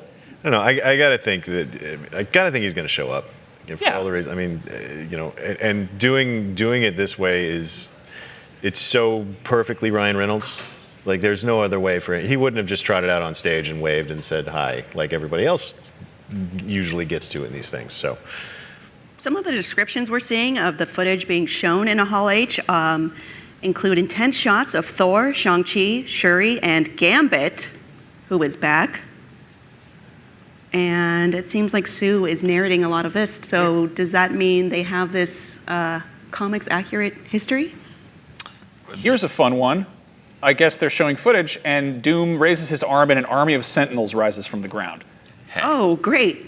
That's a cool kind of Doombot, I guess. Yeah, that's a cool kind of crossover. Yeah, we have seen, I guess, I don't know, like leaked like set photos that involve Sentinel parts, but I was never sure if that was. Yeah, they're Sentinels walking behind Cyclops, or we assume they're Sentinels because it's Cyclops and it's X-Men, but yeah, just massive Doombots. Yeah, I thought that interchangeably.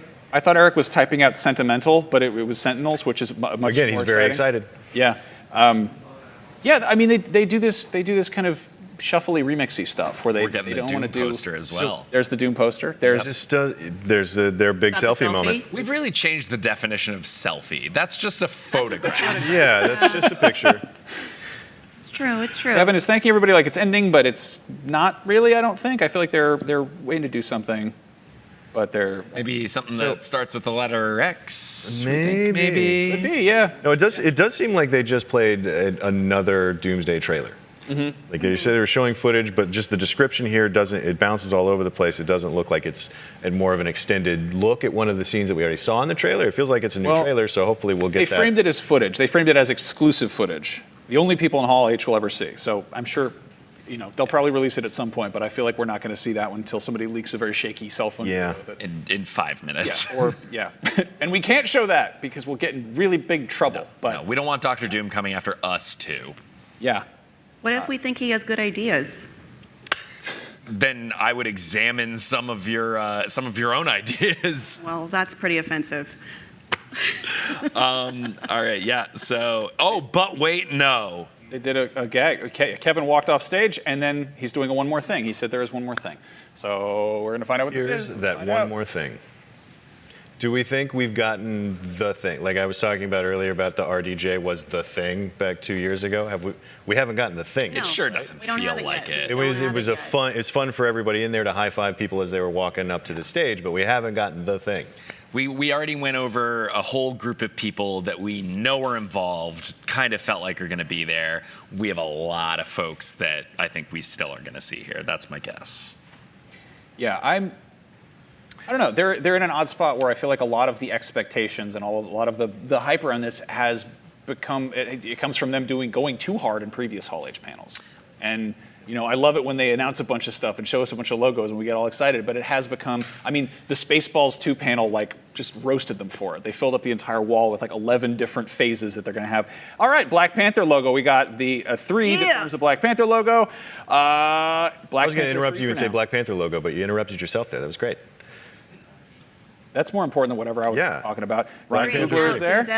Ryan Coogler coming out. Yeah, that's cool. I mean, again, we knew this was happening. It's nice to get a little update on it. I wonder if we'll get anything else. Yeah, this here also, Kevin quoted saying, one of the great privileges is working with these great artists. Sometimes they go off and win an Academy Award and they still go to Marvel Studios for their next film. So confirmed that Black Panther 3 is definitely Coogler's next film, not sneaking anything in there. And Coogler's on stage now talking about what an honor it is to be part of the sort of Marvel firmament, part of Comic-Con. Bringing out some cast. Hopefully this is where we see Denzel. Yes. December 15th. We're on Denzel watch. 2028. December 15th. December 15th. That's when we're getting Black Panther. So we're going to fill out that slot on the empty 2028 calendar. Yes. Do you think the 3 is going to change? I feel like there's... Oh, interesting. Well, it'll get a new subtitle? It wouldn't be the first time Marvel changed the title of a movie. Nope. No. I don't know. We never got Captain America Serpent Society, did we? No. They didn't even get off the stage that time before they changed. No, that was quick. Yeah, I mean, with Thunderbolts, obviously they had the asterisks, and everyone's like, "What's it going to be?" And it's the new Avengers, obviously. I feel like whatever the subhead for Black Panther is, does it hinge on something that happens in the next movies? Could be. Probably, because we're looking at a pretty astronomical shakeup here. So we have a date, December 15th, 2028 for Black Panther 3, TBD if that changes. Mm-hmm. And it sounds like it's going to be a large format movie. Interesting too that it's that's dead center of awards season as well. So I think Marvel may have had that in mind in placing that in December as well. Well, they did explicitly bring up that Coogler is an Oscar winner at this point. Yeah. Are we seeing a Already ramp up? started the campaign for Or the Black campaign. Panther 3, yeah. I mean, there were people who felt the first Black Panther movie deserved to be considered more for Oscars. Yes. Are Is they this gonna- them shooting their shot finally? Are they going to do the unthinkable thing and just let a director cook? No. Just be No, like, yeah, hey, maybe. do your thing. Don't go nuts. Just If it's going to be anyone, I think it's I going mean, to be if Coogler. if Coogler's out there right now talking about large format cameras, that's a good first step. Yep. Give them some cool toys. I would just love to know the conversations that happen there because it does. I mean, they're not on bad terms or anything, but like Coogler obviously is off doing Sinners and stuff. He can do whatever he wants and. He's worked with Marvel, but he knows what he's dealing with. He knows. We got news. Wow. Okay. We're announcing. Okay, so Panther. the new Black Panther. You got there Our first. new Go Black for it. Panther is Mr. David Johnson. Pretty awesome. David Johnson was in Alien Romulus as the android. Also incredible this past year in The Long Walk as one of the two with Cooper Hoffman. Those were the kind of two lead guys. A really incredible actor. This is a very good pick for Alien Romulus was a fun movie. He was my favorite part of it, hands down. Yeah. Like they're not even close. This is so cool. very soulful, very. Just between Long Walk and Alien Romulus, it really does seem like this guy can kind of do anything. And for some clarity, it looks like this is T'Challa the Junior. Toussaint. Toussaint, Yes. yes. Yeah. So not an alternate of Chadwick Boseman's originated character. This is the son. Yes. Grown up. Yeah, this is rad. This is kind of what I wanted.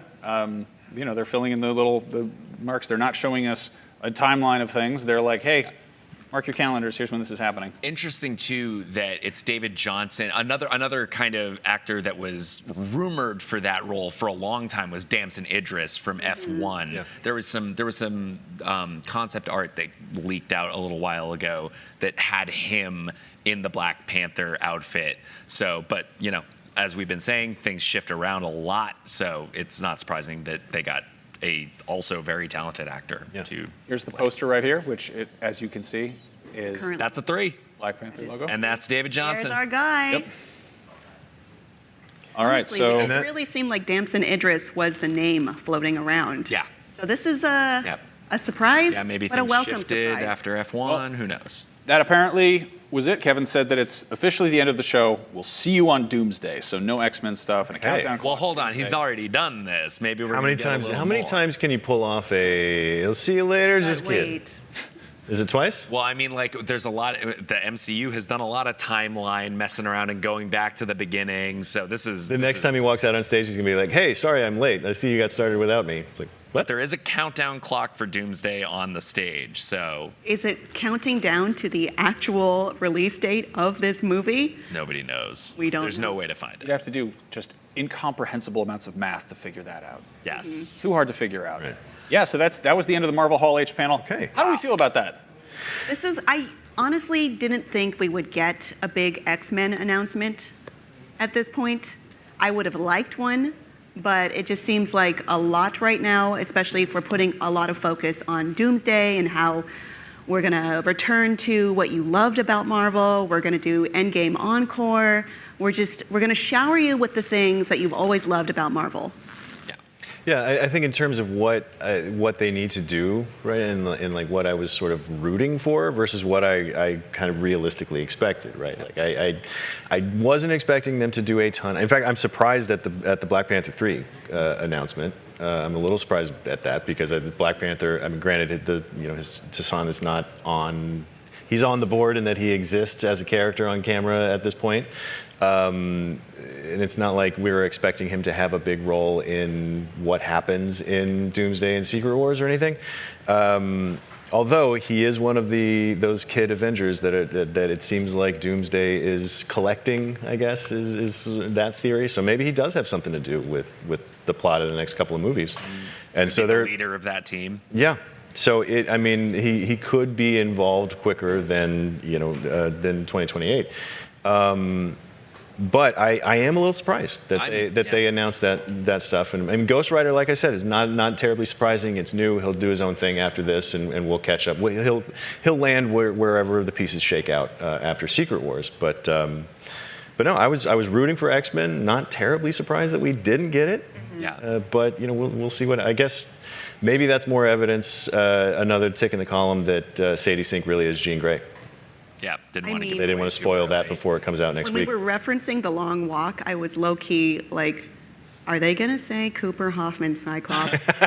Cooper Hoffman as Cyclops makes his appearance in Black Panther 3. Okay. I am actually pretty surprised that they didn't announce X-Men. I think that anything that Marvel can do right now to get people excited to go back to see Marvel movies, whether or not it's specific details about the very next one or the roadmap, the kind of longer lead stuff, I did think that. And given how much, we've seen the reports that Jake Schreier has been meeting with Indy Navarrete, we've seen a couple other similar reports in that space, more rumory. I really thought the big play for Marvel this year was going to be, let's bring everybody out. Let's just fill more directors' chairs than you could possibly imagine. But this is the opposite of our thought that it's going to be simplified, streamlined, more easy to understand. Yeah. We can talk about that in just a second. There's a lot to unpack here. We need to take another quick break, but stick around. We're going to talk about the Marvel Hall H panel after this. Be right back.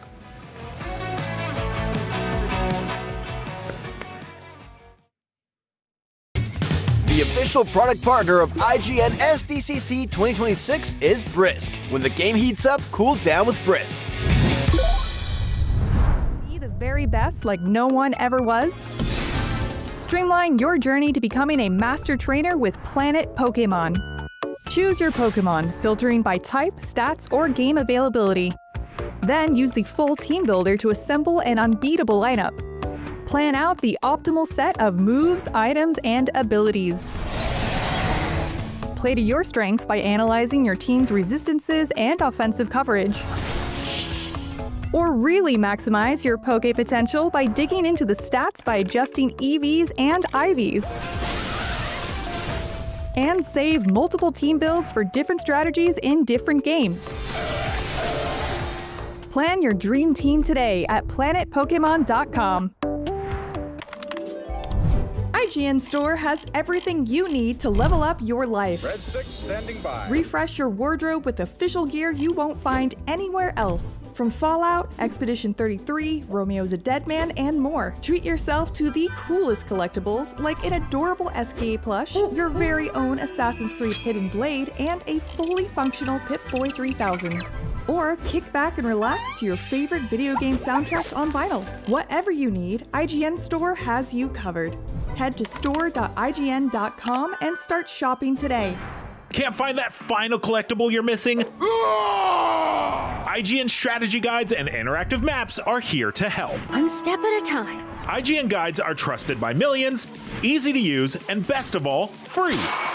IGN has the very best, most complete and accurate guides for Shadow of the Erdtree, Baldur's Gate 3, Tears of the Kingdom, Call of Duty Black Ops 6 Zombies, and so much more. See? It's good, right? Every guide is tested and verified for you by experts. Just search for IGN when you search for guides.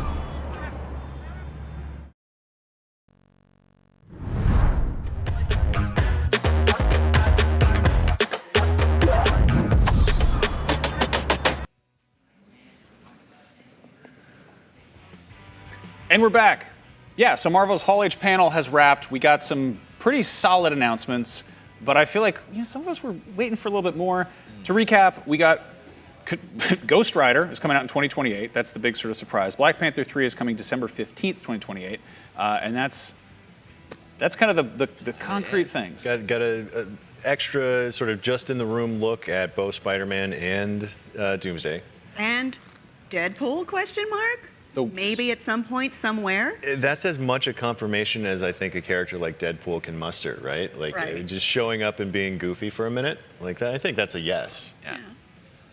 But Kim, to the point that you were making a little Yeah, earlier, we were fighting a little. We were as we often do. But no, I will flip the coin and sort of appreciate the other side of it, which is that when we think about what was announced in this panel, not updated, we got one sequel, one brand new movie, and that's and one really significant new piece of casting outside of the new announced movie. It does sort of belie a more focused approach and a more focused approach, and that part of it is exciting to me. Well, part of me wonders if they just felt that topping a bigger and bigger and bigger thing over and over is just impossible. And when we look back at the era of, let's say, Ant-Man Quantumania, mistakes were made. Maybe we are going to change our strategy a little and make things easier to understand, less convoluted, less for the hardcore fans, and more for people who come to these movies and just want to have a good time and want to see their friends. Yep. And it is a strategy. Just so we're very clear, though, one of the mistakes made by somebody airdropped me. Just deleted something. One of the mistakes made in Quantumania was not MODOK, who of course should have been nominated. Corey Stoll should have been nominated for an Oscar. We know Nobody's this. saying that, more Tom. of these ideas. Yeah, no, these are good ideas, and I stand by them. People loved MODOK. People couldn't get enough of MODOK. It was one of don't do that. Don't make a MODOK. MODOKing. We're turning it into a meme. I don't like this. Send us your MODOKs. I don't like the term MODOKing. Don't say that. It's like Morbin time, but a little worse. I do think like what I'm personally looking for from Marvel from now on is a near complete and total reboot, right? And like that's what was sort of exciting about the announcement of Doomsday and then in Secret Wars, because what happens in the comics and how everything gets sort of refocused and and in my heart, I wanted more out of this Hall H, but my brain was like, no, you don't, because like I don't want anything announced past Secret Wars. I want them to just go ahead and wrap it up and then just start something new. And there's a kernel, leave room for a kernel of something else to start with, and that's likely going to be the X-Men. We just don't need to know what that is yet, which is honestly, it's fine. It does put Marvel in a position next summer after the release of Doomsday to probably come back here and do something huge, because that's going to be them setting up Secret Wars. That I bet we're going to see a lot of crazy things happen in next year's panel if they come back. What was the big twist that happened in Infinity War? What was the thing that happened? Something that You're talking about when everybody died? That thing? Yeah. So what if something like that happens, but the solution is new characters, like new casting? I don't think it can be as brutal and cruel like that moment where we're all gasping and crying a little bit in the theaters. Because, yes, we do have to reset the table because people age over the course of 20 years, and we do need to get more stories out there. I'm not really sure how to do this, especially if we're in this mode of make things simpler and easier to understand, aka stop doing cosmic, multiversal stuff. You're talking about if Doomsday ends with a lot of people dying. Yeah. And then Secret Wars starts with a new actor playing Thor and a new actor playing like that sort of thing. We've got a lot of X-Men who are doing their big victory lap, and I don't see them reprising those roles. No, the X-Men. I think what's funny with the X-Men is we've seen them die before. And I Gambit think has not died enough. Gambit has not died. Gambit. To be fair, Gambit never died the first time. I love that Gambit was most famous for not being in a movie until Deadpool and Wolverine. But there's a reported runtime of close to 3 hours, 2 hours 45 minutes, I think, is the rumor about how long Doomsday is going to be. So there's real estate in there to do some stuff like that, but they're going to have a lot of work to do to set up. Like, why are we going to? If Secret Wars is a big sort of universe-wide reboot, and to do that with new characters, like I don't know that we're going to do that. I think we got two full movies with who we've got now, and then we'll recast after that. I just don't know if they could stand that kind of harsh, quick, cruel shift. I don't know. It's going to be a challenge, and it has to be probably a little bit slower than we expect. Than everyone dead, new actors, you know. And we don't want to change universes either because we've gotten attached to these people. So I think the solution is a proper send off, Like whatever that may they be. walk through a circle. Yeah. Just go through a ring. They go backwards through the circles. They walk backwards. Just Homer Simpson into the hedge for another dimension. We're seeing on screen here, by the way, we've got Ryan Coogler, that Winston Duke, and Letitia Wright on screen there with Kevin Feige holding up something. I don't know what he's holding. What is that? Well, it seems to be motion blurred, whatever it is. Oh, yeah, maybe it's a camera. Is that the camera he was Ryan holding up? Coogler sometimes works around a camera, so it could be a camera. Yeah. So they're not doing a radio drama this time around, huh? Wild. Visuals in Black Panther 3 confirmed. People are taking Ryan Reynolds' presence there as confirmation. I guess the exchange, that happened in the crowd was just like, I got a question, you guys done filming? And the Russos were like, well, the film's in the can, but we're tinkering with it, which is, it's cheeky, little wink and a nod. I don't know. The gray outfit is sort of suggesting he's part of X-Force, which would mean a team, which would mean, where does he? Deadpool putting a team together didn't go great the Yeah, last time. and weren't they also called X-Force? Yeah. You do. I mean, the animated series just introduced X-Force a bit. But, I don't know. I could see, again, superhero movies, they kill people off.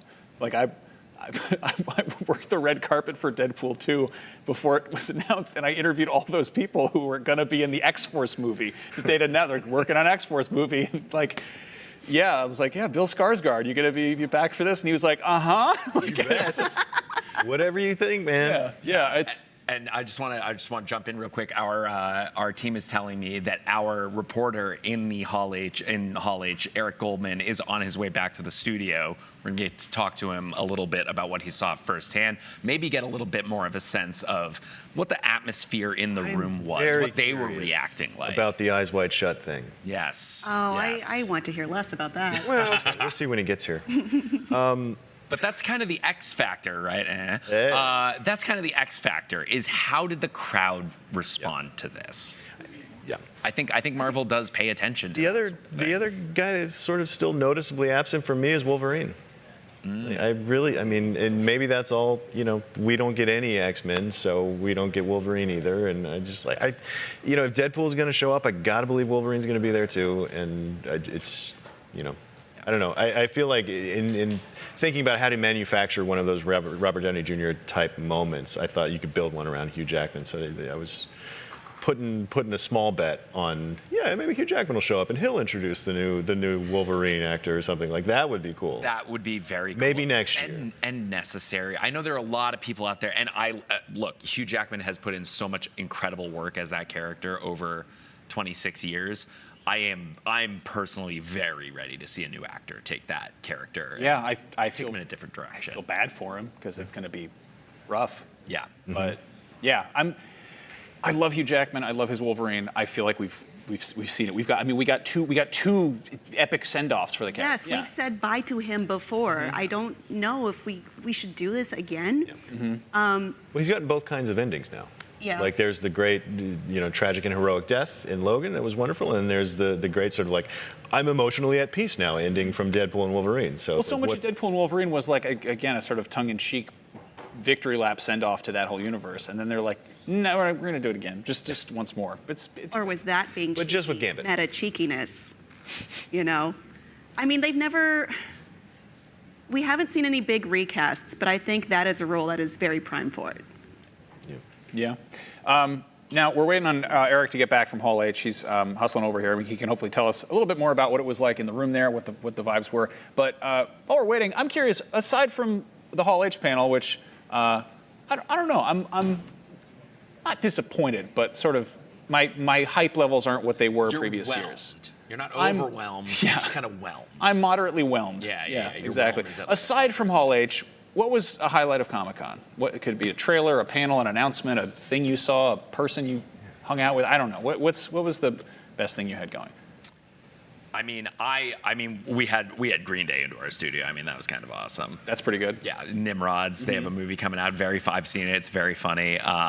that was definitely my favorite. You got to share your middle school graduation look. Sure with did. Billy Joe. That was long hair, black real- shirt, red tie. Could we roll it? Let's see if we have it handy. Bringing it into the Marvel panel. Kim, what about you? What was the highlight for you? Oh, you know what it is. I got to interview Oscar winner Michelle Yeoh, whose acting has been very important to me, who I cried over when she won the Academy Award. And I got to meet Hunter Schafer, and we're getting a new Blade Runner. Blade Runner! Yeah. Blade Runner, Blade Runner, Blade Runner, Blade Runner. Harder chance. Too many syllables. It's a harder chance to start. And what about you? You know, I'll tell you what really surprised me was the Matchbox, the movie. Yes. Yeah. Like, I had no idea what to expect from that, and that trailer looks like a blast. And John Cena and the rest of the cast were in here talking about it, and they all. It's one of those movies that like, oh, you guys had a lot of fun making this, didn't you? Totally. And the fact that it's Sam Hargrave, the extraction guy, who's everything's practical, like I'm weirdly excited. I would not have guessed. I'm excited for Matchbox the movie was what I was going to be saying here at the Hall H reaction. That's probably not my favorite thing, but that did definitely surprise me quite a bit. The thing I love is that they really did seem to drill in. We get all these, these movies based on beloved IP. There's not really IP for Matchbox. There's not really like lore. There's not characters. The thrill of those little toy cars is throwing around little toy cars, and they decided to do that with real cars. Right. Like they broke the record for how many times you can flip a vehicle in a stunt, and then they drove a real 18-wheeler off a real bridge, which is like, I guess that is a live-action adaptation of what you do with Matchbox. And That's more kind of that, please. Kind of brilliant. You know, like I mean, just figure out the spirit of a thing and double down on that, and that seems to be what they did. So We're looking for more movies based around toy IP. with zero story attached to it. Yes. Yes. Yeah. I'm actually hearing right now that Eric Goldman has been swarmed by 30,000 Doom bots and will not be able to make it to the stage to give us the Doom vibe bots check. got him. So if you see hand out that many 30,000 masks. Doom bots over near Hall H, please go to the aid of Eric Goldman. Have you seen this man? Have you seen this man? Is he now a Doom bot? We don't know. We're waiting for word. It takes a minute to get in or out or around Hall H. There's a lot of people. Yes. One of my probably the biggest thing that I was excited to see out of Comic-Con was the trailer for Neuromancer, which is one of my favorite books. I love William Gibson's books dearly. It is the prototypical cyberpunk novel, and the adaptations of this thing have been getting kicked around for like 40 years.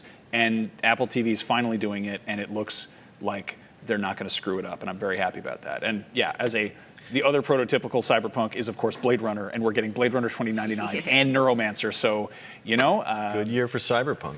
I will say about the Neuromancer thing, the Apple TV logo is starting to sneak up the charts like close to the A24 logo in terms of like I trust it. Mm-hmm. Like they have such a good batting average. They don't make as much stuff and they don't have as much viewership as some of the other streaming platforms.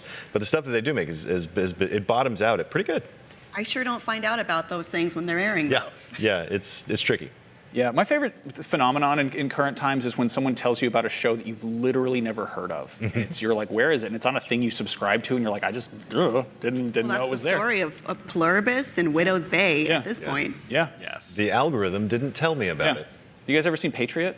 No. No. Exactly. It's an awesome show. Oh, okay. There you go. It's like 2 seasons long. It's on Prime Video, and it's about like a secret agent who decides to he has like a breakdown and he starts like revealing secrets while he's playing folk songs at an open mic, but he also has to go undercover and work at a pipe factory. And who's the guy who plays Clarence Boddicker in RoboCop? Kurtwood Smith. Thank you, Calibro. Yeah, Kurtwood Smith's in it. He's amazing. It's an amazing show, and no one saw it. No one's seen this show. It's great. It's like Burn After Reading DLC. Anyway. And on that note. Yeah, so this wraps up our Comic-Con coverage. This is another year in the book. The Hall H panel, we got some stuff to look forward to. It's cool. Thank you all for hanging out and doing this. This is a blast. This is one of the highlights of the year. We're all fried and exhausted. We did it. That's another San Diego Comic-Con in the books. It couldn't happen without the hard work of everybody working behind the scenes to make it happen, or without everyone who took the time to watch. So thank you for tuning in for all of our coverage. And be sure to join us next month. We're going to be in Cologne, Germany for live coverage of Gamescom. And of course, for everything comics, movies, shows, games, and everything in between. Keep it right here on IGN. We love you. Good night.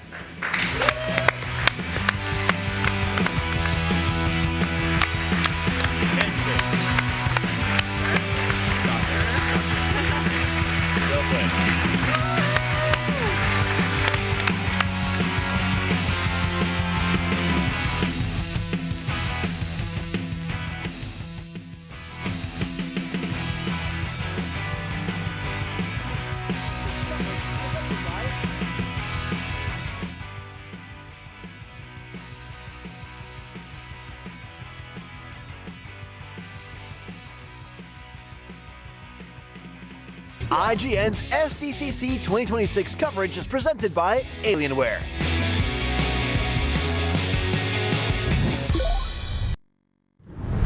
Be the very best like no one ever was?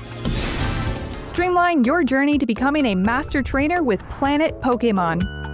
Choose your Pokemon, filtering by type, stats, or game availability. Then use the full team builder to assemble an unbeatable lineup. Plan out the optimal set of moves, items, and abilities. Plan your dream team today at planetpokemon.com.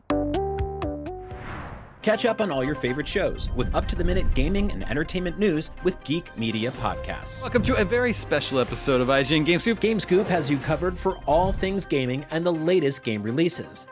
Tune into Podcast Beyond for the biggest PlayStation news. Man, this is a cool looking trailer. Everything Xbox on Podcasts Unlocked. This is Steve Downs, the voice of Master Chief. Catch up with your Super Nintendos on Nintendo Voice Chat. Let the kids love what we love. And get all the latest console news and rumors with Next Gen Console Watch. Now Xbox and Phil Spencer are even saying that a mid-gen refresh isn't even necessary. The Cinefix Top 100 podcast picks a movie every week to celebrate and debate. It's kind of every movie's grandpa. Geek Media Podcasts, the best podcasts from around the world.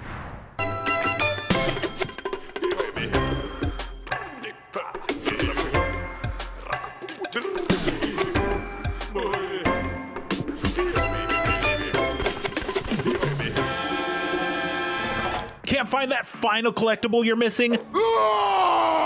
IGN strategy guides and interactive maps are here to help. One step at a time. IGN guides are trusted by millions, easy to use, and best of all, free. You can even track your progress with interactive checklists so you know you reached that 100% completion. I will not suffer.